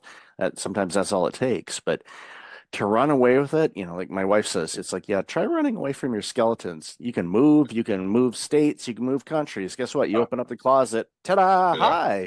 Yeah. So they're always funny. funny. As I love you brought that up. Yeah, in recovery, they always say, you know, if you can move, but if nothing changes, nothing's going to change, right?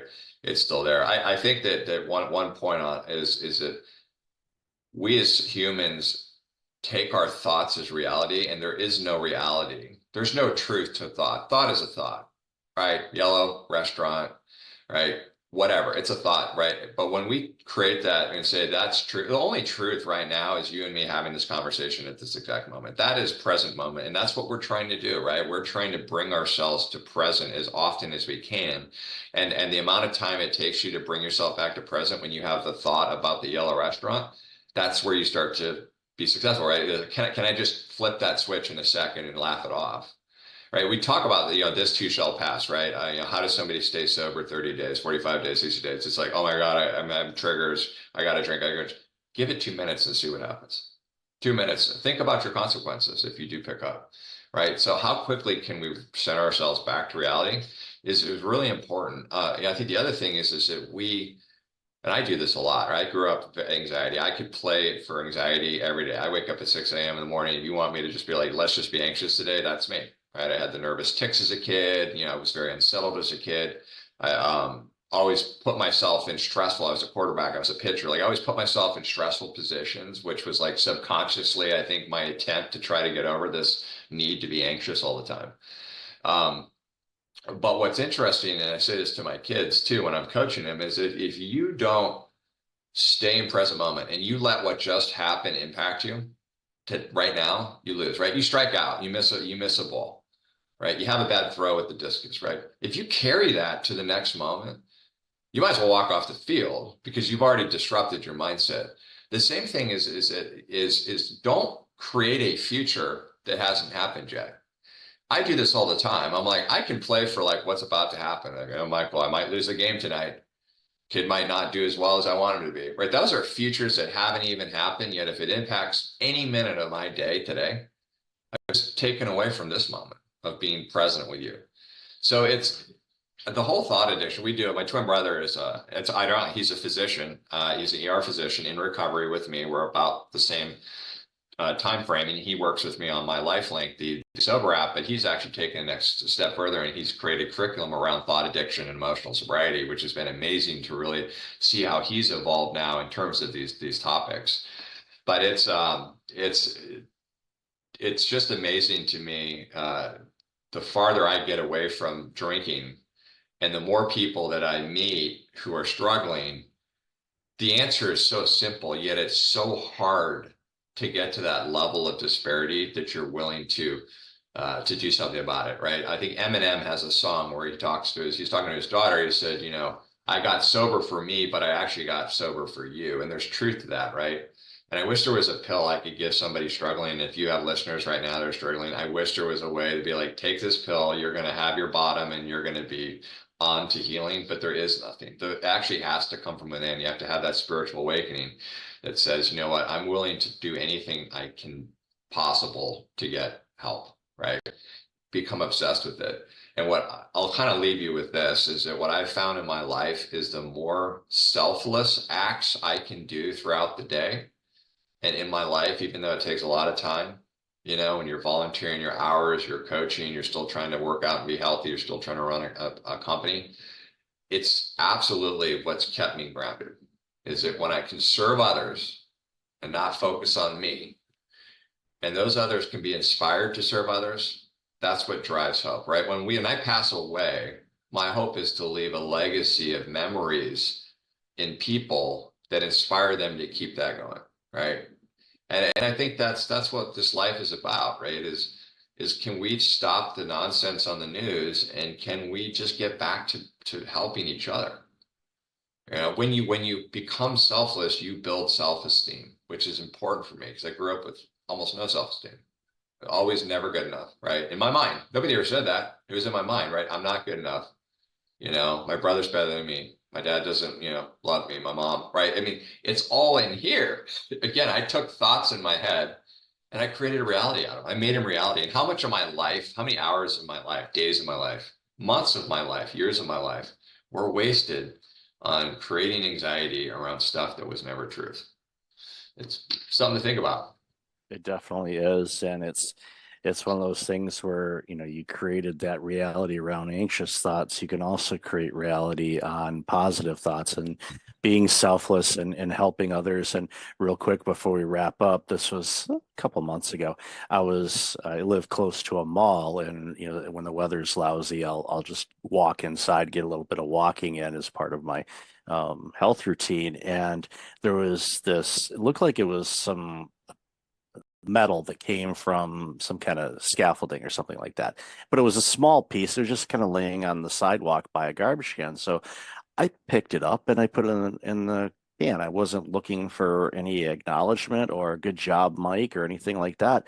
But I didn't even see him. There was an older gentleman behind me that English was not his first language, but he was able to muster up the words. He says, "I am so glad there are still people in this world that will do something like that." Well, And it was that shaped my day. And it was like, okay, keep Yep. my eyes open for other areas to serve. Again, I didn't do it to say, look at me, I am cleaning up the earth. No, I just saw it and took care of it. And Yep. and by doing that, it removed a hazard, made it cleaner, and it took me 3 seconds, if that, to do it. And it just look for those opportunities to help others. They can be small. It might be small to you. It might be gigantic to them. That's right. Just take those opportunities. So, Yeah, Matt, you I never love- know the impact, right? You never Oh, know yeah. the impact you're going to have. I'm coaching a baseball team right now, and one of the kids who's first year playing baseball, single mom, dad's nowhere to be found. And she came up to me the other day and she said, "I'm so grateful to have you as a coach and really kind of help be a father figure, to this kid." And I'm like tearing up a little bit saying it. And I thought about it. I said, wow, I take it for granted, like my house. We got a beautiful wife. She's amazing. I've got two healthy kids. Not everybody has that, right? We were just down in Mexico on spring break, and we're leaving this nice resort, and we're driving to the airport. And I told my boys, I said, "Look over there. People live there. These are no running water, right? I mean, not the same life that they have." And I said, so you have to have empathy for that. You have to you have gratitude for where you're at. But you have the empathy for others, and how can I help other people, right, to rise up? And I'm telling you right now, if everybody today, listening, could just do one thing, one piece of service, whatever, pick up a piece of metal, open a door for somebody, help somebody grab something off the top shelf, whatever it is. I said, just imagine if that started to have that ripple effect. And it does. It feels good. Like that guy saying that to you felt good. And that's okay. That's a nice dopamine hit. You're like, okay, I didn't do it because I needed it. I did it because that was just the right thing to do. But it does start to build that self-esteem and confidence. So, and it attracts more of that to you as well when you do it. Yep. So, Matt, love this conversation. Yeah. Where can people find out more about you and this amazing work you're doing? yeah, so LinkedIn obviously is the easiest way to look me up, and regardless of which company you're interested in, but Matt Seefeld on LinkedIn. And then of course, if you want to put it in the show notes, My Life Link is the app. So you can download it on Apple or Google Play. If you or anyone is suffering, you can be as anonymous as you want to be.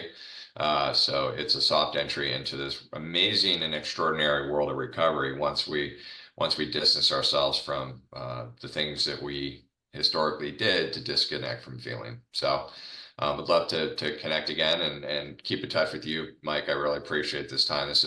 These are fun podcasts to do where you can kind of just be open, and talk about a lot of different things. Yeah, no, I appreciate you and really enjoyed the conversation as well. And I'll definitely have all that information in the show notes. So Matt, again, be well, and hopefully you don't have nightmares about linebackers tackling you or. I still have a little bit of, yeah, it's funny. It's always like, I'm not prepared. I was a quarterback, so I wasn't prepared for the playbook. Like that's usually, it's not like a lot of people worry about school or they're not prepared for a test. I worry about, I show up to a game and I don't remember the playbook. Isn't that funny? So I still have that. or pitching, Manny's up at the plate and he hits the ball and the ball leaves Petco Park and lands in Balboa Park. So I know we've seen a few of that. Yeah. Yep. Awesome. Well, thanks again, Matt. Really appreciate it. You too. Take care. Welcome back. I've got Katie Trost on the line. Katie, how are you? I'm doing great. Thanks for having me. I'm excited for this chat. Yeah, I've been looking forward to this one for a while now. So for those that aren't familiar with you, why don't you share a little bit about you and the work you're doing, and then we'll jump into the conversation. Happy to. I'm an advisor in the tech ecosystem. I mainly work with CEOs and their executive team, sometimes the board as well, and pretty much 360 around the CEO, everything from their leadership, internal, external brand, how they show up in the ecosystem, what's their brand, but then also just the whole internal operations and implementing operating systems and scaling organizations. Mainly, as I said, tech, so usually around 100 to about 500 employees. And as they scale their engineering teams and their sales teams, usually they have quite similar challenges, and I work with them on that and do the whole strategic planning and internal structure. Because I'm German after all, so I like structure. But then also scaling culture and working on the executive team dynamics and the team building. So really everything the CEO touches. And yeah, I advise about 10 to 12 at a time and having a good time doing it. I enjoy it a lot.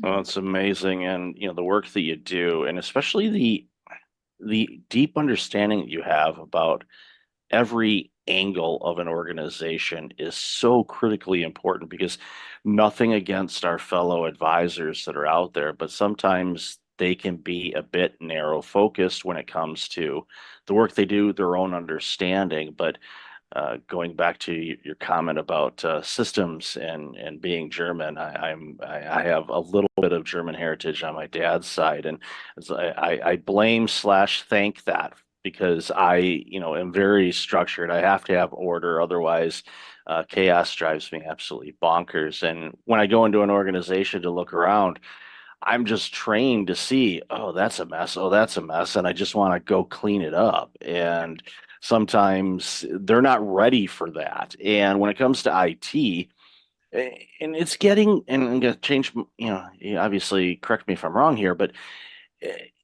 in the early days of IT, going into organizations and things like that, it was definitely a bolt-on type of approach, and it was never really part of the DNA of an organization. It was like, okay, we're adding this on type of thing, like you would add on an expansion to a building or something like that. But now it should be, but I'm guessing it may not be as much as it should be, a crucial integration with how everything flows. And I think, again, going back to what I said a moment ago, I think that's where your skill set really shines, because you can help people connect the dots and have it part and just kind of flow through the organization, instead of being this add-on or outside source or resource or whatnot.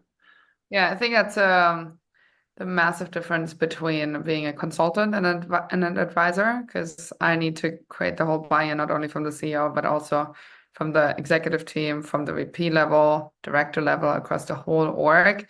You really need to get the buy-in. They need to see the pain point. They need to see how the solution actually, almost getting them to the solution themselves. And then I'm like, oh, by the way, I have this very convenient tool for you. And they think they basically got there themselves, because then they really push it and they really want to integrate it.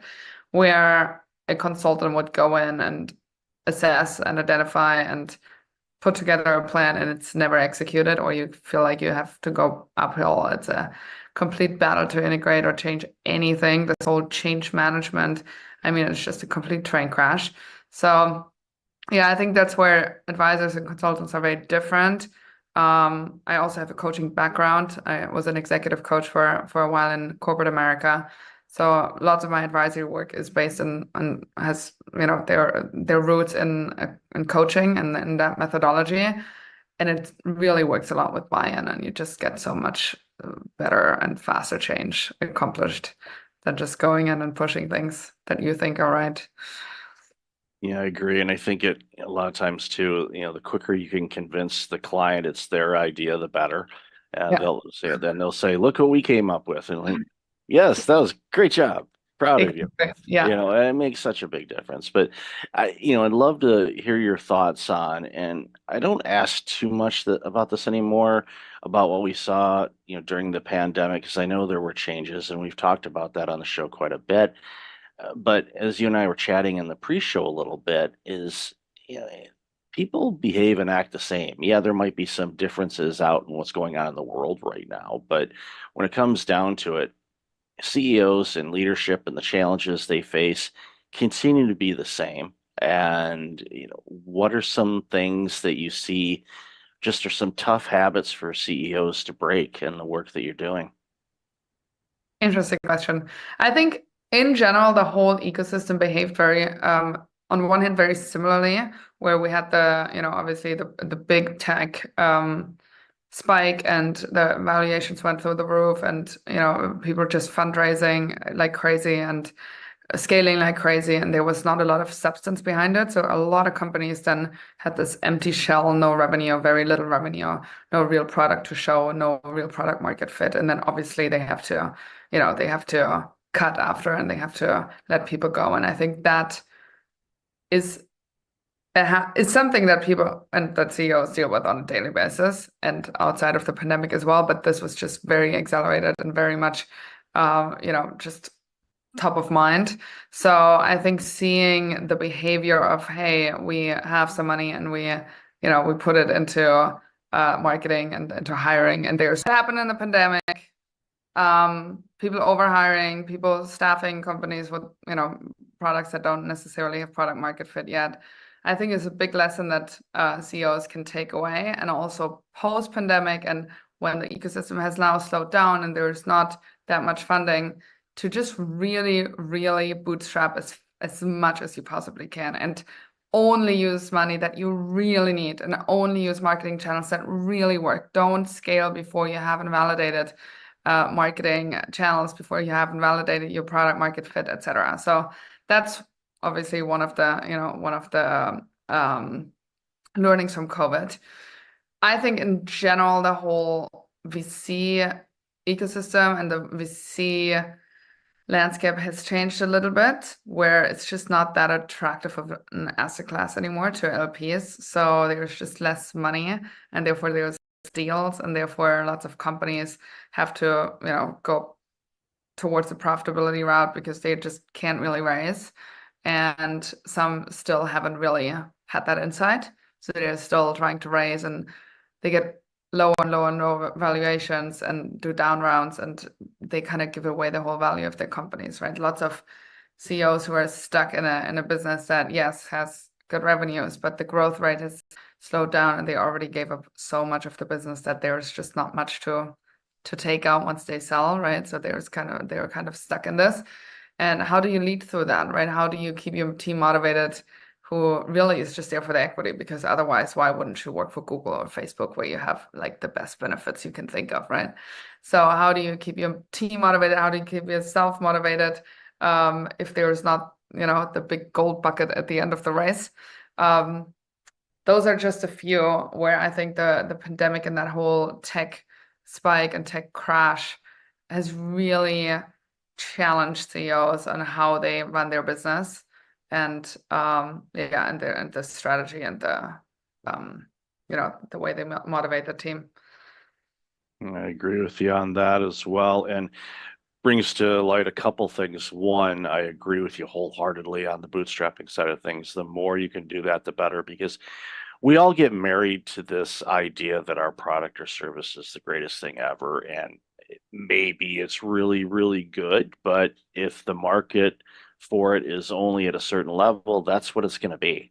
And the second thing you said really is an interesting challenge, I think, is as the founder of an organization, you've basically sold off your company before you sold it off with all of the venture capital funds and things like that. And now you've hit this plateau and where you need that additional round. And as you said, it's not easy to find that anymore. So you're kind of capped at where you're at. And you're just, here we are, nice company. We're just doing what we're doing and not able to grow it at the rate that you want to. And that can get you, pretty disgruntled as an executive, to the point where you start mailing it in or you don't do the work, and your people are going to pick up on that. And then you're going to start losing those key people to Google and Facebook, because they're going to say, you know what, this stock's not going to be worth anything. So I'm getting out before I take too much of a bath. And they leave, and all of a sudden your company starts to sink. And a real life example, this was yesterday. I was going through some old emails, and I was looking for a particular message, and I came across one that was from 4 years ago. It was just before the pandemic, from a company that was like, yeah, we're going to partner up, we're going to do this, and we're going to have this, we're going to partner with me on some things. And we did some early things, and we kind of stopped, and I was like, okay, well, let's see where they're at with that. I don't know, maybe this is a better time for that. I don't know. Let's kind of see what they're doing. I click on it, and of course the domain's gone. And you can go through old emails 5 years ago, look at those companies. The majority of them, in all likelihood, aren't around anymore because it was this flash type of thing. And I saw it during the .com era too. I'm that old, so I was through that, and thankfully I went through and was working for a company that's still around, publicly traded. But most of the companies in that space did not survive. But when they were getting all the VC money and growing like mad, that the parties were off the hook, and it was like the booze was flowing and everybody was having a great time, and they actually had a product that they were selling. It wasn't smoke and mirrors like unfortunately so many organizations today are trying to push out. So with AI as well, that's going to be a really interesting dynamic, because I'm sure you're seeing it too. We're getting inundated every day with all of these new companies that have had this great product that's created that's going to do this and this and this. And, like, I see it and it's like, okay, going back to our history repeats itself commentary earlier, I know the majority of these companies are not going to be here in a couple of years. They're just not. That's just the nature of it. So as an executive, when you're looking at ideas and different tools and things, especially in the tech space, to figure out, okay, is there anything out there that can improve efficiency, return our, the better ROI rates, bring in new talent, all these things, it's hard to wade through all that noise to figure out, okay, this is what it is. So when you're advising organizations that are facing too many options, how do you help them kind of navigate through that? Yeah, very good question. I think it's whenever I work on certain topics, usually top 20%, like what's most painful. So sometimes that's on the people side, sometimes because you cannot possibly solve it all, right? There is just no way. Like as a CEO, you scale your company to, let's say you start with 10 people, right? And then eventually you have 100 people. It doesn't mean that you have 10x the time to spend, right? It's not that you work 10x more when you have 100 people. So your whole approach needs to change. It's you just with every time the company doubles, there's new things that need to be in place, and there's things that are going to fall through the cracks, and that's okay. Not everything can be taken care of.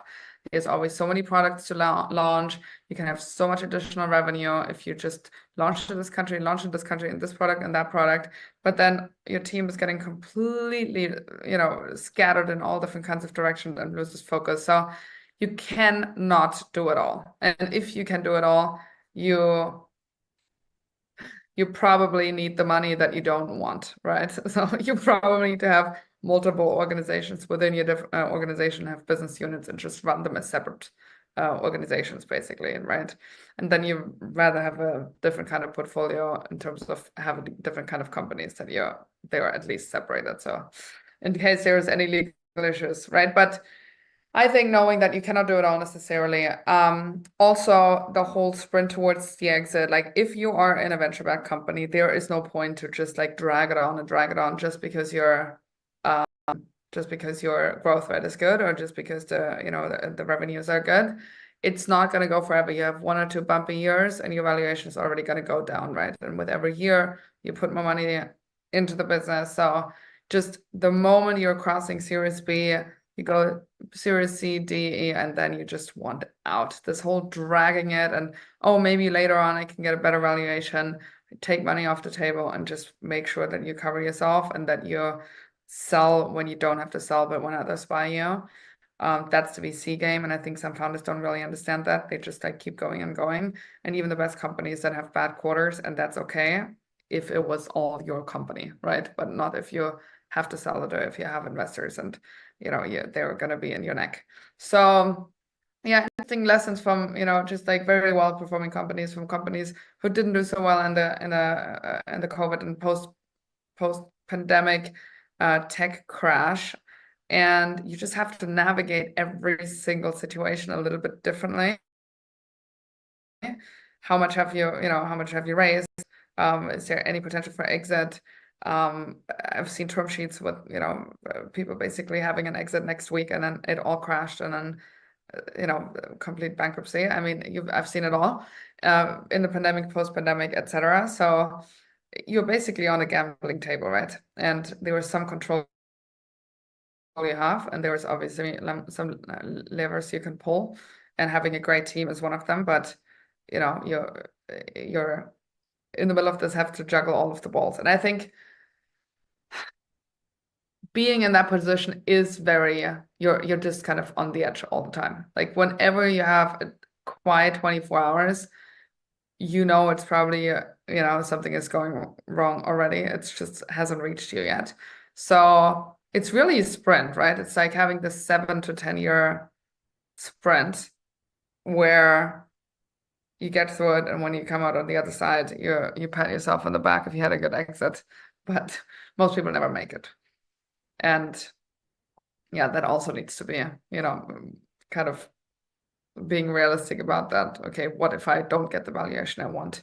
Like, then what? Can I buy out my investors and make it profitable and just run it as a cash flow business? Or, can I get more secondaries? Whatever it is, but there's not this one thing of you exit for 700 million and that's the only strategy. There has to be a little bit more wiggle room, I guess, in order to make it a successful exit for yourself, no matter if it's, if the timing in the market is great and the product is perfect and everything is perfect. One of the things that I've found with executives that are able to navigate those crazy waters is, while they focus obviously on the end goal and the results and the direction that they're going, they tend to focus a lot of their effort on the actual journey and the process itself. Yeah. And I have found, even in my own organization, that is where I've had the most growth, is just being present in, okay, here's a challenge. All right, how do we navigate through this? What can we do? Do we need to ride it out? Do we need to adjust? How should we go about this? Obviously, you have an end goal in mind, whether it's an exit strategy or to hit, a certain percentage of the market or raise this type of revenue on an annual basis, whatever that happens to be. Those are great targets. You got to set targets, because if you don't set a target, you're guaranteed to hit it, because you don't know what it is. But for a lot of people, it's the ones that I find that stick around, not only just the companies, but the executives themselves, are the ones that are, basically having the time of their life in this. And it's sad that so many aren't, because it's an amazing opportunity. And think about it. But yeah, I get it completely. Yeah, it's amazing to see this. So a long time ago, you used to ask, okay, where do you see things going? But in this world, it's hard to, it's impossible to. But you've kind of mentioned it already, where the VC funds are a whole lot harder to gain. So, what are some easy, quote unquote, easy things that some executives can do to navigate whatever the world throws at us over these next couple of years, which I anticipate it's going to be bumpy. Not trying to predict anything, but I anticipate we may see some real choppy waters for a bit. So I'd love to hear your thoughts on that. Very good question. I think take it one day at a time. As you already said, the execs that are the best, they're usually, hey, I want another challenge. I'm really excited about this. I just love problem solving, and every day there's a new set of problem that we haven't seen before, and I'm using my expertise and my ways of thinking and my ways of problem solving to come to the other side, to get to the other side, right, and find a solution. And if you approach it that way, then every day is a new challenge, and every day you find new solutions to that. And it's exciting, right? That's something that's engaging, where you feel like you can motivate the team as well. If it's a drag, obviously, and you feel like, oh my God, another problem, not the right way to look at this, and not the right way to approach your job as an exec. I think for CEOs especially, you're really on the hot seat. And what I find pretty interesting, and again, I'm not giving advice here at all on how to necessarily approach this, but if we are politically or economically, you have to lay off people, you have certain, political views, etc. I've seen a lot of CEOs who get backlash on it, right? Because you make one little comment and you're kind of a celebrity, you don't necessarily know the ripple effect and the impact that you have not only on your employees, but also, externally, and that, that personal brand and how you're perceived externally. If you're a CEO, especially in the tech world, there's a certain kind of celebrity status to it, especially if you have a certain size company. So, I mean, laying low, I would say, is probably the best advice, to not be hyper, obviously Elon Musk is a little bit different here, but to not be a hyper, opinionated on certain things. And when you have layoffs, just in a very human way. I remember Airbnb did it very well when they laid off people, and they had an amazing strategy around that. And so nobody walked away with resentment, and they could totally understand why, and they obviously saw reasons, and etc. But yeah, I think a human way to leadership, a very human approach to leadership, and internal and externally building your brand around that, and trying to have people understand your decision-making process and why you came to certain conclusions and why you have certain strategy and why you change certain things in that strategy, and being relatively transparent, not too transparent, but relatively transparent with that. You usually, again, coming back to the buy-in, you get people's buy-in, and they usually understand why things have to happen the way they need to happen. And I would say, I mean, the biggest nightmare is always for your CEO to let go of people, right? It's always I have to do a RIF, and I have to let go of 40% of people, and what's going to happen, and how, and that's the biggest pain. And I think once you do that once, and once you have the skill set to do that, and you have the experience to do that, many people say, well, it wasn't so bad, and actually it was almost good for the people who had to leave, because that was not the right thing for them, right? And they found something that's better than what they had. So yeah, it's not a straightforward answer, but you just navigate your way through the waters, and every day is a new day, and you see the challenges and opportunity. I think it's a lot about the outlook and the mindset you have when you're sailing through that world. And get yourself the right support, have a good board, have good advisors, and make sure that your executive team is sound, and that you have a good pair of execs around you. That can make a big difference. Otherwise, you kind of carry it all on your two shoulders. Yeah, and that's when you start seeing executives burning out, is if they got to carry all the weight and they don't have the strong board or the strong team. And those points you mentioned, there's so much to carve up there, but I want to highlight just one. I think that the transparency one is definitely a good one, and it can take years and years and years to build up a reputation, and literally a couple seconds to destroy it. Laying low, especially in a very public type of world that we're in right now with social media and stuff, is not easy, but I highly suggest it. And I love that you mentioned Elon Musk. If he has a filter, it's not installed, which at least if you understand that about him, then you get it. And sometimes you're like, oh, I totally agree with what he said, or it's like, okay, wow, that he needed a little more tact than that. And that's just who he is. And if you understand that, I think that goes a long, long way to figuring all this out. So, Katie, I've loved this conversation. Love the work you're doing. So why don't you share where people can find you and follow what you're doing? Of course. I would say easiest is my LinkedIn, Katie Trost, or my website, katietrost.com. I'm spelled with a Y. Yeah, and you find all the information there, and more about my work, etc. Yeah, it's great stuff on there, and I'll definitely have that in the show notes. So, Katie, thanks so much for taking some time out of your day to have a chat with us. Really appreciate it. Thanks for having me.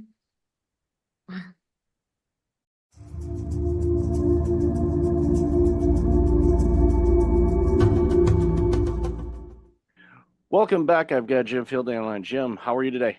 I'm great. Thank you so much for having me. Looking forward to this conversation. You've done some absolutely amazing work so far, and you continue to do so. It's not like, okay, I'm done. So Yeah. why don't you share a little bit about you, and then we'll jump into the conversation. Yeah, I mean, I appreciate you saying that. I mean, I'm committed to lifelong learning and staying constantly curious. And so I don't ever want to be done. And after a great run in retail and media and entertainment with some of the world's largest brands like the Gap and Disney and DreamWorks and 20th Century Fox, I've completely pivoted particularly in the last 2 years.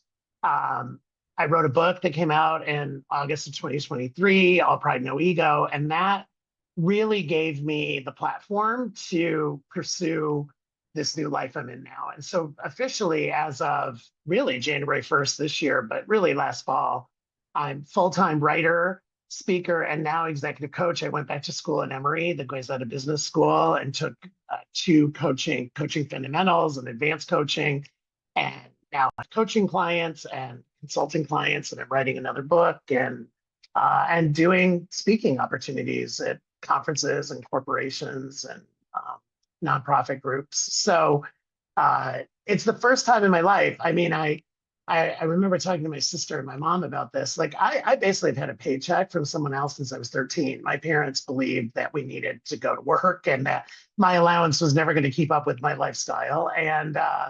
And literally last August 31st was the last time I got a quote paycheck from a corporation and benefits and all that. And so it's really the first time in my life, now that I'm 59, getting ready to turn 60, where I'm completely on my own and I'm really enjoying it and meeting fascinating people and doing interesting things.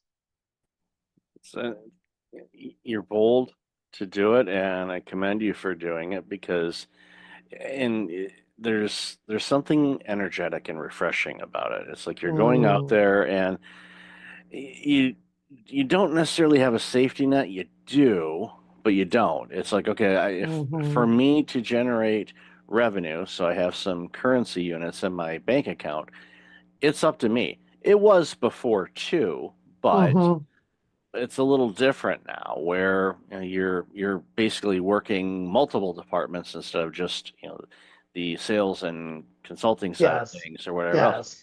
And I'm guessing, and you mentioned about going back to school and and the coaching and whatnot.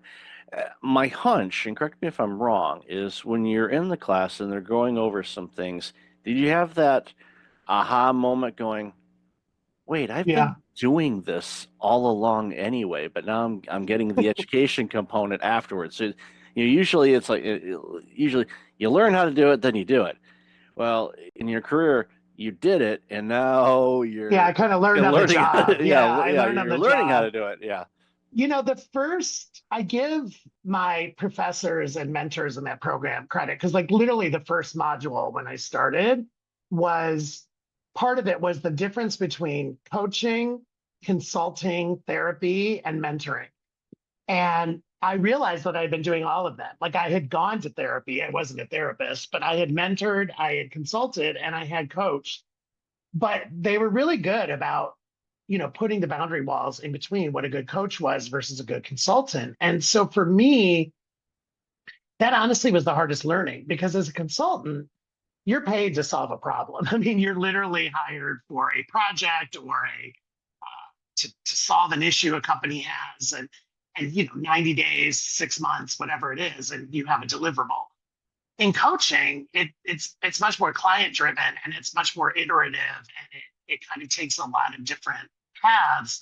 And I had to learn not to be a problem solver, because in my first couple practice coaching, and we practiced all the time in the class, I would be like offering solutions immediately because that's how I was programmed.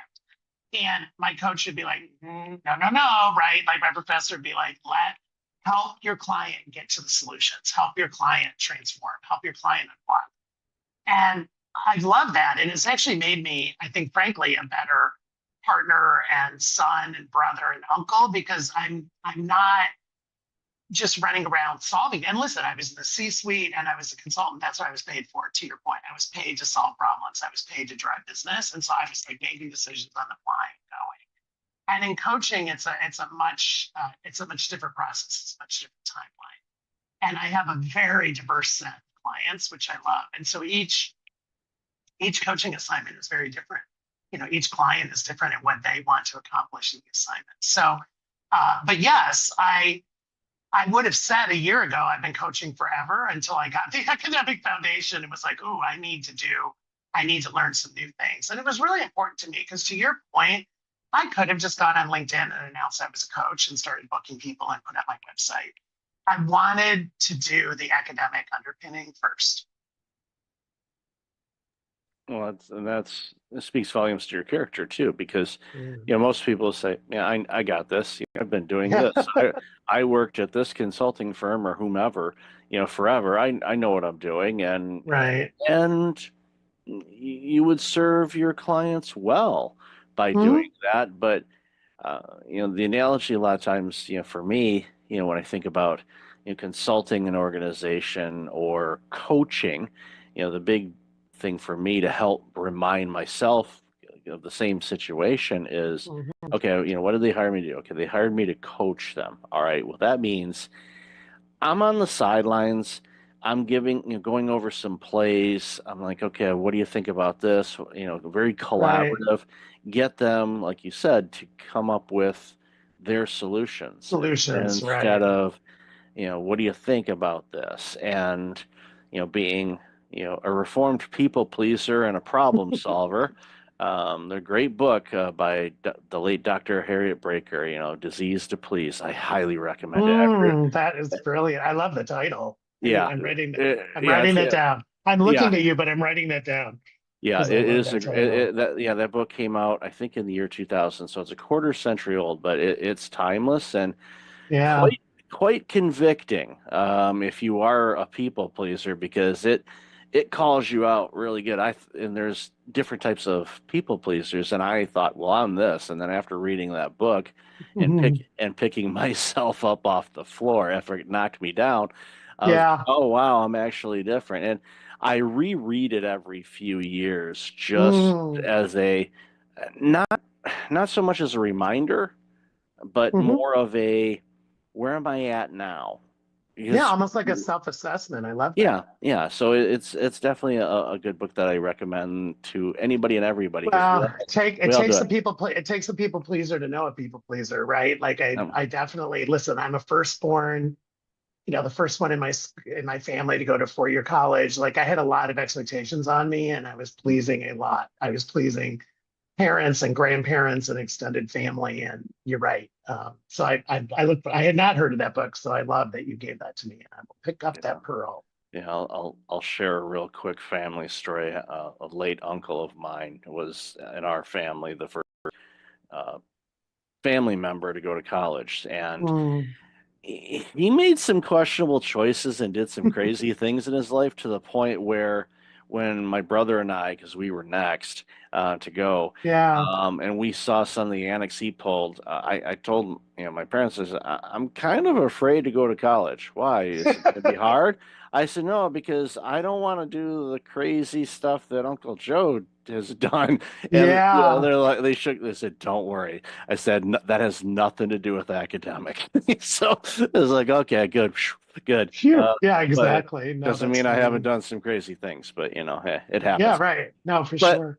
So, jumping back into, the work that you're doing now, and I know we talked about this before too, is, the tool bag of knowledge and experience that you have is interchangeable. So it's literally like going and I'll use the analogy, if you like to cook, okay, you got the spice rack, so you got all the spices, and you're like, okay, what am I going to make for dinner tonight? You've got some lean meat, you've got some veggies, salad, whatever. You're like, okay, what am I going to make? And as humans, we get in ruts and we say, okay, we're going to make this again. But no, sometimes we're like, no, actually, I want to do something different. And we may use a cookbook, or in this case, we may go, I'm going to rely on my improvise. Improv, and let's make dinner, knowing that DoorDash is just an app away.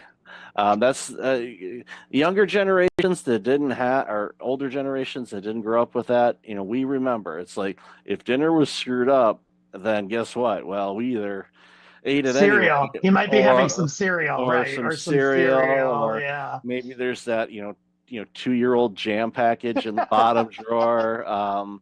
Is there a piece of bread? Yeah. Oh, Some for buttered some reason toast. Some buttered toast. yeah, exactly. Yeah. We're like We're gonna literally get something. But yeah. yeah we're literally Yeah. thinking about going down It's the a street. great analogy. No, it's a Yeah. great story. I mean, that is, yeah. I mean, there's a certain amount of, that's part of what I like, what you and I are talking about. It's part of what I like about coaching is of course I prepare for my client meetings, and I review previous notes, and I write myself some notes that I, might want to ask, some certain questions I want to ask. I still have my list of go-to questions, but you are kind of improvising during the coaching because you're really, to be a good coach, you have to be a very active listener and a very good question asker. And you're really riffing off of what your client comes to, right? And as you know, because you do this, like my first questions are always, what's top of mind for you today? Or, what issue really is something you want to talk about today? Because as you know, each session, 45 or 50 minutes, you can't boil the ocean. And I think getting the client to focus on what really is the core issue that's affecting them at that moment, right? And that they really want to talk about.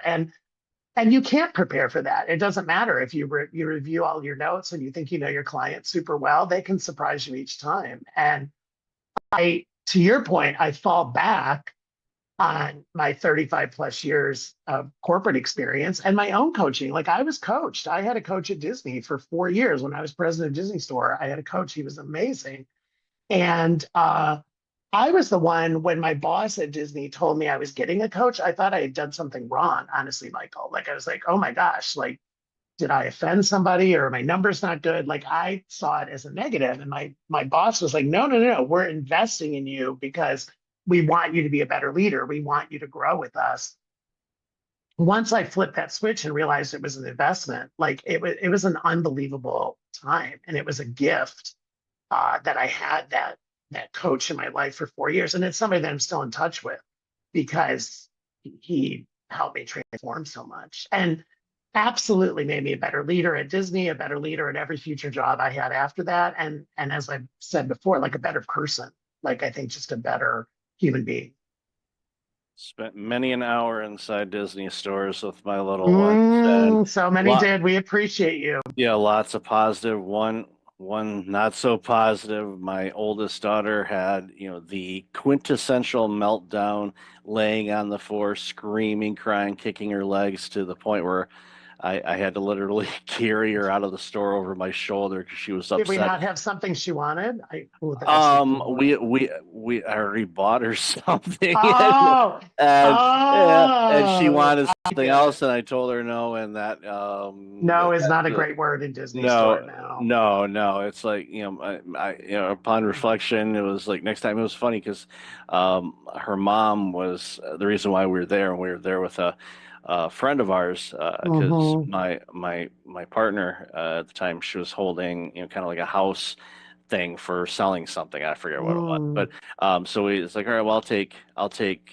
Sarah out, and the other two kids were little enough where they weren't, they were still very young, so it wasn't an issue. But it's like, I'll take her. So it's like, all right, let's go to Disney store, and she never acted that way before ever, and so here I am walking with my buddy, and there's a screaming kid walking through the mall, screaming and yelling. I'm surprised people didn't call the cops, thinking I was trying I'd say turn you into child services. Yeah, I'd say you're trying to kidnap that child. No, I'm just not buying her yet. Okay, well, here's the hint. She has enough aerials, okay? Yes, but here's the hint. It's too late now. But for any of your listeners, because I still love Disney Store so much, the area around the cash register are the souvenirs. We call them souvies, but internally, we literally called them, without being rude, shut up gifts. And they were all like less than $12. And it was, I saw numerous desperate parents and grandparents picking up a, like a small plush animal, or, just something that, like a keychain, something that was under $10 or $12. because we saw many a tantrum in Disney Store, because you're teaching the kids boundaries, right? And of course, we're overstimulating them. Like our job was to give them the best 30 minutes of their day. And so we were like overstimulating them, and there's something everywhere that they look. So we weren't always a parent's best friend.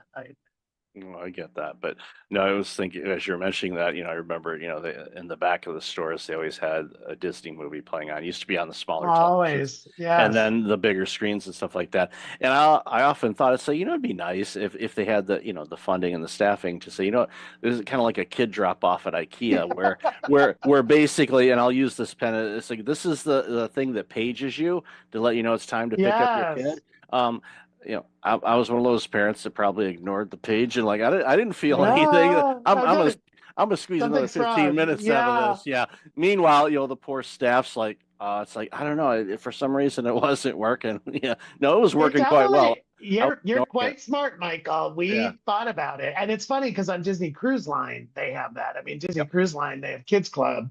Yep. And you drop your kid off, and you get a wristband, or now it's an app. But yeah. We thought about it. And by the way, we had parents do it without it being official either. Like all of a sudden we'd look up and we'd be like, whose children are those? Right. And we'd be like trying to match child, and all of a sudden the mom would come back carrying like a Banana Republic bag or an Ann Taylor bag. And we'd be like, oh, okay, now we're reuniting them. But we had, of course, you can imagine, we had not lost children or missing children protocols, but we definitely had standards and operating procedures for matching parents to children for sure. Yeah, no, if it's ran by Disney, there's going to be protocols and systems. We didn't miss it on that. We knew how to do that. Exactly. So going forward, what, I always ask people, and I don't ask the 5-year plan because the last 5 years, who the heck could have planned any of that? Who could have planned those? Yeah. But so now that you're both feet in and you're working with people, what are some of the things that, is there any like common, if anything, common things that, businesses are looking for help on? For sure. Okay. So I'd love to hear what your thoughts are on that. I mean, I'd say my 3 biggest topics, Michael. One is management and communication and team building in these new hybrid work environments, right? The return to work. Part of my staff is remote, part of my staff is hybrid, part of my staff is in the office. How do I do it? And for many of us in my generation, we grew up as physical leaders where basically our teams were in an office. Even if you managed multiple offices, you could still go to the office. And I'd say that's one area I'm spending a ton of time on. I think the other clients I'm attracting are people who are in a certain stage in their life. So I don't want to say a certain age, but more of a certain stage of what's next? How long am I going to keep doing this? Like, do I want to consult? Do I want to slow down? Do I want to maybe go teach? Like, these moments where, running companies, running a division, running a corporation is not easy and is very tiring. And they're they're not ready to quote retire, but I mean, there's almost like most people don't like that word. Most people don't like retirement. They like changing gears or something like that. And then I'd say the other thing, it really is kind of belonging, inclusion, DEI 2.0. Like what do these programs look like? I mean, there's obviously been in the news lately that there's been a lot of rollbacks. President Trump announced that we're rolling it back at a federal level in the federal government.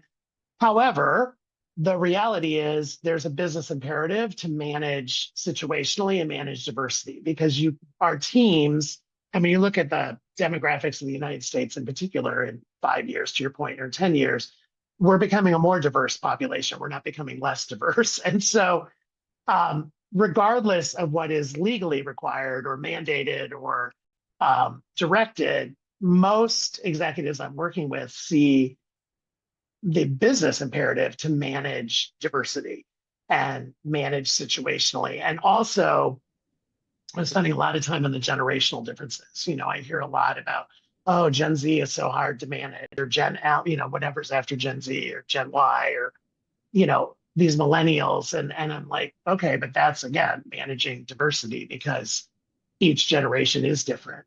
And I guess the 4th one, if I had to throw one in, is the impact of AI. I mean, we're in an AI age, and where is it going to help your business? Is it going to hurt your business? How do you harness it for efficiency and effectiveness?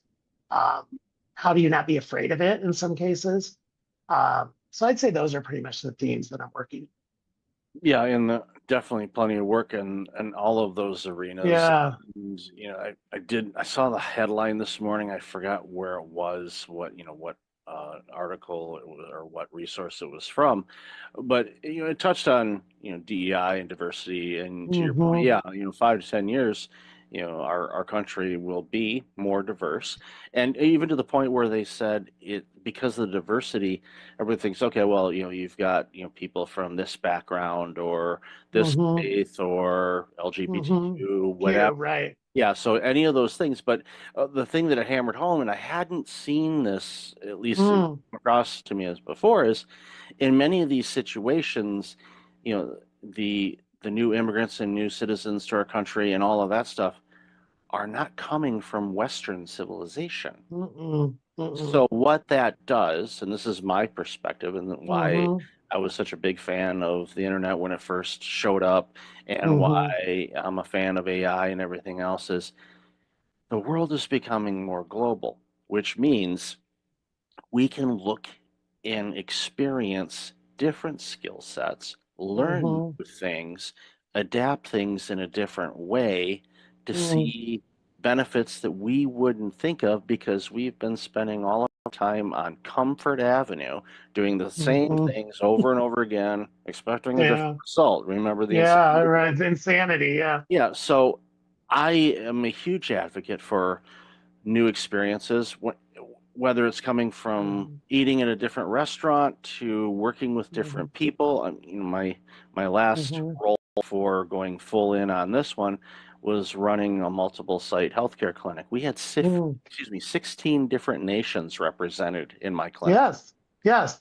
The potluck lunch was off the charts. Yeah. I was just saying, I used to love the this? holiday celebrations. Yeah. I Oh love yeah, because it's like where everybody bringing- brought their version of cookies, right? And Yeah, it was or it was different thing. I'm like, what's this? It's like you go in there and your senses are just going crazy. You're smelling all these combinations of foods, and you're like, crap. I said, I can eat maybe a plate, and there's like 10 plates worth of food here. It's I like, know. that we had to retool it because there was so much leftover food. Thankfully, there's a place, a charity just down the street, so they were able to take all the food, and they were fed amazingly, and it was like, so it worked out well. But all of these things opens things up, and for those companies that are looking at that going, I know 5 years down the road things may look a little different, it's perfect that they're doing that now instead of, for sure, I'm a big proactive person. I'd rather be proactive than reactive, because you can plan it. Disaster recovery and emergency stuff, yeah, that's when you really start using your tools, but I'd rather not. I'd rather use the tools in a planning way. So that's great to hear that. And I love that you know all that, Michael, because the data and facts are there, right? And so again, regardless of what is legally mandated, it's a business imperative that you do this. And when I was president of Disney Store, I had one direct report. I had 2 direct reports in Europe, 2 in North America, 1 in Japan, and then 3 who we call global. They were based with me in LA, but they had global responsibility. And so by nature, all of their perspectives were completely different. And I loved back to cooking, I loved the stew that was, because I've always been a 2 heads are better than 1. And I think retail and Disney retail, I didn't ever claim to have all the answers. And I wanted, well, what do you think, Japan? What do you think from a European perspective? And we would try, and we use the word global, that word. There were certain things about Disney Store that were global, that were like the standards and the expectations. But we also enabled local execution and local adaptation. So it made sense for the Japanese guest or the Italian guest or the German guest or the Mexican guest. And I loved that about our team, that we literally embraced the word local. And that was how I led. There were listen, every store was going to have Mickey Mouse. Every store was going to have the princesses. There were certain things that were non-negotiable. But depending on the market, there was a lot of local execution. Yep, and I Right. experienced that. Yeah, I experienced that in the various places that I, would visit or live. And going to Mhm. the We had Disney- we had Disney Store fans that would literally they were at our peak. We were in 14 countries. I knew of people who were going to visit us in each one of those countries and like buying a plush or buying a pin and or a snow globe. Mhm. And I'd run into them all the time when I was president, and I loved them. And they would tell me the good, bad, and the ugly of their experiences. But it's kind of the same thing with the Disney parks. Like, there's parks in China, there's parks in Paris, there's parks in Japan, there's parks in Florida, and there's parks in California. And each one is Disney through and through, but they're also localized to that market. Yeah, that's what makes them special from across the board. So For sure. love this conversation, Jim. Where can people find out more about you and Yeah. The easiest is my website, hijimfielding.com, just hijimfielding.com. LinkedIn, I'm Jim Fielding, really easy to find. And it is me, I say, in this land of AI. If you contact me, DM me, it's going to be me. It's not a bot that's answering you. And those are the two best places, LinkedIn and the website. And then the book, All Pride, No Ego. You can find that at Amazon, any of your local bookstores, Amazon, Alstora. It's also, I did record the audiobook. I get asked that a lot. So it's like me talking to you for almost 7 hours, if you can handle that. You can do it in small doses. But yeah, I read the book and it was a great experience. Awesome. Definitely have all that information in the show notes. Yeah. And I listen to audiobooks at 2x speed, so it'd only be 3.5 hours. So, I'd sound like Jiminy Cricket, but okay. There are some voices you can do that, and there are some voices where I don't know if mine is. I'm going to try that now. That's on my to-do list. Yeah, there's some that for some reason I can't hear it, but my dog is going nuts for some reason. So I'm afraid I might be setting off your dog. I'll have to try. There you go. We'll give it a shot and let you know. So thanks again, Jim, for your time today. Really appreciate it. Such a pleasure. Thank you.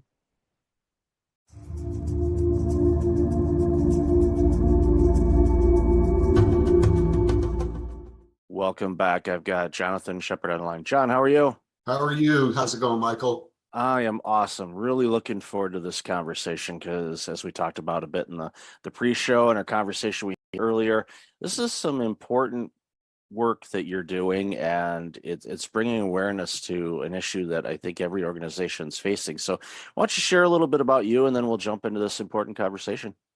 Sure. I live in the recruiting space. I'm the president and CEO of J. Shepard Associates, a full-service attorney search firm in New York City. And I own a support staff company called Daybreak Staffing. And our perch is mid and large size law firms. Kind of built my entire career in that space. Started recruiting when I was 19 and had kind of seen a lot. But about 5 years ago, I started to notice that generationally, everybody was kind of pulling apart. And I've always recruited from the space of like, get the biggest, best group of people together. And what I kind of stumbled on was this conversation about the generationality of work. 4 generations working together for the first time in American business. And everybody has a different need set, as I refer to it. And everybody is generationally judgmental. I joke with candidates like this pops up on screen and the cartoon bubble pops up and says old guy. But then you get to talking to me and you realize I have this generational lens to what I do. And you're like, where'd you come from? People your age don't talk like you. And I found it to be really, really interesting. So I started weaving it into my recruiting. And the more I did, I found that there was an appetite for it. I found that it was a message that was resonating. I contend if you have boomers with vision, Gen Xers with ability, your high revenue producing people, 42 to 58. If you have millennials with potential and Gen Zers with drive, then you have the best of all 4 generations. And no matter what business you're running, you owe it to yourself to get the best people in the right spots. So it's been a really interesting ride. And I'm having conversations with people closer to my age, right down to people just coming out of law school.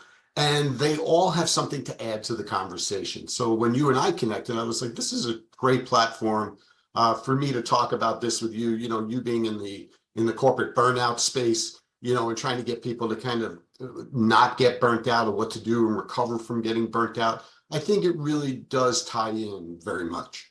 Oh, I agree. And as we discussed before, you work in the law space, but this is applicable in every industry, and everyone having a voice and input based on their observations, because they're going to see things differently than other people. And it reminds me of a conversation I had several years ago with Maestro Roger Nierenberg, who, is a conductor, conducted in New York and Philly and other places.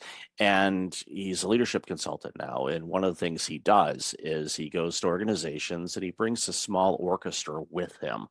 And what he does is he sets up an orchestra pit wherever they happen to be. And then, of course, he goes up on the podium and they first start to practice, and they kind of sound like a second grade band at the beginning, no rhythm whatsoever. And then they start harmonizing and everything sounds amazing. And they have the employees of the organization in management sitting in with the pit. So they're hearing that music.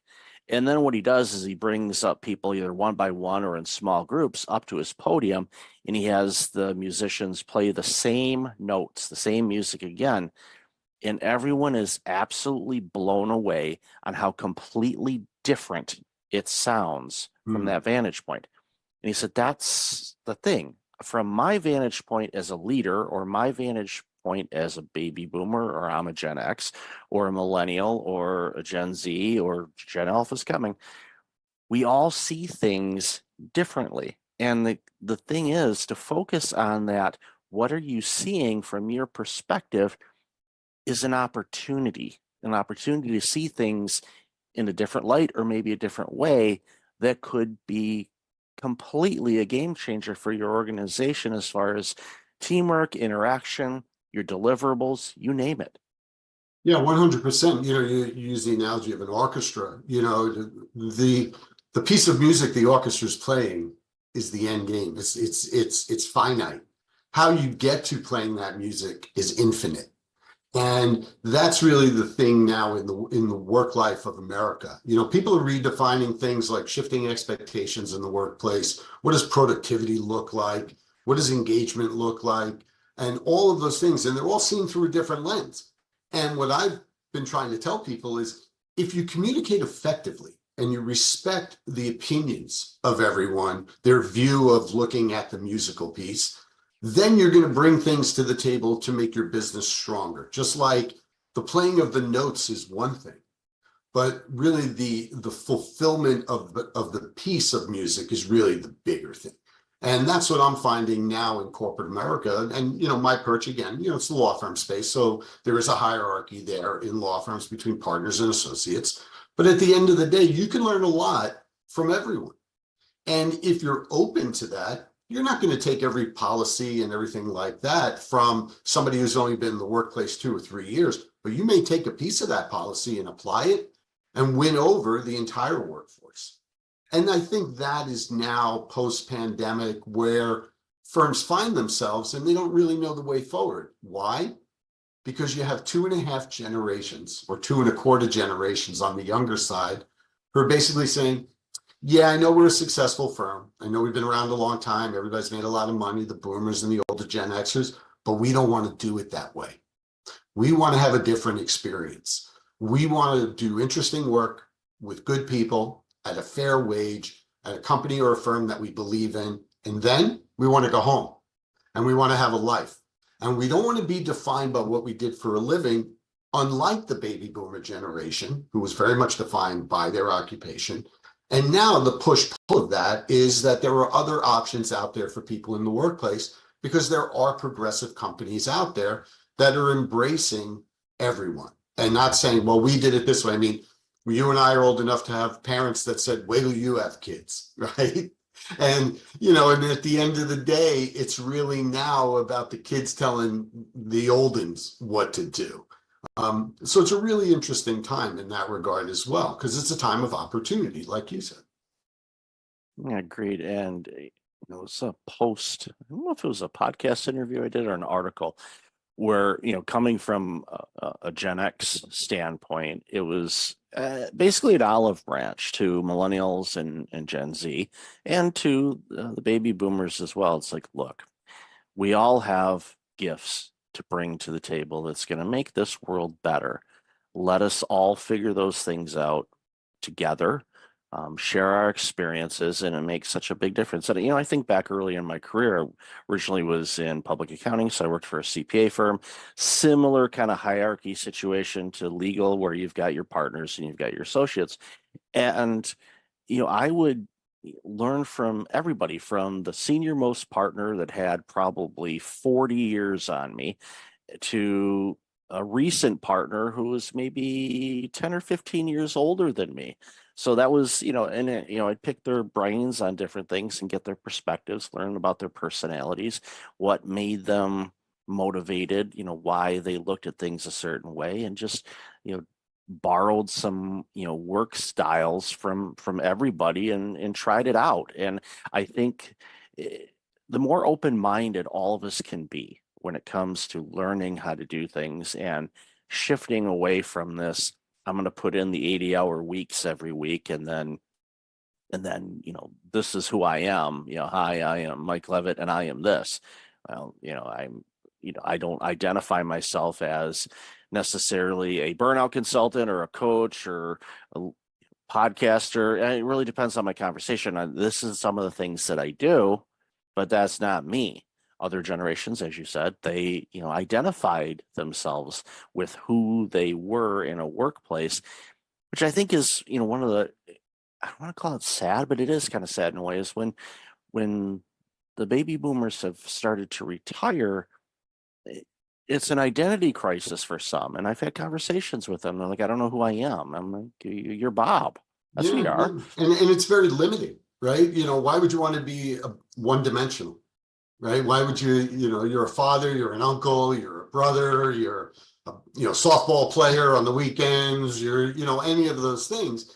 But what I find is that people are so in their comfort zone and so unaware and maybe even a little afraid to just try to come out of that zone a little bit to extend themselves. The firms that I do business with in the mid and large size space, the ones that are trying to find the way forward are the firms that lateral partners and associates want to go to. They may be stumbling with a policy or an initiative, but they're out there trying. And it's the firms that are out there trying because they're going to listen to people a little bit more of all generations. And it's not really a commercial for, you have to get with the times and, the younger generations are coming up and everything like that. It's not about that. It's about you're running a business. And if you needed a better computer system, for example, you can go out and buy it. If you needed higher caliber performers in your business, you should owe it to yourself to find them, regardless of where they are in their career. I did a roundtable of managing partners last summer, a breakfast question Q&A, and one of the managing partners stood up and he said, John, let's cut through all the BS about recruiting and people and all this. What are the top 2 things you look for when you look for people for law firms? And I said, that's easy. Number 1, subject matter expertise. They got to know what they're doing, no matter where they are in their career. And that's true in the law firm space and outside the law firm space. Number 2, good human being. Because if they're good human beings with subject matter expertise, you're a smart guy, you're running a law firm, you should be able to use those people most effectively. And he said to me, those are kind of words to live by, but hard to put into practice. And I thought that was interesting. Yeah. And I can see where you're from, and I think about, my experiences in hiring when I worked in healthcare and hiring, people that may, excluding clinicians, again, they have to be a subject matter expert. They have to have their licenses. They're going to be working with needles and medicine and things like that. You want them licensed, please. But as far as clerical administration side of things, I looked for, are they trainable and coachable? Are they good with people? Are they a good person? Will they be able to withstand the variety of demands coming from a variety of different personalities? Factoring into that, one, you're going to have some grumpy physicians. They exist. You're also going to have some really grumpy patients, because typically when people are going to the doctor's office, they're not well. They're not feeling good. So they may not be putting their best foot forward when they're interacting with people because they just don't feel good. Yeah. So you have to be able to navigate through all of that, do your best not to take it personally, understand the big picture of all of it, and give the best customer service, quite frankly, as you can to all the stakeholders involved. Yeah. And I remember hiring, and I've shared this story before, I hired a receptionist for one of my clinics, and she didn't have any healthcare experience, but she worked for one of the major cell phone companies in their retail department. And the doctors, the board, everybody's asking me, are you out of your mind? They don't have any healthcare experience. And I said, neither did I when I started this organization. And now I'm running yours. So who's the idiot now? And, you know, so basically they went, okay. I said, she's trainable. She's going to pick it up quick. Number two, she's great with people. So long story short, she is now running a clinic herself, a healthcare clinic, when she started in a cell phone company, and now she's running a clinic. Why? Because we gave her the opportunity. We created the environment where she could thrive. She did. She took advantage of it and made it, you know, her career. Yeah.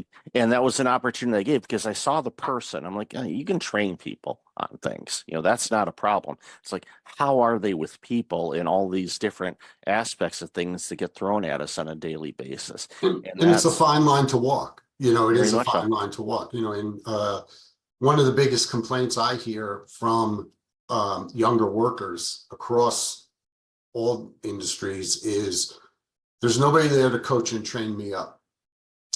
And, you know, you and I had the conversation when we spoke at first about my stepson is a mechanical engineering guy. He's 29. And he was working for his first job out of school. And he said, they just kind of threw me into a job that I'm not qualified for, you know, and I'm like managing a $2 million budget. And I asked him, like, is this correct? Like, you just need to show it to me once. And they were like, well, kind of figure it out. And I told them, I hear the same complaints from young attorneys whose law firms want them to come sit in the office 5 days a week, but the partners that they're reporting to aren't there. And more, as we've bled from the millennial generation to the Gen Z generation, younger people want to be in the office with mentors, with trainers, so they can have the opportunity that receptionist had, right? Maybe they're not all the way there in their education and experience so far. But if you can start with that and then get them to where you need them to be, then you're ahead of the game. Now, you know, people that are clinicians or technicians, it's a different story. Just like in certain law firms, it's practice area expertise. But if some young associate comes along and has that practice area expertise, why wouldn't you want the one that wants to come in and get instruction from you, as opposed to the one that you think is sitting in their living room, in their sweatpants, thumbing their nose at you, and only working when they want, not when you want, if you're a partner in a law firm? The reality is that if you embrace that younger employee that wants to come in and get there yourself, you'll be able to have a better team over time. And that's some of the conversation that I'm having with my law firm clients now. It's like, the problem is not your associates. The problem is the partners, because they want to sit in the Hamptons or Martha's Vineyard or the Jersey Shore 3 days a week, all year long, or mostly in the summer. And they're like, well, I get everything done. Well, you need to come in and recommit to the firm that you're going to bring the next generation of attorneys along, just like you were brought along at one point in time. The way in which that occurs is now different because of the way the generations communicate. You know, the boomers a little more in person and through email. You know, the younger Gen Xers, millennials, and Gen Zers more via instant message or text, you know, or something like that. If you're a boomer, you just have to make the effort with the Gen Xer or the millennial or the Gen Zer to communicate the way they want, and then they'll eventually come to you too. It's not you acquiescing everything to train up good people. But if you train up good people, you'll get a better team together and you run a better business, you'll be more successful, and guess what? You'll make more money. Yeah, and it's just utilizing all the tools at the time it makes sense for everybody involved. Because sometimes a quick text message works. Sometimes it's okay, let's jump on a quick Teams or Zoom call. That's great. Sometimes it's like, you know what, why don't we carve out some time and we'll spend an hour in the office and we're going to go over this, and you're not distracted by anything else because you're in a room, doors closed, you're flushing it all out and all of that, and you get to have the human interaction and read body language and all of that. There's all these things that are available and we should utilize all of them. And 100%. that goes to all generations, doesn't And matter. and every business, it's in every business. There's no substitute for, hey kid, come sit in my office with me, listen in on this call, and then we'll talk about it. Yeah, There's no substitute for that FaceTime. Now we live in a work time where that specific type of event is less frequent and shorter in duration, but that doesn't mean it shouldn't be part of it. And that's what the workforce is having issue with at the moment. You know, I hear the same complaints from my mechanical engineering stepson as I do from young attorneys, as I do from young people in trades who are doing things like, you know, electrician work or carpentry. It is a universal issue cutting across 4 generations. And those people, I was preparing some notes, you know, for this podcast. And, you know, one of the things I made a note here is navigating the landscape, right? Everybody's like, how do I do it? Well, you have to read, and you have to get good at reading the 3 generations that you're not a part of. Because then if you extend yourself into those generations, you'll get better feedback, more open communication. And I use the example of I heard the phrase boots the house down. And it's very much a phrase that came out of the LGBTQ community and the drag community. And it meant when a drag performer had a great performance that they brought the house down, boots the house down. I threw it at my daughter-in-law, who's 28, very much the Instagram generation. And she looked at me wide-eyed and said, how do you know that phrase? And they said, because I can read. You know, I was online, I was reading an article and stuff like that. And she said to me, slay. So I ended up, and like we all know what that means, right? You killed it. So I ended up doing a video on Instagram and LinkedIn about those 2 phrases and how the thought hit me of, if you're a lateral partner in a law firm and you're mid-career or beyond, and sometimes you can connect with a younger associate just through the use of a silly phrase or an exchange about current events or something like that to just break down that wall. That's all you're looking to do. And it's amazing to me that more people don't think that way. But I think that those who do are going to be lined up for the biggest success going forward. Yeah, it humanizes people and it breaks down those silos. And, you know, for those that are a little reluctant to do it, you kind of have to ask yourself, okay, why is my ego fighting this?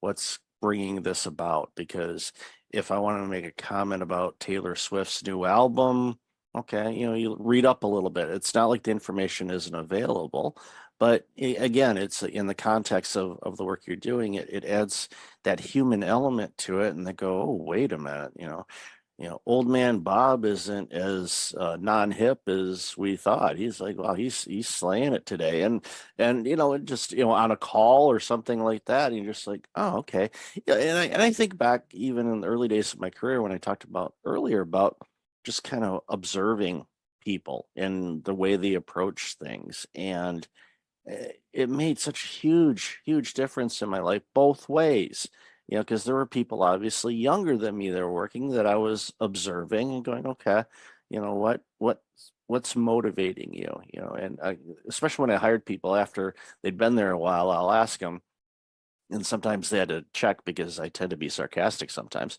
I say, why do you work here? You know, and I had to frame it and use a tone that it sounded like I was curious and not being sarcastic. And, you know, why, you know, you have so many options, you know, why do you choose to work here? You know, what about this place?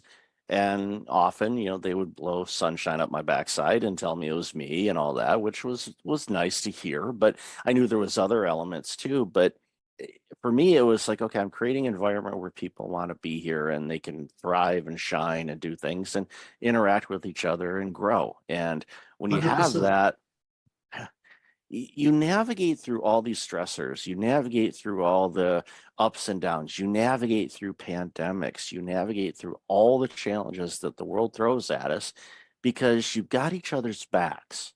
Yeah, And and it you're makes in the a big right kind difference. of environment. I started my businesses in 2000 and people were like, oh, you can do so well and blah, blah, blah. And I was like, I'm not really driven by money. I said, I'm driven by experience. I'm driven by controlling my own destiny. I created a workplace that I wanted to be in. And then I tried to fill it with people that thought like I did in that regard, where people are treated with courtesy and respect. Different opinions are encouraged and not thrown to the wayside. They're discussed. And I've told many an employee of all ages about why something was a great idea or something was not a great idea. And the fact that we addressed it is what they appreciated. You create that kind of environment. And now I tell my candidates, and it doesn't matter if it's a lateral partner with a multi-million-dollar book of business or down through the ranks, we now live in a time where you get to decide a little bit, more so than the market. If you have a book of business and you're a lateral partner and you're mid-career and you're missing your kids growing up and you want to change that, you can make a move. If you're a younger associate who's not getting the kind of training and mentoring you want, you can make a move. You owe to yourself, and you talk about including people in the workplace and like, why do you like working here? And questions like that. It's really about giving people a stake in things. It's giving them a say. I was sharing a success story of a law firm that I work with who created a spot on the management committee to give associates and what they call income partners a voice on the management committee. And it's not really done all that much. And the people appreciated it. And it's made the people at the firm grow closer. It's about the culture. I had saw an interview with something called the Real Race Project, and part of the exercise was, define yourself in 6 words. You should always be able to define yourself in 6 words instead of 6 degrees of separation. And, mine is interested in people different than me. And you can't be ashamed of admitting who you are, to people whether they're the same as you or different than you. I'm like, I lived in New York City my entire adult life. And when I would get in the back of a cab, I would ask the cab driver how to pronounce their first name, because it showed that I was interested in them. And they were generally somebody who was a different ethnic group than me. And all of a sudden, the pasty middle-aged white guy that got into the back of their cab made them feel good. And that's the type of stuff that in the workplace doesn't cost you any money if you're running a business. All it requires you to do is change your mind. And if you are bringing in people at all levels, if you're a senior partner that I'm working with and you're only interested in a money jump, it's probably not going to be a successful engagement. If you're a senior partner I'm working with that wants the right firm, doing the right work and making money, then I definitely can help you. And it's really interesting to see how people are now redefining themselves, redefining their lives. And, for my purposes, it's an ongoing conversation. It requires 2 things, and it's very simple: communication and accountability. And that includes self-accountability.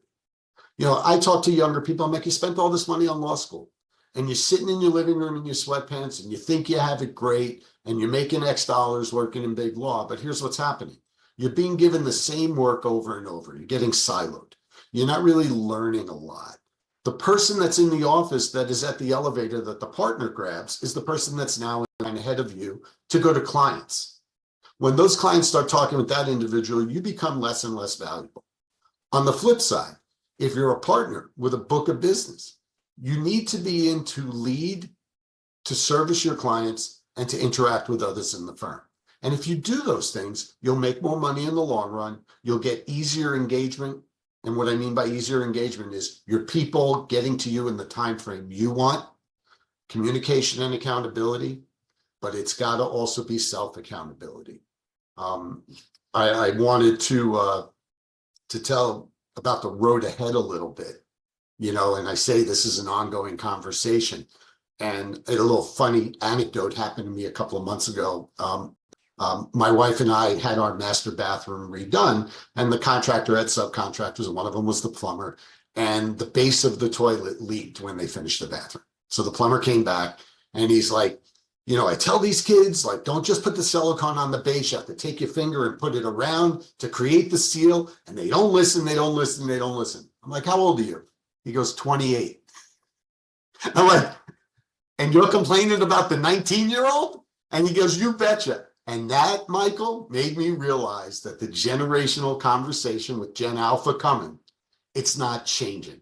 It's not going away.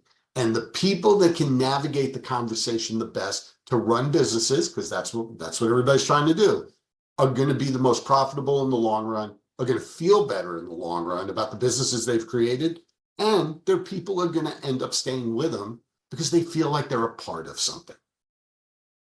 Yeah, it's the more things change, the more they stay the same. And it reminds me real quick of a story. A colleague of mine does some after school robotics coaching and some coding types of stuff.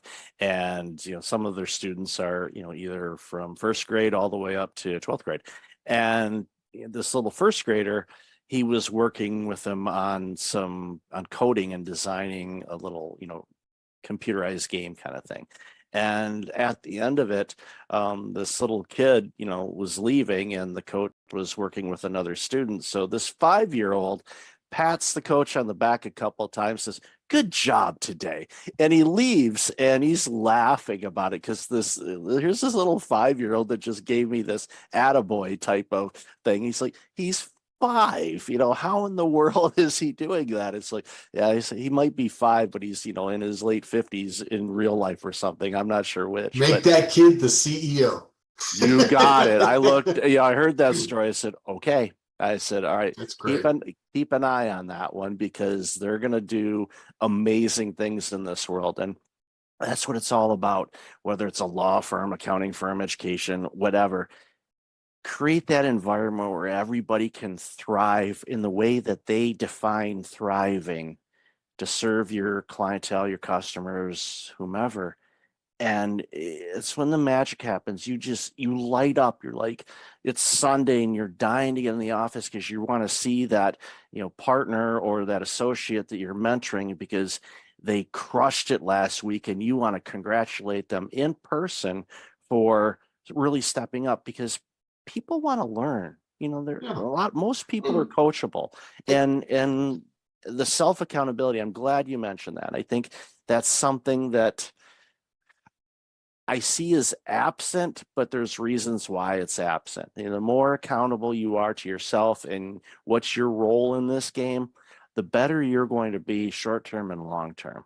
Yeah, I agree with you 100%. That's a whole nother podcast, that the accountability and self-accountability thing. And, we talk about it through the lens, of the generations. We talk about it running better businesses and everything like that. But these are human skills.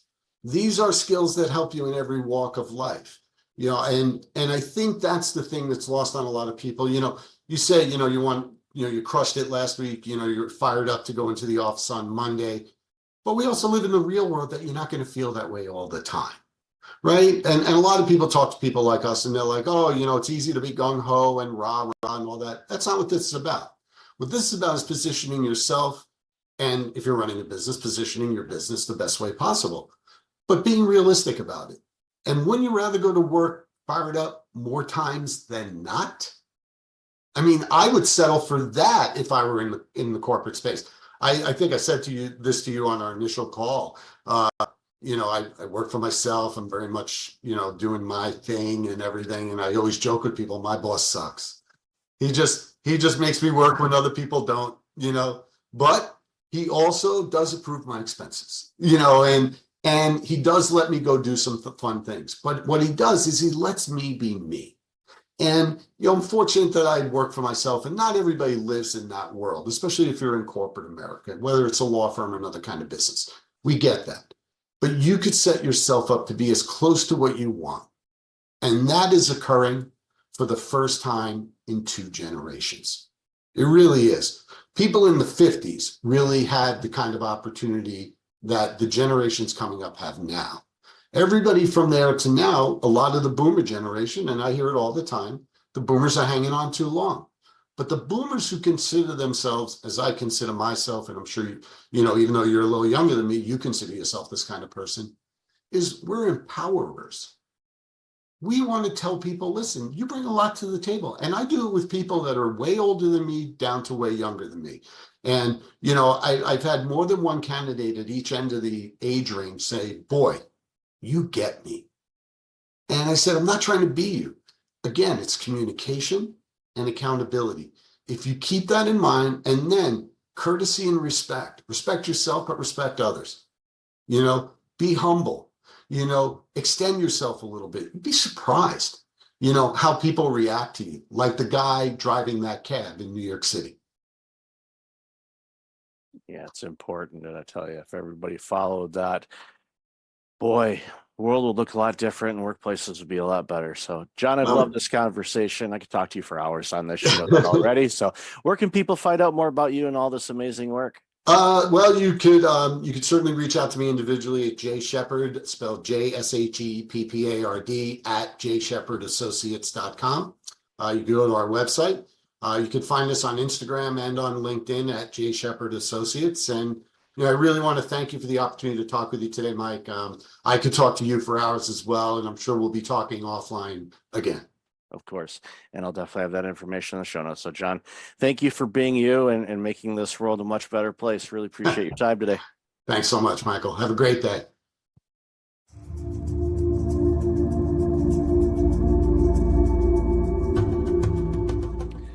Welcome back. I've got Scott and Tammy on the line. How are you two? Oh, doing great. Nice to be here, Michael. Yeah, pretty fantastic. Awesome. Thank you. Awesome. Great to have you. Really looking forward to this conversation. So why don't you share a little bit about yourselves and the organization, and then we'll jump into this really important conversation.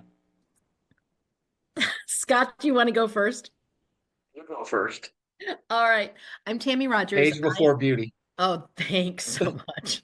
I am the co-founder and co-CEO of a company called Become More Group. And what we really do is we help individuals, teams, and organizations start here and like say, where do you want to go? How do you want to get there? And we work with them to kind of step in, become more in any way that really makes sense to them. It's important. Yeah, and I'm Scott Bergmeyer. I'm the other and most important CEO of Become More Group. Smart Alec. That's why it's awesome to go second.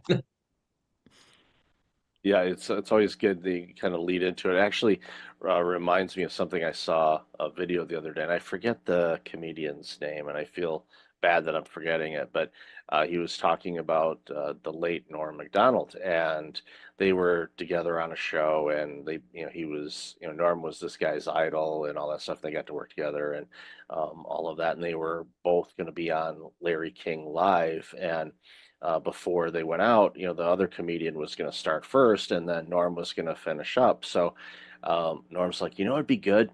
It's like, we go, and then you just go out there and you tell me how horrible of a person I am, and I'm the worst comedian ever, and I'm not funny, and just go on. So that's what that comedian did. He went on there and talked to Larry King and talked about, how horrible Norm was and all that stuff. So then Norm comes up secondly, and, just him and Larry says, well, tell me about this guy. And Norm goes, he's the greatest comedian, one of the greatest comedians and greatest people I've ever worked with. Because Norm told him he was going to be mean back to him, but he completely did the 180 on him, and he did that intentionally. So he's like, okay, I just railed Norm Macdonald, and he just said I'm the greatest ever. And it's like, so it pays to go second for sure. Your company, Become More, and appropriately named, because one of the things that I want for people is I want them to be the best version of them, whether it's an individual or a company. There's always room for growth and improvement because, life always throws us opportunities to become more and be better. And I from a society standpoint, we deserve better companies and better individuals because and we see too often, companies just, they don't do that. They kind of limp along, or they coast, or whatever type of descriptor you want to use. And it saddens me because we lose out on great stuff because companies are doing that, and there's a myriad of reasons why. So love to hear your approach on that and how how you reach out to clients and how they find you. And I'm sure it's a combination thereof. But my hunch is if they're reaching out to you, they're either wanting to be better or they're doing it because they realize if they don't, they're going to go by the wayside. So hand it over to you guys to share what you think about that. Yeah, Michael, I love this because part of what you're talking about is what we would call the status quo. We accept some level, which might be a good level or a mediocre level or a bad level. We accept that and we just kind of ease into it and just allow that to happen. And the reality is when we allow that to happen, even when we're doing great things, someone is going to pass you. And so if you're not always looking at how can we evolve, mature, move forward, at some point, even if you're currently making dust, you will be eating dust at some point. It's true. And the side of that, if you think about it, is people traditionally shift off of the status quo because they are inspired or because they're in dire trouble, right? Inspiration or desperation. And when you're desperate, there is this piece where it's like you'll do almost anything. And it's hard to work with an organization that is in that spot because time and fear are kind of knocking on the door, and it gets louder and louder and louder, and they're freaking out in that spot. Inspiration is a much better place to be. And yet many of us don't make those changes because we're inspired. Many of us make those changes until we can, we wait until we can hear that knock on the door. And that is, that's not, it's unfortunate in that particular space. So one of the things that we actually work with people on is we talk with them and say, all right, we can talk about pain. What's the stuff that's not working for your organization? But let's also talk about gain. What is it that you want to be? What is that? If you could dream for a little bit, what would that look like? And what would be the things that you would like to see and experience, and the way that you would like to interact with customers, and the way that your staff interacts with one another, and the products that you would want to bring out, or the production, and how would that flow? And when we ask them about dreaming, and sometimes I can't use that word, it depends on the CEO and whether that word is comfortable for them or not. But when they can vision out or dream into that future, that's a way that we get people to be inspired instead of waiting for that time period where something's knocking on the door and they have to do something. When the water's coming in, a lot of times so, what do you think about this? All they're thinking about is that water, and they're not going to have the clarity to be able to dream or imagine a different future because all they see is the water rising, and they're like, okay, this is problematic. It's so you end up becoming a disaster recovery type of place, like those companies that come in after floods or fires and do a restoration, get you back to the state, and then it's like, okay, and I see this all the time. They're like, okay, you're recovered. And they're like, okay, we're good. No, you're not. You're back to where you were before that happened. And unless you do something, that's going to happen again. It's like if you have a foundation, your house that always leaks, and the rainstorms come in during rainy season and floods your basement out, and you dry it all up. It's like, okay, we're all good. No, you're not. You just cleaned up. It's the situation is still there. You're going to have to do the foundation work on that. And too often, nah, I'll deal with it later. And then later shows up, and well, guess what? They're grabbing the mop buckets again. And I see that time and time again because we're creatures of habit, and status quo, or comfort avenue, as I like to call it, is a very, very dangerous place to hang out in.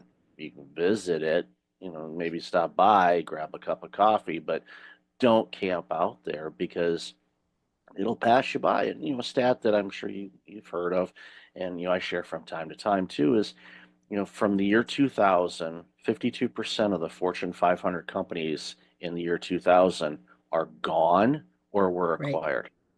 So 500 of the most biggest companies on the planet, from a public traded standpoint anyway, are gone.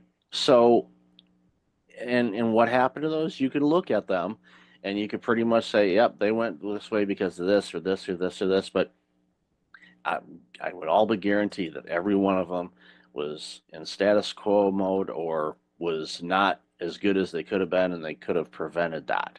And I just think about, the impact of organization of those sizes leaving town or closing up shop or whatnot. But that could be small businesses too. Small business that has 40 employees, they close down in a local community. What does that do to the community? All of a sudden, those are 40 families that aren't going to your restaurants or buying from your local shops or things like that. And it just has a huge ripple effect. And again, a lot of it could be prevented if, they work with individuals like yourselves that can say, okay, what can we do to get better, grow, be a better version of ourselves? Because what works today, in all likelihood, is not going to work tomorrow as well as it could. So, and it's one of those things where, again, you see it all the time. I do too. It's like these companies are like, "No, we're good." No, you're not. You're not. I'm sorry. I'm not. One of my favorite quotes is from the late Chuck Daly, former coach of the Detroit Pistons, Team USA, that won the gold medal way back when. And this was after the Pistons. I forgot who they beat, but they beat them one game like 30 something points. It was an absolute blowout. And at the post game, Chuck's just mouthing off on all the missed plays the Pistons had and how they screwed this up and that up. And the reporter finally said, "Chuck, you guys won by 30. You were up like 45 at one point. Why are you so pessimistic?" And he said, "A pessimist is an optimist with experience." And he knew that the players that were screwing up and missing plays, that could come back and bite them down the road. He didn't want to see it. And you guys see it all the time, in companies. It's like you're doing some things that's going to bite you down the road. We have something we incorporate in our organization, but it's something we bring to every other organization that we talk to as well. And it's called the growth questions. Yeah. So it's really looking at it and say, what worked? What didn't work? What are we going to go do differently? And the more frequent you're asking yourself those questions, the more you will grow. And Michael, as you were sharing, it made me think about, there is this, I have immediate pain, the water's coming in and I need to solve that. And I really can't think of anything else. Okay, I've now solved that and I'm moving on. That is a challenge. Like, I think we've all experienced that. Yep. The one that is the most interesting to me is, okay, I really don't have water coming in. And yeah, we're not perfect. We want to be better. However, man, it's a lot of work. And I can't take myself out of the day-to-day to actually think about what the future is going to hold and like set aside the buzz, the bees and bugs flying around, because it's not like I have dead carcasses. It's just the noise of the day. And watching leaders not take the time to slow down, think, start to look at the future, what could be. And it's this piece of, they get in this status quo or a rut. And my dad said to me one time, the only difference between a rut and a grave is dimensions. And that has always stuck with me, that, okay, if we're in this place and I'm just sucked into the day-to-day, how do I take myself out of that? How do I have the mental fortitude to slow down and think about, I need to be thinking out there as a leader and step out of the day-to-day, because I'm constantly being sucked in the day-to-day. How do we become more? How do we grow our team? How do we satisfy our customers or achieve our mission or whatever it is that we're trying to accomplish? And a mistake that we sometimes make when we dream is that we try to find the one big right answer. I'm going to go out there and I'm going to try to hit this big home run. And actually, breaking the status quo is more incremental than it is making one big bet. And so it is this thing that says you don't have to say, I'm going to go and put all my apples in one basket. I am going to say in this spot, hey, I'm looking, I want to be more, I think we can grow. I think there's an opportunity. Let's go do these little tests. Let's try some stuff.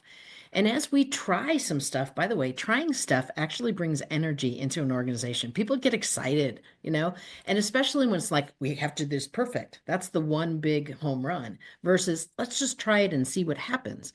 And so we try, we see what happens, we learn. And that's when those growth questions really come in, right? What's working? What's not working? What could we do? Let's go try those things. Let's see. And then let's make the next decision.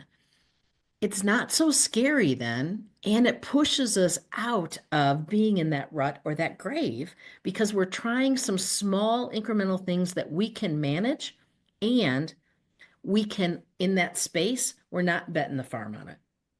And let the information from that help us make better and better bets as we move forward. It's like the improve by 1% kind of Right. mentality. It's just a little increment. A lot of people, 1%. Oh, that's easy. No. Maybe.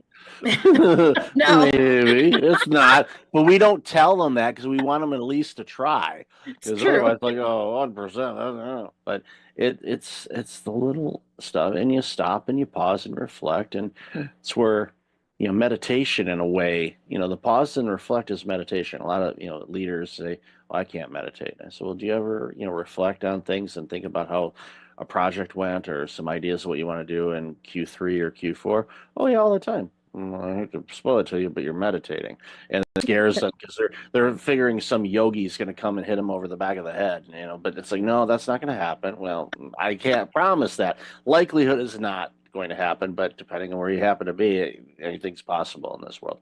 But ultimately, and I love that way to do it. It's like let's look for the momentum. It's little steps. It's one step here, one step there. Using the baseball analogy, it's like, you have a really successful inning. Yeah, you could be hitting a bunch of home runs. That's fine. But, base hit after base hit after base hit, it's, like body jabs. It just wears them down. And then, the pitcher ends up leaving one right over the middle of the plate. And, then it's, about 520 feet out in right field, and it's like, oh, okay, now we've had a 7-run inning here, and you've just beaten them down. But it's just those little incremental things that add up, and it's pausing and reflecting too. I worked for a company. It's alarming how many years ago it was. But it was one of the first companies ever. Well, it was 20. Oh my gosh. When was that? Yeah, 26 years ago. Yikes. That's, yeah. Lifetime. You tell me about it. Yeah, there's like a lifetime, and that lifetime could have started having a family lifetime. That's how long ago it was. But it was, a company, Fortune 500 organization, and it was a division, and we were in asset management, and we went out and did asset management work for other Fortune 500 companies. And at the end of every project, we would have a project debrief meeting, which is not out of the norm, but we always brought in a handful of other project managers and team members from other projects to sit in on the meeting that had nothing to do with the project. They never opened up a single spreadsheet or look at a presentation slide. They had no knowledge about it other than when they walked in the room.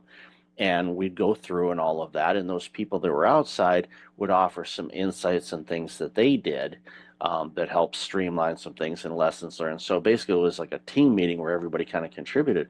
Well, what we ended up doing by doing that is, after implementing that new procedure, within about 6 months, we were able to increase the number of clients that we took on by 20%. And we didn't hire any additional advisors. Needless to say, and I'm not going to mention the company, but headquarters in Germany were really pleased about efficiency. Not that Germans are all about efficiency or anything like that. I know it might be a breaking news alert there. Didn't mean to shock people on that. But they were thrilled and they're like, what did you do? You know, they're trying to figure out, can we mimic this? And again, that was an example. Okay, there's Right. something we learned. Could that be applied in other arenas that we work on to find the ability to do more without overloading people and with the same amount of people?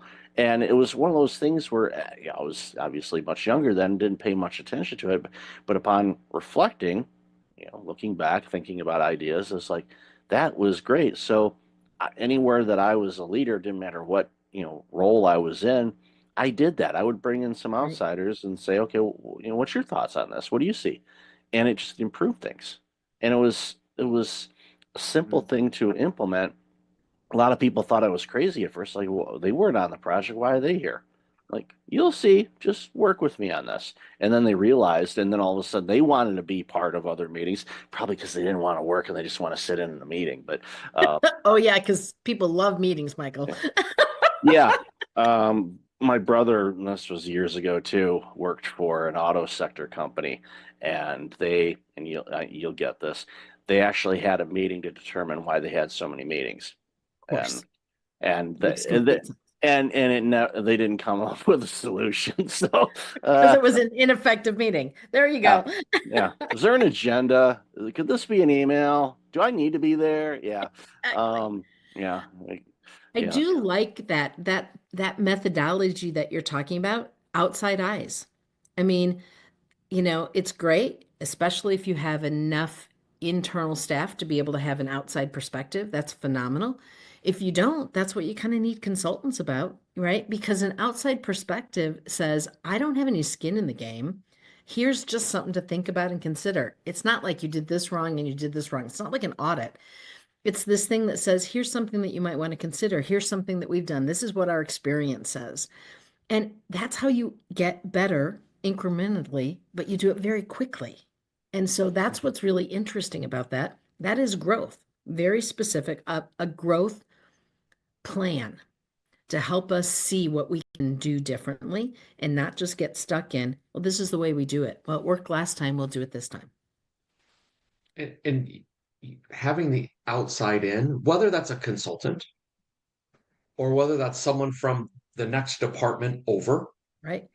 Ideally, like they have the ability to ask the quote dumb questions that we just make the assumptions on.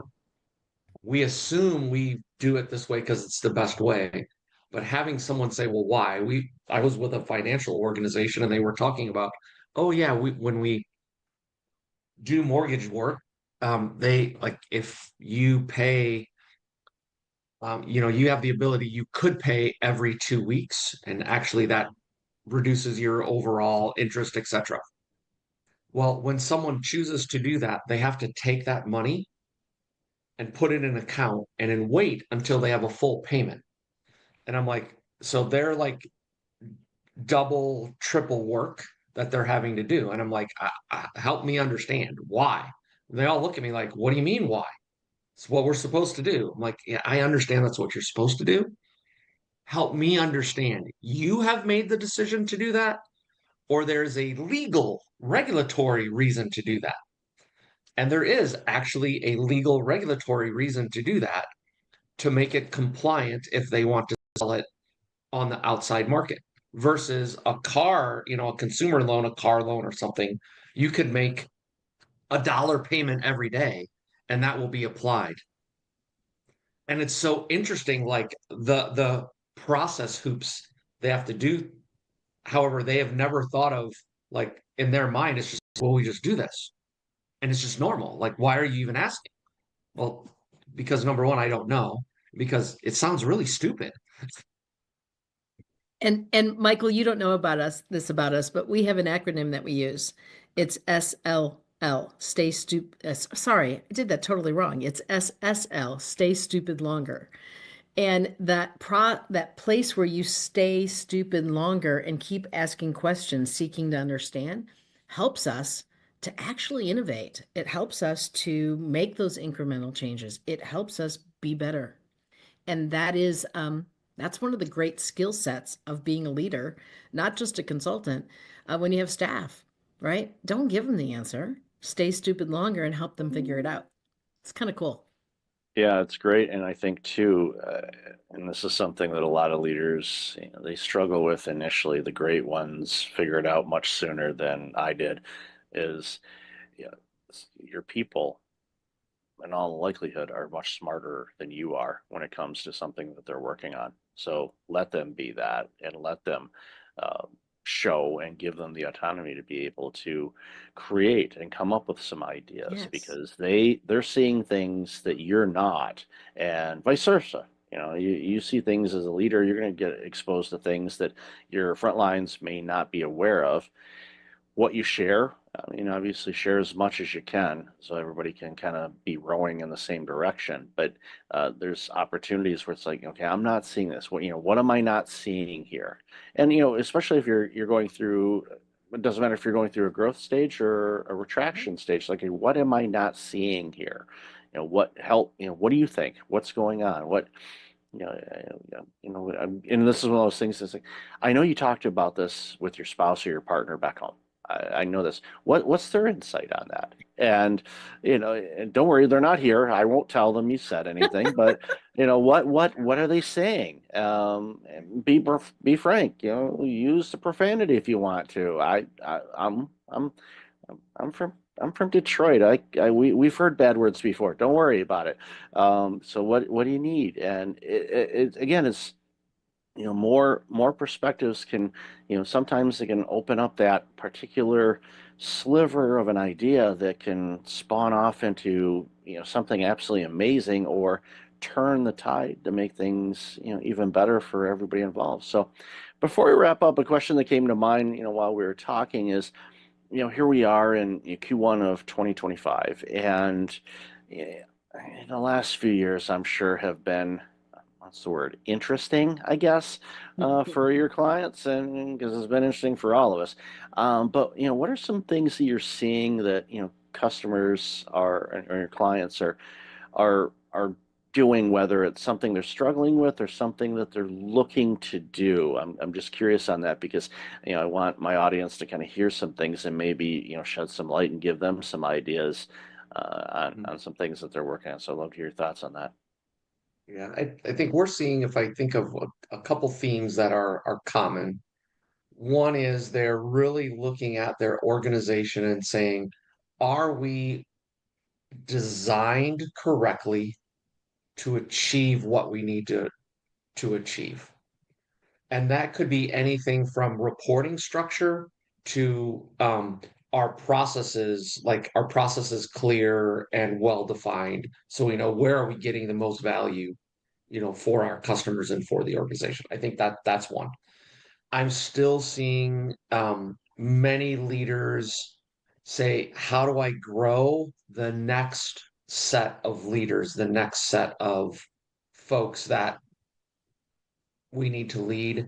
And I think then the third thing is, how am I building a relationship with my team so that they understand me, I understand them, like because it allows me to grow and coach and get those better outcomes. So to me, those are the three kind of buckets of things that I'm seeing organization kind of double down on right now. I think there's also this piece in the relationship side of this, where it is really understanding that if we don't build a culture where people have the ability to contribute, we are not getting the best and the brightest to work for us.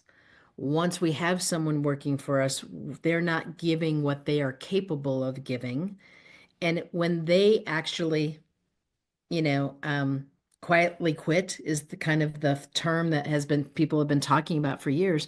We're paying them, but they don't even feel satisfied, right? And in that spot, if they're not satisfied and bringing their best and like being excited about how they can contribute, then that organization doesn't grow. So this thing about relationship and culture and getting out of the way of our folks so that they can be brilliant instead of me taking all of that on and being egotistical as that leader. That piece, we're having a lot of those conversations as well. And that really does fit with that leadership piece, and it does fit with that growing piece. I think we kind of felt like we had to stick with the status quo with the last few years and the things that have happened. And what we're finding is that that's not satisfying and it's not healthy. And so those are the areas that we're seeing people really talk about to get themselves out of it. It gives me a lot of hope that those are the things that people are seeking guidance on, because it shows it at minimum an openness Right. to maybe be a little bit more vulnerable and learn a little bit more about the emotional side of things of work, and creating opportunities for people to be their best and be Right. creative. And we know there's multiple generations that are in the workforce now, and Gen Alpha is well on its way next. So you've got the baby boomers who are going to be here for the next 300 years. That's a joke. I'm Gen X, so that's a joke. I'm a boomer. I'm gonna be Yeah, here yeah. forever. You guys will not let go. Let go. No, I'm I'm kidding. sorry. I'm kidding. No, We'll let go when you all figure it out. Oh, in your face, Well, Michael. well played. Well played. Because we won't. No, I think, a completely different tangent. I think a big, obviously there's, a variety of different reasons why, but I think from I baby boomers actually enjoy work.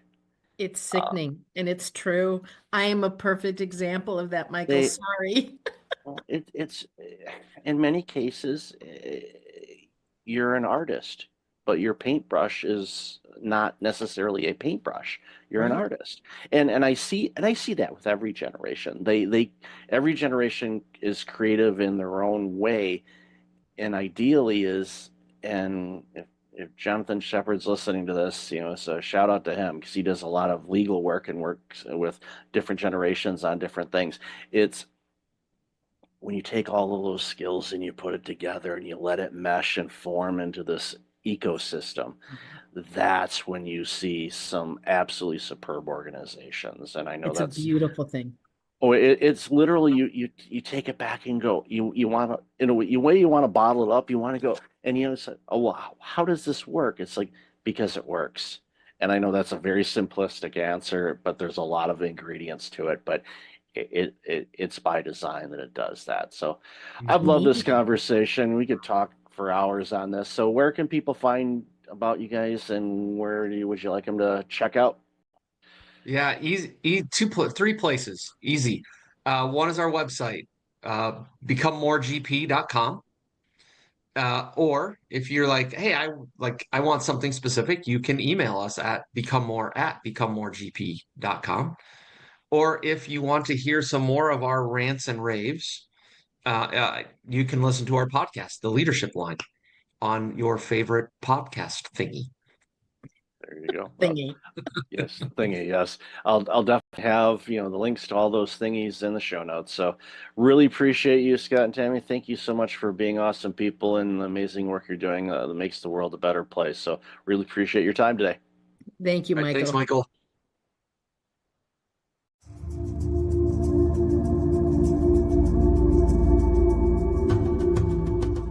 Welcome back. I've got Felina Hermans on the line. Felina, how are you? I'm good. How are you? I am awesome. I've been looking forward to this conversation for quite a bit, because the work you do is very, very important for our future. So why don't you share a little bit about you and the work you do, and then we'll jump into the conversation. Yeah, so my name is Felina Hermans. I have two jobs. Half of my job is being a university professor, where I research how to teach programming to kids. That's like my main area of expertise. And the other half of my job is that I'm actually a school teacher myself. So I teach grade 7, which is 12 and 13-year-olds. And I try to teach them a little bit of programming every week. So I have practical experience, and also my academic work concerns that age group. And those two worlds ebb and flow quite a bit, Yes. where you're like, okay, you probably have to remember, okay, where am I? Okay, now I got to do this. But it's so important, as we talked a bit in the pre-show. It's so important to help our future, which is our students and our children, learn skills that are going to be not only in demand but in need for the coming decades. And the work that you're doing, especially with teaching our younger human beings, coding and programming and all of that is so critically important. So what got you interested in this line? Yeah, so that's a funny story, actually. My original research in academia was not about kids at all. I was actually working on professional programmers, specifically end user programmers, so people using spreadsheets and stuff like that. But then I thought, is this the most interesting thing I can do? I'm not sure if I want to do this anymore. I really did it for quite a long time. And I wasn't sure in general if academia was the place where I wanted to be. So I started this part-time gig as a school teacher, teaching the same age group, just because I thought this is something I can do with my programming skills as well, which is going to be helpful for society. And then I figured out there were so many interesting questions. I thought, well, but how do we teach 12-year-olds, right? Because they're a bit too old for the really kid stuff. Like there's this really, really wonderful programming language, Scratch, that people might have heard of, that comes out of MIT. And that's really cool. You have this like Lego blocks that you can use to program. But then 12-year-olds, 13-year-olds is like, well, that looks like a toy. That's for kids. We don't want that, teachers. We want to have a real programming language that I can make some money out of, because money making is very much also a driver for some kids. Like, well, Scratch doesn't look like this is going to get me a job, right? I want to do Python or JavaScript, what all the professionals are doing. So then we switched from doing Scratch to doing Python. And then the kids were excited about that, but then they were also struggling because there's so much syntax and everything is in English. And you probably hear that English is not my first language. So the kids I'm teaching, I don't teach them in English, I teach them in Dutch, but error messages in Python are in English and the code is in English. So I thought, okay, there's a lot of motivation for them to do the grown-up stuff, but it's just a little bit too hard. And then one Christmas break about 5 years ago, I thought, okay, what if I make a very tiny, simple Python in Dutch, and I can use that in my teaching? And that tiny project that I just really envisioned as a prototype turned into a really big open source project that is now used worldwide. We support 56 different languages. And it also turned into a very interesting research area, because designing a programming language that works in a lot of different languages and designing a programming language that's just easier and gradually grows with kids, technically, no one has ever built that type of thing for this age group before. So there were technical challenges, academic challenges, and it also just got a massive user base that I wasn't anticipating. I'm so glad you had that thought during the holidays to create something, because as somebody that's a native born English speaking individual, we take it for granted. And Python and the other programming languages, whether it's Unity for games or JavaScript or things like that, it's okay, great, it's in English, but it's limiting the creativity from the world. And that's one of the things that I've celebrated throughout my life, is when you hear about innovation and things that are coming from different parts of the globe that historically haven't been able to participate in creating things for the masses.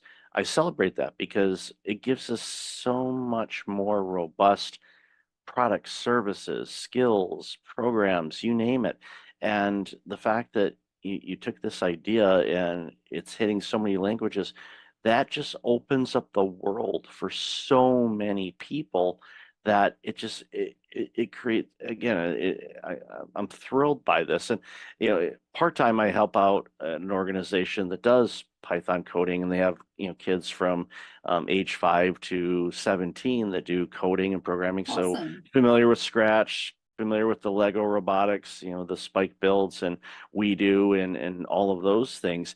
And it's great to see. But when we have the 12, 13, 14-year-olds, they're looking at Scratch and going, no, I'm not doing that. I want something else. And they get into it and then they realize, okay, wow, this is a bigger thing to chew off than I thought. But as with everything and the way that the courses are designed, and I know it's the same, thing that you do with Eddie, is you build it in such a way where they're learning the skills that build onto the skills. So as they're getting deeper into learning the languages, the coding and programming languages, those skills that they picked up, maybe a couple months ago carry forward. They know how to do it now, and it's just a natural progression for them to get better and better, and even to the point when they're problem solving. And in case of point, I'll give a real life example. There's a college aged individual that is actually doing, one of the coaches that helps out, but he's also in college to learn programming and things like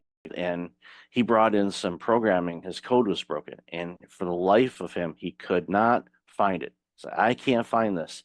And I asked him, and this goes back to my spreadsheet days when I was originally an accountant.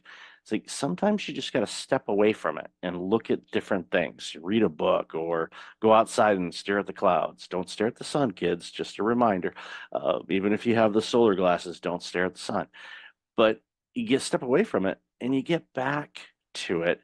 And usually, more times than not, it's as if someone took a yellow highlighter and highlighted the broken code. Oh, there it is. It's just you step away from it. But it was funny to see a coach that's coaching on it was really frustrated by his own code because he couldn't figure out where the error was. And again, that goes back to the teachings that you do. And and I want to obviously hear your thoughts on this, but I don't want to diminish your school teacher component of things, because that helps with all the work that you're doing. Because again, those worlds kind of mesh together, and I think those skills as a school teacher really help you out in this organization that you had launched and the open source things and all that. So definitely want to give the platform back to you to share some of your thoughts on this. Yeah, absolutely. Because even after all those years, I'm still teaching 7th grade using my own product, right? And there's no better way to improve the thing you're working on is to work with it. So I was just, we have this meeting with other open source contributors every week. And I was just telling them the other day, like, you need to work on this part because I will use it as a teacher. And next week, I have my different cap on and I will say, this is not clear and this is not clear. You have to improve this because as a teacher, these and these and these things are really annoying for me. So it's really very nice to combine using the product with building and designing the product. And it's also, as you were saying, the things that kids are learning are not just about programming. It's also about being like more resilient to stress or frustration or unclarity. They also create these big programs like, teacher, it is broken. How? Why? It's like, I don't know. Right? And sometimes I'm lying. Sometimes I see it straight away, but sometimes I also don't see it. I'm like, I don't know this 100-line program that you created last week, what it's supposed to do. I don't know, but here's a debugger, right? So we can step through the program and then it will tell you at least what it's thinking it should be doing. Or here's some techniques, you comment out this code, you look at the values of variables. So we give them these techniques, and these aren't heady techniques. They are programming techniques. And maybe there are even techniques that go a little bit beyond programming. We're like, okay, what is this supposed to do? Why isn't doing that? Just taking a step back and doing some analysis work. And it's really very, very fun and valuable to have kids then come back 10 minutes later say, teacher, I know what's wrong. Like, awesome, right? I didn't do any work. I just told you to use these techniques and then you figured it out. That's very, very cool. It's giving them life skills. And I love that you mentioned that. It's giving them some resilience, some perseverance, the problem solving. It's not, here it is handed to you on an iPad, all works, everything's functioning properly. No, and as in life, there's challenges that we face, there's problems we encounter and difficult situations, and figuring it out and using the skills and the knowledge and the tools that are available, using a debug tool. It's one of those things where, and I don't know if you do this or not, but I'm guessing you probably do. It's like, okay, before you run the debug tool, just take a glance and see.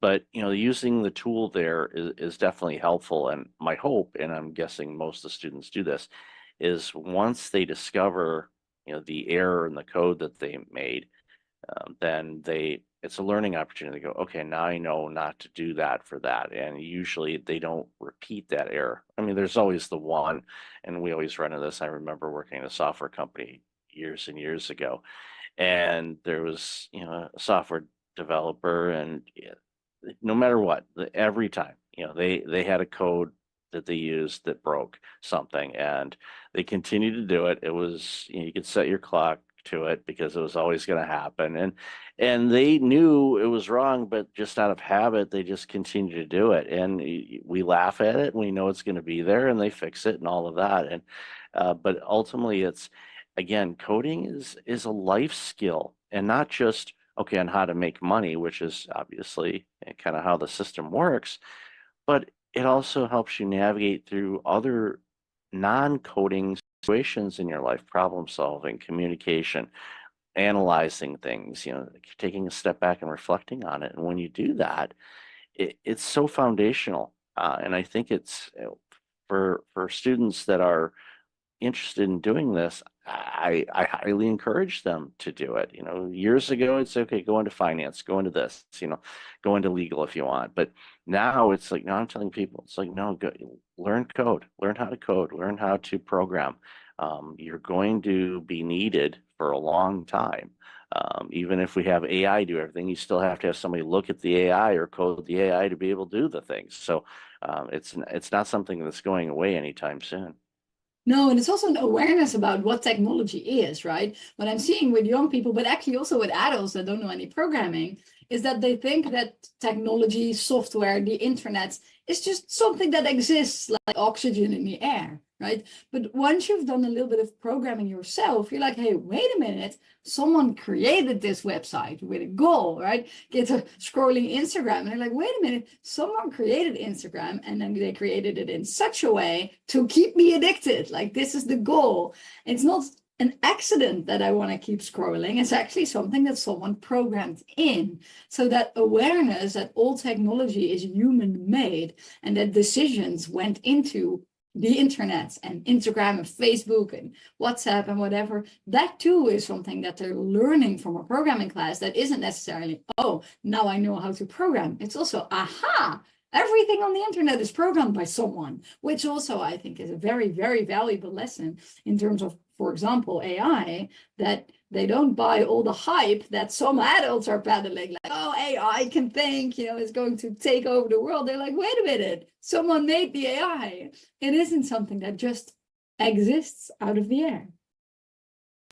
It's important to remember that. And some people say, are you afraid of AI taking over the world? It's like, well, if it can do my work without me having to do the work and I can relax, I'm okay with that, I guess. But as long as I continue to get to create, that's what's important. But no, it's as with everything. And we remember when the internet first was launched to the public and all that. Oh, this is going to take care of this and eliminate these jobs. And no, it ended up creating a lot more jobs. And I think AI is going to do the same thing, because it's going to open up some creativity for opportunities to do different things and free up people to create other things that they can't, because especially in the administrative side of things, where it's like, okay, research or building up websites or things like that, but again, it boils down to this. It's like, yeah, if you give it a simple instruction, it's going to give you a simple output.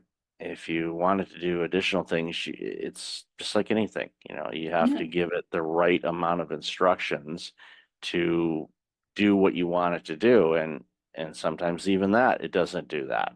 We see it with image generation, for example. It's like, okay, create an image of two people sitting at a cafe. Well, it'll probably get that right, but you never know. It might come up with something like, okay, that doesn't look like a cafe. It's and again, there's coding behind that. It's just not this mystical thing in the sky that goes, okay, we're just going to create an image. There was actually coding behind that. Exactly, yeah. And even if you use an AI for coding, then checking if there's two people in a cafe is relatively easy. But if a lot of code comes out, then you still need some understanding, like what exactly is this doing? Isn't this doing extra things? Sometimes, of course, my students in class think that they can use an AI to generate code, but then immediately, you know, I catch them because like, why are you defining 3 variables here that you're not even using, right? Oh, well, I didn't notice it was working. It's like, yes, I see it's working somewhat, but you're doing things that don't really make sense if you know enough about coding. So for a very long time going forward, people that are using AI to generate code will still need understanding of code to figure out if it's not making mistakes that are maybe so simple as defining extra variables, but of course this could also be security vulnerabilities, accidentally leaking information. So you will still need this knowledge even if you're using an AI for coding to evaluate the code. I'll use this simple analogy. You have a fancy coffee machine at home where you put in a pod and you push a button and it makes you a cup of coffee. Okay, great. That's easy. But if that machine breaks and you have to make coffee, you're like, okay, how do I make coffee without a machine? Yeah. A lot of people like, I don't know how to do that. And it's like, well, I do because I've done it. And as long as you have coffee grounds and a way to filtrate it and an H2O, you're good. Will it be as fancy as that pod? No, but it's still going to be coffee. And you know, it's a simple analogy, but it's important for you to understand if you have AI do something, you should be able to do it without AI. And that's what's really important for people. I don't want people to forget how to do things, because if things happen, internet goes down or things like that, it floors people and they're like, what do I do? Well, we're both of the age that we remember a time in life where we didn't have a smartphone to look something up, or yes, maps, or the internet in general. we how do you know how to do this? Like, we learned how to do it before technology made it simpler to do, but I still want to know how to do it in case the internet's out or anything else that happens. Ultimately, that's important. And it goes back to the coding. Yeah, you want to understand it. Yeah, it does this, but why does it do that?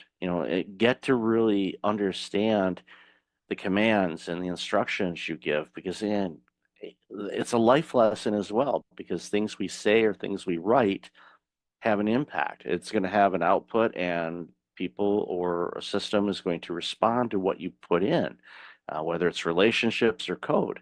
It's so critically important. So again, I'm hammering this, and I know I'm preaching to the choir here, but coding is so critically important for people to learn, because it's going to teach you life skills, not just coding skills. It's going to teach you life skills as well. Yeah, it's going to change you from like a passive consumer of technology. That's really making me so sad with the current generation of kids, is that they have this magical machine like a phone or a tablet or a computer. When I was a 12-year-old, I could only dream of such a powerful machine. But then what do they use it for? Watching videos.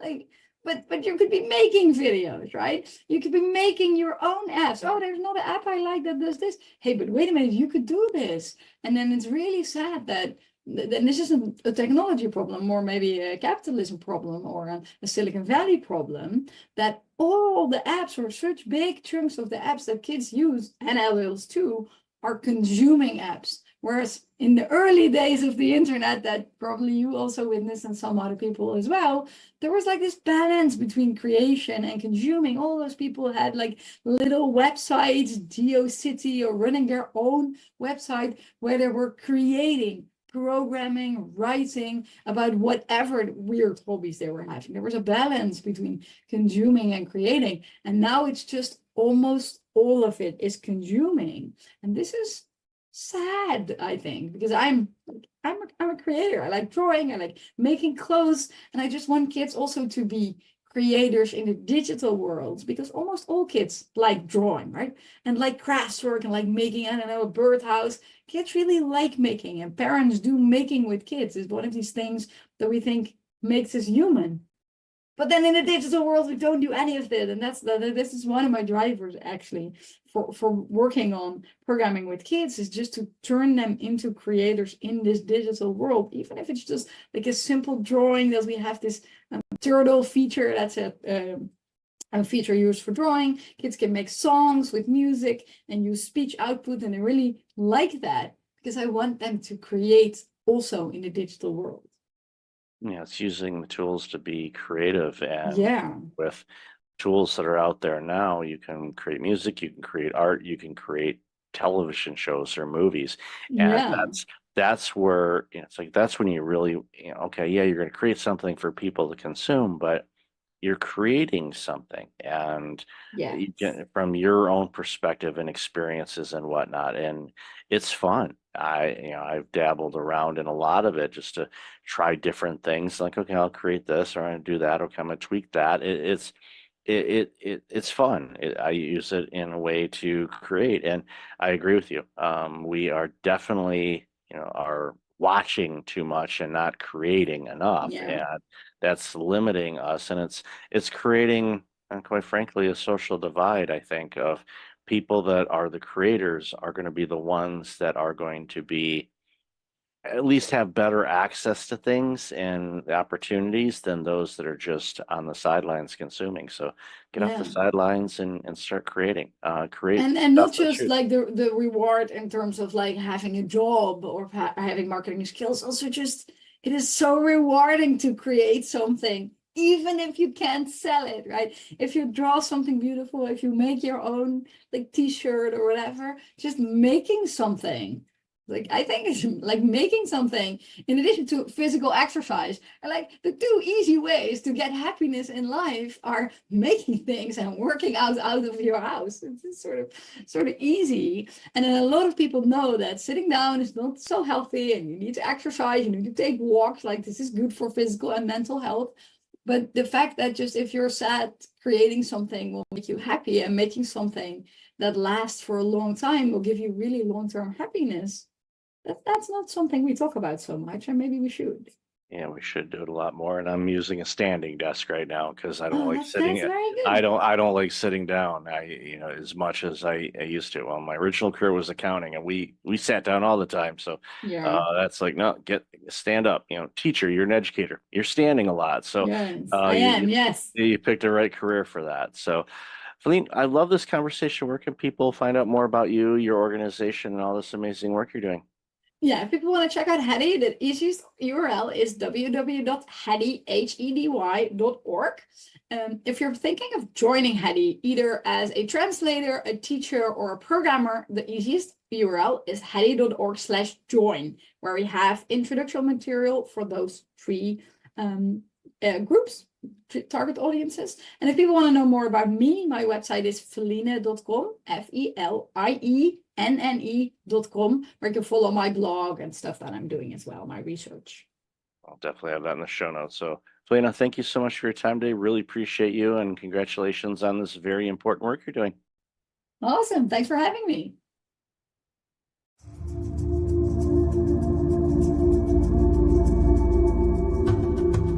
Welcome back. I've got Rachel Gogos on the line. Rachel, how are you? I am doing great. How are you, Michael? I am awesome. Been looking forward to this conversation for a while, so I'm looking to dive into the work you do and jump into the conversation. Absolutely. Let's do it. All right, so share a little bit about you. So I am the founder and owner of a brand agency. We, for the last decade or so, have specialized in personal branding. We also work with a lot of business brands, and we do a lot of the tactical things behind the scenes that help one build their online presence. I came to starting this agency through a very winding path in my life that included stints in government and nonprofit organizations like the United Nations, and also in journalism at the Wall Street Journal. So I feel blessed to be able to use all my skills in what I do today. Heard of those organizations. I am a subscriber to one of them anyway. I don't know if the UN has any type of publication. I'm sure they do. Yeah, Some they type have a of lot. yeah, of course they have a pretty good vantage point of what's going on in the world. So, Mhm. but yeah, in the Wall Street Journal, of course, we know what they do. Mhm. But it's important. I always love talking with people because no one has a direct path to what they are Mhm. doing now. Everything was from twists and turns and opportunities and choices, sometimes moving forward, sometimes maybe taking a step or two back. And it's one of those things, and even in my career, what I've done over my life, I look at the tools that I picked up along the way, and some of them were when I worked in accounting, some of them were in IT, some of them nonprofit, Mhm. some of them consulting, some of them doing audits. You know, when my original career as a public accountant, auditing all kinds of different organizations, which I never thought would be beneficial to me in the work that I do today, but it is because Yeah. when you speak with organizations regarding workplace culture or burnout prevention or whatever the case might be, I have at least somewhat of an understanding of the nuances of what that organization, as far as the type of organization it is, might be running into. And when I bring it up sometimes in conversations, people look at it and they say, did you ever work in this field before? Mhm. No. Well, how do you know that? Well, I'm an auditor, or originally was an auditor. So you ask questions. You Yeah. want to understand how organizations work. And I think one of the things when it comes down to personal branding Mhm. and building your presence online and even offline. And yes, there is an offline world. I know Yes. for many of us we forget that, but it's they're still out there. But I think, and I run into this a lot, and I'm sure you do too, and I'd love to hear your thoughts on this, is when it comes to boasting about what Mhm. we do or who we are or what we do, we struggle. Now we can explain, like I just did a few minutes ago about, okay, this type of organization has these aspects to it, all these parameters, and I can articulate it that, without a problem. But then you ask me, okay, what do I do? We kind of get that, second grade stage fright kind of thing. Mhm. So Mhm. I'd love to hear your thoughts on that. Mhm. So think the question, what do you do? Often, really, for people, they answer why they do what they do versus the what they do. I mean, I think the immediate reaction is I'm a pharmaceutical rep or whatever the thing is. But I think the more important answer actually is the why somebody does what they do, because then you really start to get to the heart of a person and the soul of a person, and it's a much more memorable conversation. That's one thing. The other part I want to address here is this boasting piece, right? And many times when I talk to people about personal branding, they immediately go to that thought, right? Oh, I don't not comfortable boasting about myself or bragging about myself or whatever that might be. And that's actually not what personal branding is. So I'd love to share that personal branding is really about, we all come to different relationships with a reputation already in hand, right? So part of a personal brand is our existing reputation, which if someone doesn't know someone, right, they can easily Google them and get a sense of somebody's reputation very quickly nowadays. And the other part of personal branding is the personality, like the real essence of the person. What makes them tick? What are their values? What is their mission in life? What is their drive in life? What are the things they're really convicted about, really passionate about? Those are all elements of a personal brand. So if you think about it, if you start to share some of those things, it's not really boasting. It's just kind of dropping the kimono a little bit, and letting people in and just letting people know who you are. I think it can be a little bit awkward doing that online because sometimes you feel like you're talking into a black hole, but there's certain ways one can write content so it doesn't sound like that, right? And try to also increase engagement and conversation and posts as you're informing people a little bit more about yourself or educating them on the work that you do in a way that can be helpful to people too. Like articles that I write or keynotes or posts, anything like Mhm. that. What I tend to do when I can, and I'm thinking about it, is as if I'm having a conversation with somebody, and of course there's writing styles, and you can make it conversational, or you can Right. follow guidelines and all that. Because ironically, I found out the other day, my sixth grade teacher, Mrs. Nicholas, who was just as stern as they came Mhm. with English and proper Mhm. things and all that stuff. And even to the point in my writing, I use an app called Grammarly, which a lot of Oh people yeah. probably use. Mhm. So my nickname for that app is Mrs. Nicholas. And one day I thought, you know what? I wonder, when she may have, passed away or anything. So that was sixth grade. That was not yesterday. Right. So, I thought, okay, when did she pass away? She hasn't. Oh, And amazing. I'm like, one, that's awesome. Two, yeah, she would be, I think she would be quite pleased and not surprised in the work that I'm doing. Yes. There's days I'm still shocked at that I do what I do. Like, Uh-huh. wow, but I can connect the dots. I can see how I'm doing what Yes. I'm doing, but there are days where I have to kind of pause for a moment and go, all right, why is this such an awesome experience now? Because I, again, never would have done it before. And I think Mhm.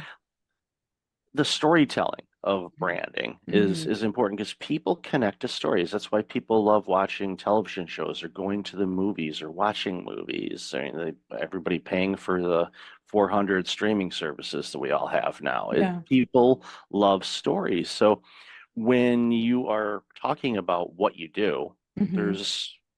if you can somehow bring those people in, like you mentioned, Mhm. and share the story of why you do what you do. Mhm. Yes, okay, compensation, money, we all get that, but Right. there's a reason for why you do. There's something that resonates within you that you chose this path instead of doing something completely different. And I think the more people that do that, the more connected people start feeling, and the whole know, like, and trust factor comes Yes. into play because you can look at, a website or you can read a bio and you Mhm. can go, wow, it's as if I know this person. And if Mhm. you have that, then you're like, okay, let's proceed further Yeah. and work with them on something if that's what you're looking for. Yeah. No, you hit the nail on the head when you said connecting the dots, right? That's so important to put, particularly on an about page or, on your LinkedIn profile as well. Because if we just put a list of every place we've worked, kind of like a resume, we're not actually connecting the dots of how it's relevant to what we're doing today. So the more we can do that, and again, weave in part of the story, which is what people remember, and weave in those interesting points that are differentiators for you, whether personal or professional. Again, like those little things are memorable, but there also could be great connection points to someone who is looking for an accountant, let's say. But you also mentioned that you love to bake bread, right? Someone else might have that passion. It's certainly going to stand out because you don't really think about that when you're looking for a numbers guy, right, to help you with your business. So it's as you unravel the story, unveil the story, and connect the dots, just make sure, that you're also keeping a little bit of those personal elements in that also communicate your reputation and communicate your passions, right? In a way that make people say, I want to know a little bit more about this person. They sound intriguing to me, and clearly there's more to them. So, the more you can convey that online, I think the better. And I think video too, just to kind of take a little tangent to that, besides podcasting and putting audio content out there, even short video snippets, again, because it's like a fully dimensional connection, right? Versus somebody just reading static words. And it's always amazing to me what people resonate with and something that they read about another person online or see about another, right, within a video or something to that. So the more you can just, show up naturally and who you are, and the more you can, again, like help people connect the dots, because you also have about 3 seconds online to grab somebody's attention. The more you can do that right off the bat and make it easy for them to consume your content, the much more likely I think they are to, to reach out to further the connection. Yeah, they get to know you as, like you said, a person, and Yes. and it's one of those things that the organization that published a few of my books, one of the things that they were hammering home was, confusion repels and clarity attracts. So Mhm. their theme was basically on, okay, when you're posting things online, You know, if you're a business and you're promoting your business, you want it to be, you know, business, so you're not confusing people. But I have to challenge that now because I think people feel more connected. That's why you see, you know, the famous people, you know, quote unquote famous people, you know, musicians and athletes and actors and, you know, dignitaries and all of that, when they're on social media and they have such a huge following, is because there's a desire for people that want to know more. Like, we can pick on Taylor Swift for a minute. Yes, video snippets of her performing or things like that, but it could be something where she's, you know, at a football game or she's doing something in the community or anything like that. It gives a bigger insight because people want to connect with people. That's our natural instinct, is to connect. And, you know, during the pandemic, that, you know, really hit a lot of people because we were forced not to necessarily physically or get close to people. And it was, you know, I know a lot of people are still dealing with that and the aftermath of that. And it's going to be an interesting dynamic to watch over the next few decades to see what comes of that. You know, of course, thankfully, you know, with therapies and a variety of other things, there are ways to navigate around or through things. And my hope is if people are still struggling with those types of things, that they seek some guidance and help on it, because it's available, thankfully. But at the end of the day, I think we have this connection. We want to connect with others. We don't want to feel alone as an entrepreneur or a small business owner or a dentist. We joked about this in the pre-show. Okay, everybody pause for a minute and go brush your teeth. Okay, there. I put it in. Shout out to my dentist family here. But what we got to do, I think, when it comes to our branding and our website and our business is, yes, we have a product or service that we're marketing. We get it. But the more human you can be, I think the more connected you will be, and the customers you get are going to be better customers for you because they're longing for that type of engagement. They don't want just a transaction. They want an experience. That's why when I go to a restaurant, I prefer local ran and owned restaurants than chains. Nothing against the chains, but knowing the people, and you know, if you go there frequently enough, they get to know you. And then for some reason, there's this one restaurant that my wife and I go to occasionally, and one of the waitresses there, she is on my backside every time we come in. She's like, "You're not getting a menu today." And I'm like, "What? What are you doing?" And she picks on me like no tomorrow. But, you know, of course, my spouse loves that amazingly. I roll with it. It's kind of fun. But you wouldn't necessarily get that if you just went into a chain restaurant. Even if you go there a lot, it's different. So it's one of those things where, again, that connection piece is so important. I think a lot of people miss that when they're working on their talks or their speeches or their branding or their marketing. Yeah, and that's why it's so important to put things like the causes you care about, right? Or your convictions or your values out there, because those are opportunities to connect more deeply with someone. And I read a stat, actually the study came out a couple of years ago, but it said 3/4 of Americans are actually more likely to trust someone with an established personal brand. And that same percentage is more likely to buy a service or a product from a personal brand that they know. And that applies to big companies too, right? When you have a sense of what that company or the founder of that company stands for, just like you were saying about supporting certain restaurants, right? Because they're local versus the chain. But we also do that when we're thinking about like major purchases. If we know that a company is supporting, I don't know, say a local shelter or whatever else it might be, right? We're more likely to support them. So, you know, again, the more we can help people connect with us and just really truly show up as ourselves, I think the more likely we also are to grow our businesses, you know, and convert people, as I like to say, from browsers to buyers.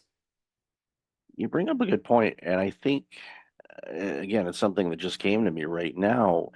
When we start thinking about what we value and what we find important, like the restaurant analogy, or you gave a Yes. great example of, supporting a local small charity versus a large national or international one. Again, nothing wrong with any of them, Yes. but you connect to that and you go, okay, why is that important to me? Okay, now what would be important to my potential customers, clients, friends? What would be important to them? What can I do to help create that type of environment where people recognize that and feel that, where they feel, again, going back to what I said earlier, it's more of a connection instead of just a transaction. And Yeah. those are the things I think that really helps people stand out. So thank you for sharing that component, because that really that struck a chord with me. I mean, our entire conversation has, but for some reason that one clicked for me big time, because now is something that I am going to go back and think about. Again, the work that I'm doing, it's like, how is this benefiting people? Right. It's Yeah. what is there something here? Am I doing it for an ego stroke, or am I doing it to provide benefit and value to somebody where it course. can help them Yeah. get to where they want to go? Right. And one more thing about that too, the values and sharing more and expressing more. I think it needs to really come from the core, from a real true place.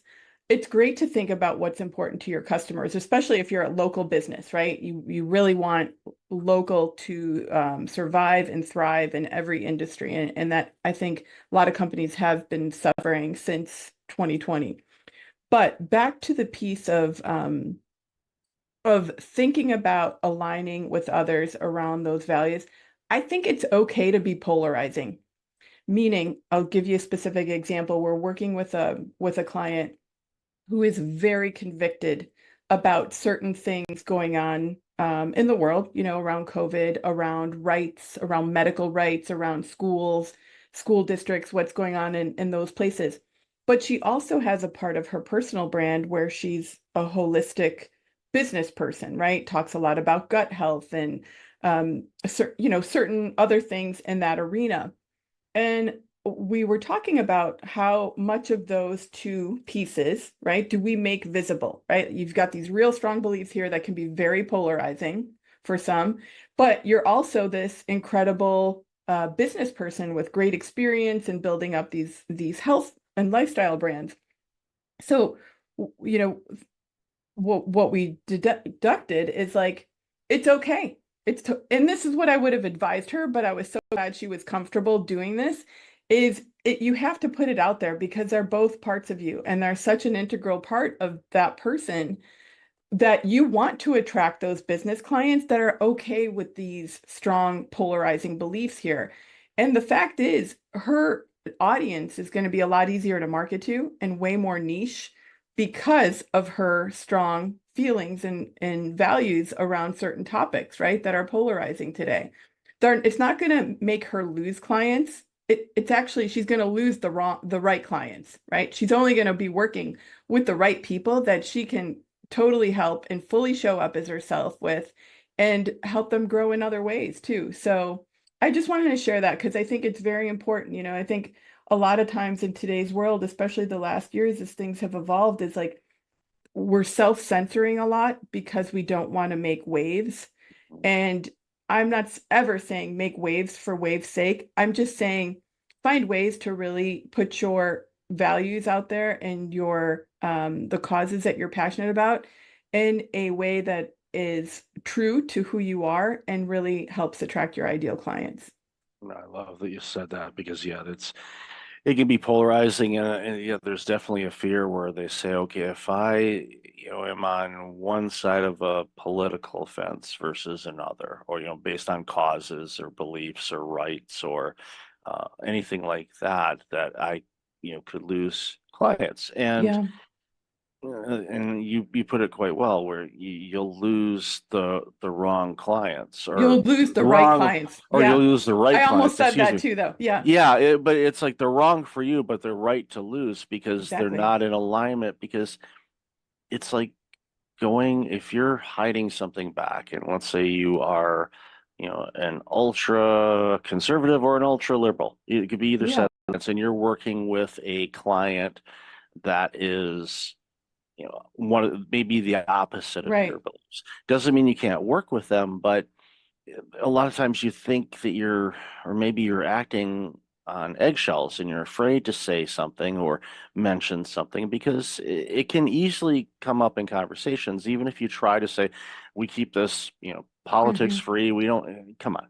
It's like, it's real. There's real, differing opinions on a lot of things, but I like to tell people there's a lot more in common than there are differences between all of us. So focus on the Agreed. commonalities and Agreed. we're good at. And then, yes, we have different opinions on things, and some of them we're really passionate about. Your client, I'm sure, is quite passionate about Yeah. a lot of things, where there's some other things where you think, well, they would be really passionate and they're like, Mhm. meh, I'm Right. good. I'm good with either. And but again, that goes back to what we've talked about is Mhm. it's, pardon the pun here, but it's wearing a mask. You want to Mhm. be you. People can read if you're being genuine, or they can read if you were putting on a facade or a So true. mask Yeah. on something. And you don't want to do that, because if you're putting that on and they read that, they're like, oh, they're hiding something. All of a sudden, that element of doubt comes in, like, okay, they're hiding this. What else would they be hiding?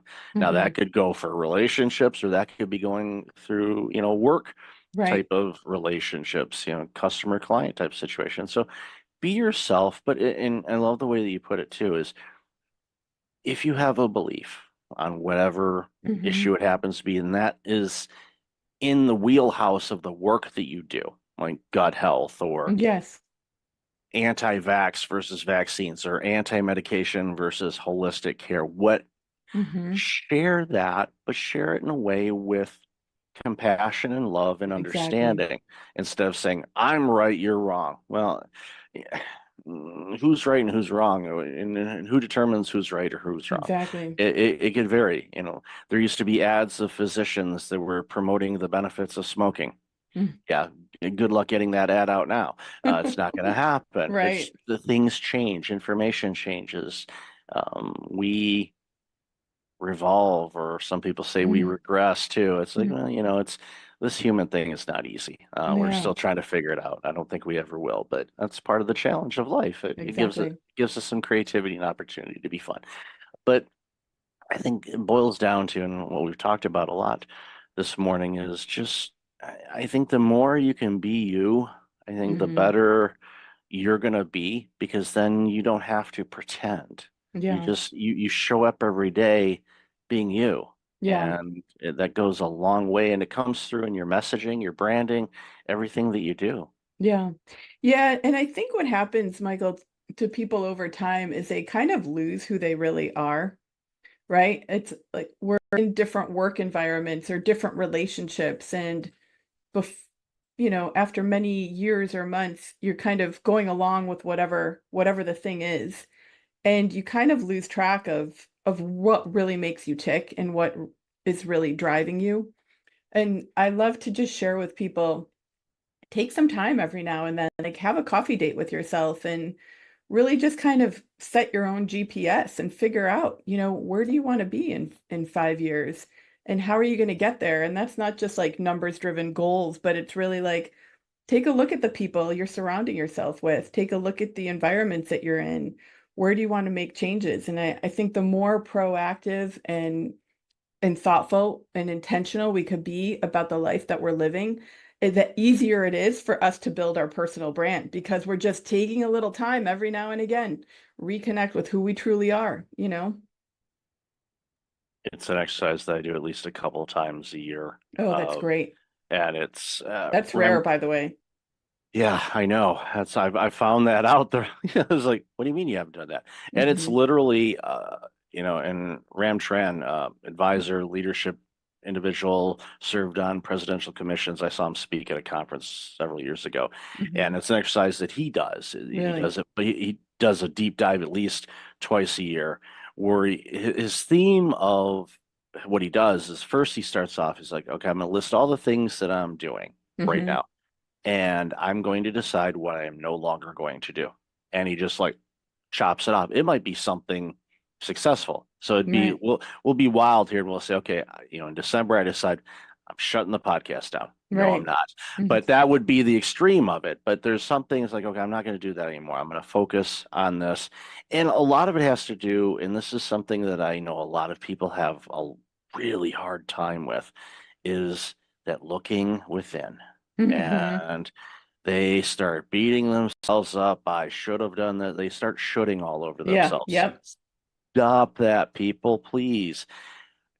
Approach it. And this is something I learned years ago, and I originally did it when I was a kid, and then Mm. you lose it as an adult. But approach things with childlike curiosity, Mhm. and wonder why. What do I want to do? What would I like to do? There's something that I've been wanting to do that I've been putting off for a long time. Why don't let's schedule that. Let's start focusing on that. Is there something I want to do differently? What am I feeling and this is something once you get better in tune with yourself, you write down, okay, I'm going to work on this in Q1 of 2025. Sit with it for a minute. It's like, okay, how am I feeling with Mhm. thinking about that? Do I feel excited? Do I feel, "Ooh," do I feel, what do what Right. What's do you coming up? feel? Yeah, Mhm. because if you feel, oof, there's a good chance you're going to postpone that or procrastinate or just simply not do it. And then Right. that's when you need to dig in and go, why don't I want to do this? And Mhm. just might not be in alignment. It might be something that, well, I saw this on a social media post or somebody Right. said that I need to do this and Gary V's doing this. Nothing against Mhm. Gary. He's a great dude. He's been very successful. It's like what works for Gary may not work for you. So Right. figure out what works for you. And when you do that and you get more in tune with what works for you and what Mhm. lightens you up and gives you the excitement to come in to work, whether you go somewhere or you walk into a different room in your condo, whatever. Find those things, but check in with yourself and list all the Exactly. things you're going to do. How do they make you feel? And if there's something that's like, dig in deeper and figure out, Mhm. okay, why am I, dealing with that? It could be a past trauma. It could be a variety of different Mhm. things. I don't Mhm. know, but sit with it and figure it out, and then you'll realize, okay, this is a hurdle. And I tell you what, and from personal experience, when you get over those hurdles that Mhm. were a big block for you for a long time, and you get over it, and now you thrive in that arena, I tell you what, it's an amazing feeling, and I Yeah. really encourage people to do that. Yeah, absolutely. I couldn't agree more. And I love that you take the time to do exercises like that. Yeah, it's important. I highly encourage, and people can send me a note and ask for, it's not really a framework, but it is kind of a framework. I'm more than happy to share, how I go about it and what I do. And Mhm. I probably should just write an article about that and put a info Totally. sheet on there and say, Yeah. here, you go get it free, give me your email address. I promise I won't spam you. Right. It's like, and there's a link there. It says unsubscribe. If you don't like it, just click that. I do it all the time. Don't tell people. But anyway, Rachel, I've loved this conversation. I could talk to you for hours on this. So where can people find you and all this amazing work you're doing? Well, the best place is either on our website, which is thebrandid.com. We've got a form on there on the contact page that comes right to me and a couple of my teammates. And I'm also pretty active on Facebook and LinkedIn, just under my first and last name, Rachel Gogos.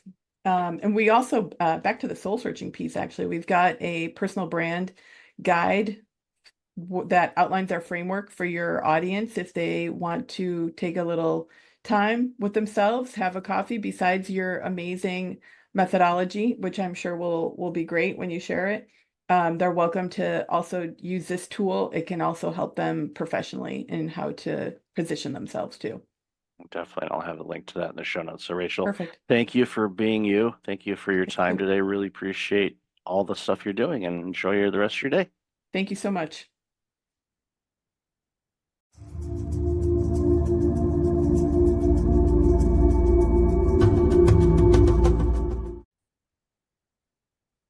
Welcome back. I've got Erica Ziegelman on the line. Erica, how have you been? Hi, I've been all right. I'm so glad to be here. Thanks for having me, Mike. Been looking forward to this conversation for quite a bit. So, we interacted on I forget what platform it was, Think Lunch but Club. Oh, that's right, lunch club. That's right, and realized, oh, both have San Diego ties and all of that, but we're not originally from that area. So, why don't you share a little bit about you, and then we'll dive into the conversation. Yeah. So my name is Erica Ziegelman. I'm an integrative leadership coach and a former media executive, worked in advertising for agencies, startups, tech companies for about 15 years before having my own journey with burnout there and back a couple of times, and then decided to educate myself and acquired a new toolkit of skills. And now I support leaders who are in corporate so that they can tend to themselves and be more conscious leaders and avoid burnout. So we clearly had a lot to geek out on together. Oh, absolutely. And one of the things that always comes to mind too, when I think about people that are working in the corporate space that are dealing with burnout and all of that, there's many of us that have left corporate, quote unquote, and went on our own or doing something else, maybe a nonprofit or who knows. But the key thing to remember is we can't have everybody leave corporate because of burnout, because then there won't be any corporate. Exactly. So we have to approach this from a different vantage point, with the goal, of course, is to make those important people in every layer of the corporate entities healthy and productive, and actually reaping the benefits of their work and enjoying what they do again. And there's a lot of people that do. And it's not, we don't want to paint this picture where 100% of people are burned out. We're not there yet. And I certainly hope we never do get there. But depending on the industry and depending on the role, the numbers are higher than other areas. And it's alarming because you know what burnout tastes like. I know what it tastes like. It's not fun. I don't like seeing people go through it. I don't want them to go through it. I know you don't either. So it's, that's why it's so important for the work that we're doing, is to show people, there's a way out of this, and you can still, stay in the type of role that you're in right now. Maybe not at that company. Maybe you will stay at that company. Hard to say, but at least you got to have the tools and figure out why you're burning out, what you're doing, what are the external factors that are contributing to it, and sort through it that way, and ultimately hopefully end up being wiser and healthier and just a better employee and a better person after doing all the work. Yeah, couldn't agree more. And I think with my personal experience and my journey, I had to go through my own personal healing and really acknowledging what was happening. It took someone else to tell me these feelings that you're having and this pure fatigue and exhaustion, all these things are symptoms of burnout. And I didn't even realize. So it was like my own aha moment and then my own journey. And then at this time I was still in corporate, managing client services function at a very large tech company. And I realized I had an opportunity from within to shift how I was showing up and to give permission and model for my team, how to work and take care of myself in a different way that was more sustainable. And I started to notice the ripple effect of that. And ultimately I decided to remove myself from the corporate environment, but I reach back in now from, with an outside perspective to help educate and uplift and transform those leaders so that they can have a ripple effect. And that's really where I see the impact. When we start with the leaders, they are modeling it for the generations, the rising leaders that will follow them. And we can have that be a toxic model, or we can have it be a healthy, sustainable model. We just need to teach them and guide them how.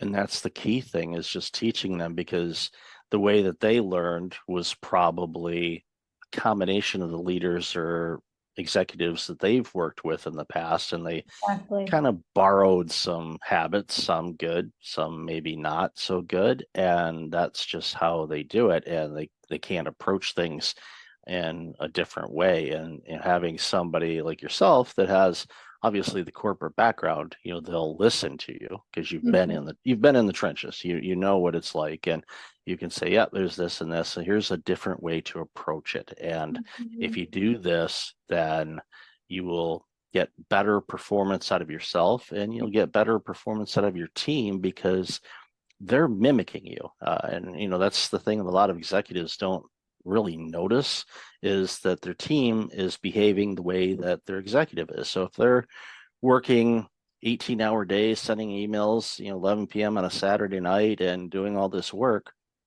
your employees are thinking, well, that's what's expected of me. And and many executives would say, if you ask them, do you expect your employees to work at Saturday night, 11 o'clock on a non-urgent matter? And they'd say, no.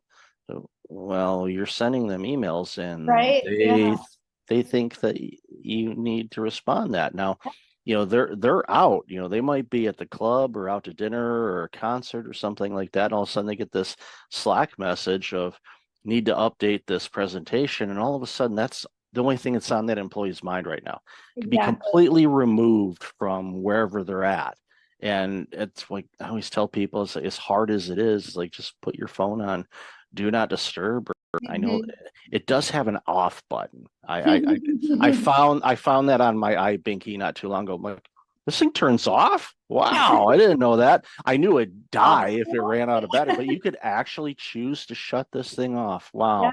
That must have been a new feature. I don't remember that before, but I'm kidding. But most people won't. Exactly. And the percentage of time, depends on the industry and the field that you're in. If you're in healthcare, this might be very different than you work in media, but it's very rarely a true emergency, right? A true business emergency that needs to be attended to in that minute. But like you said, it hijacks your attention. So even if there's nothing you can do about it, or it's not necessary for you to take an action, you're now taken out of the present moment and having a parallel experience to what you're actually doing, and which also means that we don't have that time to recover. So I think staying in that constant state of vigilance and like always waiting for that next Slack to come in or email to come in, or urgent request from your boss or your client, like keeps us in this elevated, activated state with adrenaline and cortisol constantly running. And then when you have time off, you can't really unplug. We're like addicted to that. So I know I'm preaching to the choir, but that's what happens. And if leaders aren't aware that they're contributing to that, that's a huge opportunity to inform them and to shift these behaviors from the top down. Yeah, I'll give you an example of that. I called it, I actually published an article not too long ago on my blog about addiction to email, basically. And what I purposely did, not with your email, but with most of the emails that I get, I set up a separate email account if it's a newsletter or it's a lead magnet or something like that. So I have everything driven to that email address. That way it kind of keeps my business email account relatively clean, other than just business inquiries and client work and things like that. So the other day I went to log in at the other email, and there were 60 new emails that came in that morning. And I thought, okay, this is way too much. It's like, and I'm not saying that those emails, I signed up for them. They weren't just like spam, they showed up. No, these are separate emails that I had signed up for with all great content. But the problem is, if you spend all your time looking at those 60 emails and all the messages, and again, all of them were rock solid good, it takes you away from what you should be working on. Pick 2 or 3 things that are your most important things to do that's going to move your business, your career, whatever, forward. If it meets the criteria of those 3, then by all means, sign up for it, read the email, but apply it. Do something with it. Make a note of it or apply it. Otherwise, you're basically reading the newspaper. And it's, again, not knocking anybody that has, sent out emails too, but what I ended up doing is like, you know what, this is too distracting to me. So I had a choice, either delete the email account or just unsubscribe. And I went through and just unsubscribed pretty much all of them. And and if anybody's listening and I'm, you got my unsubscribe, it's nothing personal. It's just it was taking too much time away. So now my inbox, it's a lot, a lot less emails are coming in. It's business specific mostly and all of that. So I'm finding that, thing you just talked about. It's like, wait a minute, I didn't get a message. Oh, gotta go check my message. Gotta go check my.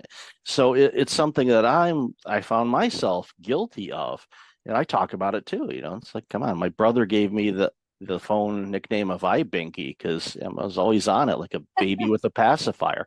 Yeah. I'm sure Apple has that trademarked. If they don't, they should. Or somebody else can do it and then make a few $1 million off of Apple. They get royalties, yeah. They have it, but they would probably win in court because it's so close, and Apple has more legal power than most of us do if we all combine our money together. But another story for another day. But ultimately, it just boils down to having boundaries around when you consume things and when you don't, and everybody's different when it comes to that. And I'm not about to say you should only check your emails at this, and this time. No, everybody's different, but I think we're both in agreement on, and we talked about this a little bit in the pre-show, where you have to really have boundaries on what kind of information you're consuming and how much of it, especially during times like we face right now with what's going on in the world and with the situation in the Ukraine, and of course, the recent developments and in Israel, in the Middle East, and all the players, and we are in a very combustive state right now, in my opinion, and I'm very, very concerned about what could come of all of this, because it's one rocket or one bomb away from a full-blown across the planet kind of thing. And I don't want to even use the words, but there's been 2 of them in our history, and it wouldn't shock me to see a third one. I just certainly hope I don't see it in my lifetime or for generations or quite frankly ever. But it's a very frightening situation that we're facing in a lot of pockets of this world. And we talked about it again in the pre-show on how heavy it is for us and for people around the globe, and and even all sides of it. I'm not going to isolate one group versus another. It's heavy for everybody, and I really just it's hard on us, and it's hard on everybody, and I really wish it wasn't that way, because it doesn't need to be that way, but it is. And I'd love to hear your thoughts on that. Yeah, I mean, even as you're just shifted to that topic, I noticed my heart rate increase, because it is such an activating time that we're in. And there are so many global events and so many things that are overstimulating, that, whether it's visuals of horrific violence or climate disaster, like all of these things that like we're seeing happen in real time. And we talked about this in the pre-show too. I think the difference now is that with social media and just being globally connected, we see everything happening in real time. And it's so much for our systems to take in. And when we're already carrying chronic stress from our work and from our family obligations and financial stress and all of these things just piled on, it's so imperative that we are defining our own boundaries with how much we're willing to take in, and then how we are proactively giving ourselves space to rest and recover. And really, let us down regulate our nervous system response, because staying in this constantly activated state is a surefire, fast track to burnout. And so I'm, noticing for myself what those boundaries need to be. And I was talking about just taking social media off my phone, because the thing with social media is I might go because I want to soothe myself with a kitten video, but you don't get to choose what you're served. So you might see something that you do not want to see, and you're kind of bombarded by that image. And before you even have a chance to scroll past it, it's too late. You've already seen it and you can't unsee it. So yeah, I think this is a really important time for us to be turning inward and regulating, for ourselves, but also co-regulating with the people around us, with our animals, with pets. That's another great way to calm the nervous system, but just like finding those tools and practices that help us stay grounded when we're constantly being reactivated. Yeah, and you make a great point, compared to, previous times of war and strife where, the information would come to us through news channels, cable news or broadcast news and whatnot. And you, of course, working in the media, you're well aware of this. There's a review of what we can put on the air and what we can't. And sometimes they'll say, there's a warning, this is pretty graphic, but there's certain things that they will not put on. The thing with TikTok or Instagram or any other service where you can actually go live and show exactly what's going on in the world, not just from, your balcony in Tel Aviv and seeing things, bombs and all of that, but even the people that are taking hostages and some of the things that we've been, I thankfully have somehow avoided seeing most of that because I just, but you hit it right on the head. You launch Instagram, you want to see some cat videos or the memes of the cat driving, leaving work. One of my favorites was, can't find a parking spot at work, I'm going home, they have enough people. I just found that so hysterically funny, and just this white cat driving a car. It's comical, and we need that type of silly humor in these really heavy times. But unfortunately, you launch it, it's kind of like a social media roulette. You're like, what am I going to get here? And it could be something, again, depending on who you follow, and it gets to the point where it's like, okay, do I unfollow everything? But you have to understand, the algorithms on these things, they will feed you content that you may have liked or looked at before. So even though you may not be following, let's say, a news agency, it's like, you've liked something from a similar organization before. Would you like to see this? And you're like, no, I don't want to see that right now. And there's a lot of work that needs to be done around that from the social media standpoint. I am not one for censorship. But there has to be some humanity and we're not going to show graphic things that are going to be harming to the psyche of people that could consume it. I mean, you could traumatize somebody from that. That's what it is. It's vicarious traumatization, where we are being traumatized by seeing these visuals and hearing stories, especially when it's like, I'm considering it almost like non-consensual when it happens in social media. And I realize it's my choice to open an app, but we can be traumatized. We are being traumatized by seeing this and hearing the sounds and the stories. And I'm not advocating for putting our heads in the sand either and not being informed, because I think it's really important to be educated and to understand the situations that are happening. Just from a political perspective, we are like all connected, a humanitarian perspective more than anything, but to do it in a way where like it's at a time where we choose, where we feel resourced to do it, where it's not, going to just like take you out of your day when it's just a lot. It's been very, to me, it's been very kind of all consuming this week. So trying to figure this, how to walk this line for myself.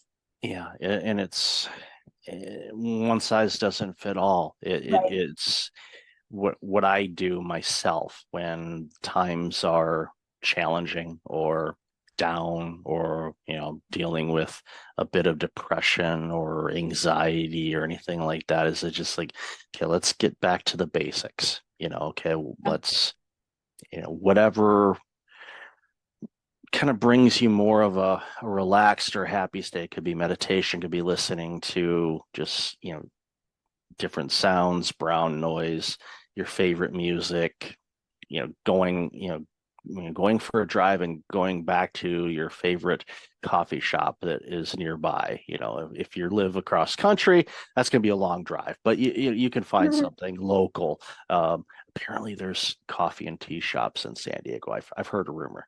I don't bother with the frequent cards because I'd have to have like 2 wallets just for all of those things. So it's just not, it's like, that's okay. I'll let somebody else get a discount. But whatever you do, and this goes obviously for you and everybody listening and watching, is just, figure out what those things are in life that you love doing that kind of brings you into a singular space where you're not thinking about work. You're not thinking about what's going on, overseas or in your own backyard or whatever.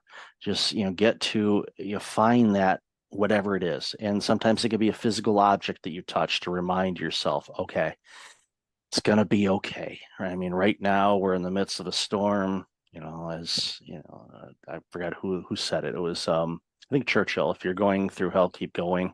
A lot of people have said that, don't stop, just keep going, through it, get through the storm and you'll be fine. In situations like what we're seeing right now, there's so many of us that feel powerless, but I think I want to flip the switch on that and saying, if you take care of yourself and you protect your energy and you protect your well-being and you get to a happy, loving state of yourself, making sure that you truly love yourself and you're taking care of yourself the best that you can, that emits an energy that people recognize, and hopefully they will pick up on it and they will do the same thing.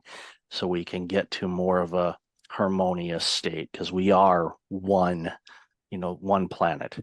Yes, there's these borders that were man-made, and a variety of other factors involved. I don't want to simplify things. It's complex, especially, since, some of these battles and things like that have been going on for a very, very long time. And it's to the point where I often say, do they even remember what they're fighting about? It's,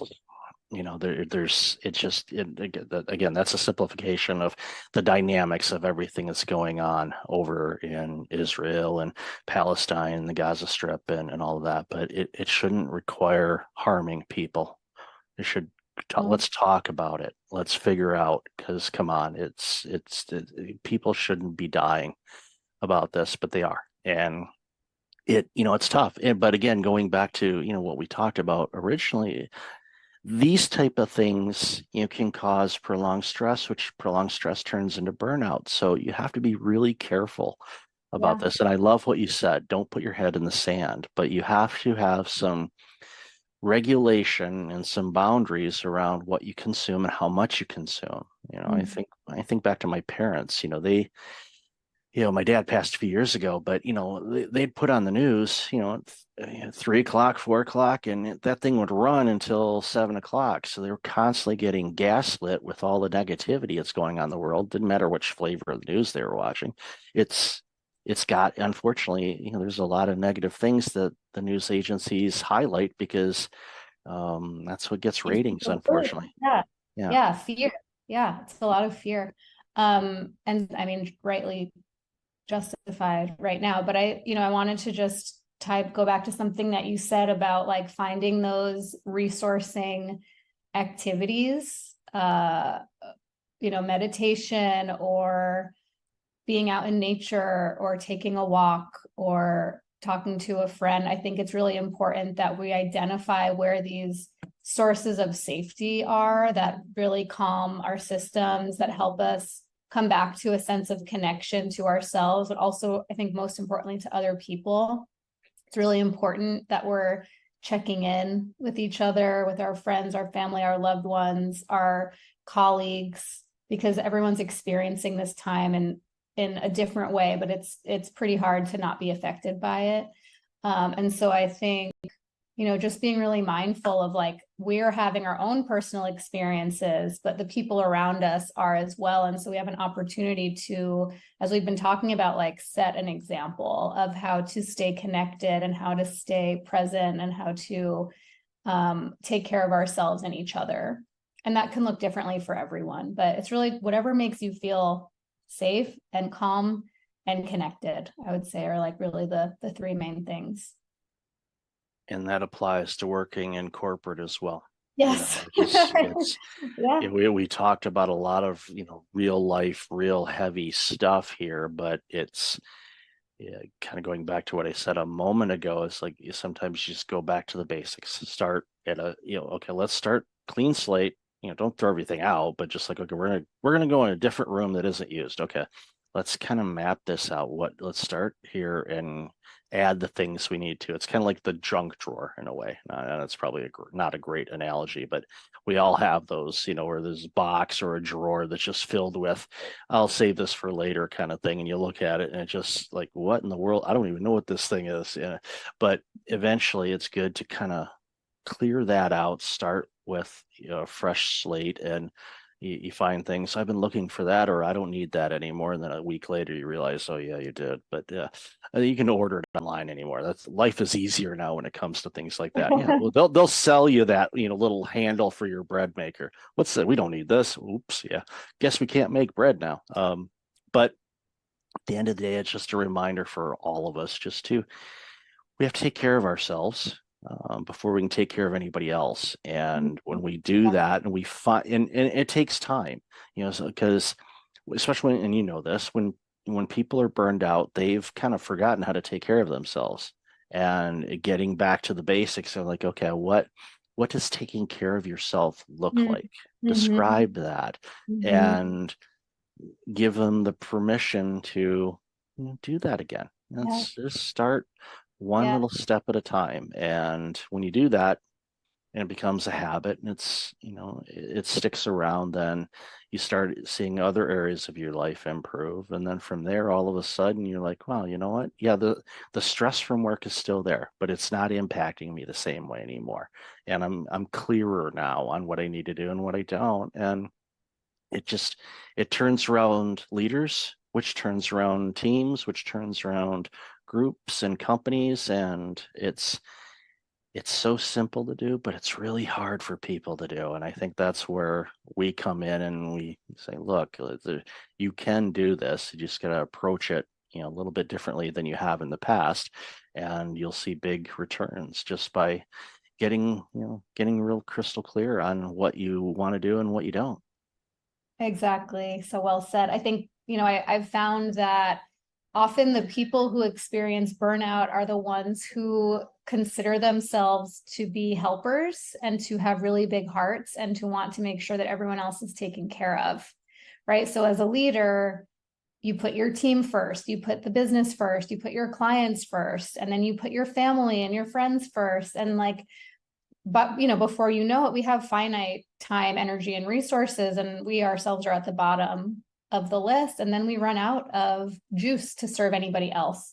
So yeah, this isn't about like us doing anything wrong, but it's about turning some of that love and care and tending towards ourselves first, so that we can then continue to serve, right? To do it in a sustainable way, and continue to take care of our people. Yeah, identify as a reformed people pleaser. Yeah, same. There's a book, you're probably familiar with it. If not, definitely pick it up. It's called Disease to Please. It was by Harriet Breaker. It came out in 2000, I believe. And every couple years, it's my holiday present to myself to read that book again.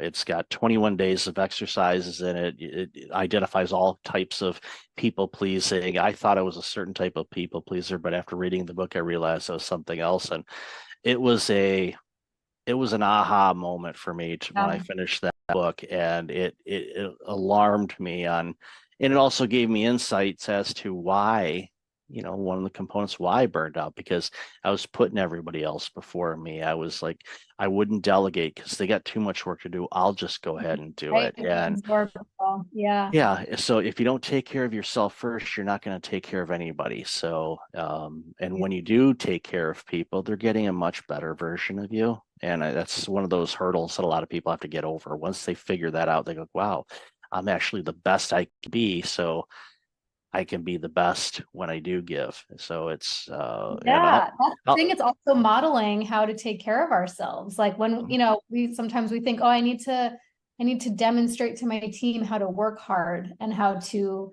deliver results. And of course that's important, but there's one of the most impactful things that I saw an old manager of mine do, and this was probably 12 years into my career and was the first time I saw a manager take all of her paid time off during the year. Didn't roll over days. She used all of her time. She went to every one of her kids' recitals and school conferences, and she showed up for her personal life in a way I had never seen modeled before. And then it gave me permission to use my paid time off, and to recharge. That's why we have it.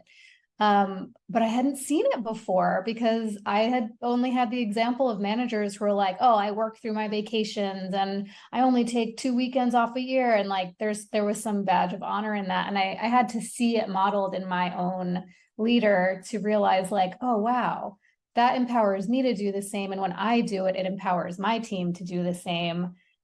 And this is how we prevent burnout. So, yeah. Yeah, I had that badge of honor. Then it was turned into a badge of stents in my left anterior descending artery. So I don't want to do that again. That was not fun. But at the end of the day, it's important for us to take care of ourselves, because when we do that, we're actually taking care of others as well. So, Erica, I've loved this conversation. We could talk for hours, you know that. But where can people find out more about you and all this amazing work you're doing? Yeah.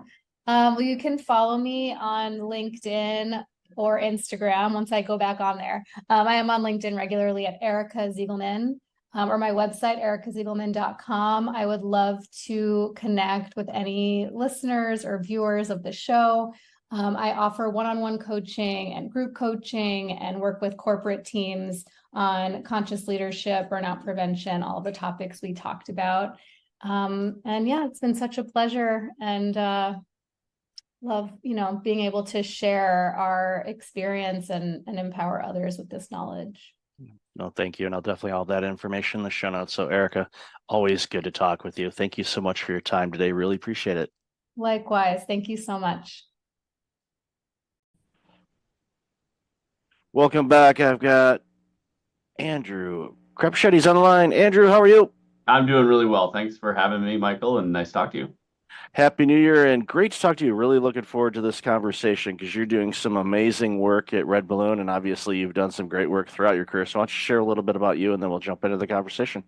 Cool. Yeah. No, I grew up in San Francisco Bay Area, did the old .com thing.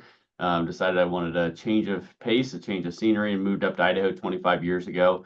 Was blessed to start a bunch of different businesses. I've started businesses as small as a couple of employees and ran a $50 million business and sold I think I've had 6 successful exits over the years, ranging from, $100,000 to $500 million. So been kind of in the business world for a long time and really focused on labor market data and job creation primarily. So that's kind of my background. Then I've got 5 kids and live in beautiful Idaho on 60 acres, 10 minutes from the office, which is hard to beat.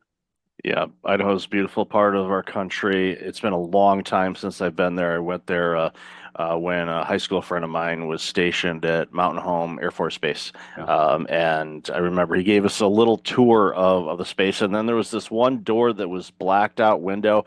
And he goes, I can't, and he was a mechanic, so I can't show you what's in that room. And I believe, and he would never confirm long after he left, which is good for military personnel, but I'm pretty sure it was one of the stealth things that we didn't know existed yet. So, he got to play with all the cool toys. But Idaho is just a wonderful part of our country for sure. And the job market, and that's one of those top of mind subjects that gets talked about monthly at least, because they'll say, okay, the jobs report will get reported, or you'll hear stories like we talked about in the pre-show where Wall Street Journal has had a couple articles in the past 2 weeks on the job market. One of them was about how it, for people that are unemployed, it's harder for them to find work. And I think back to not that long ago, during the pandemic and a couple of years after it first happened, where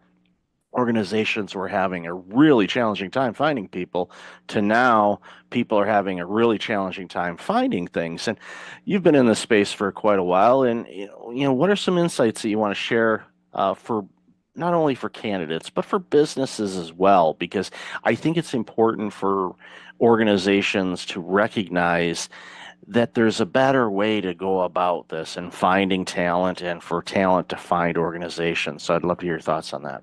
Yeah, no, it's the labor market's I don't know. I've always found it fascinating. And at the end of the day, it's people, right? And I think a lot of people forget that when you read those reports by economists, like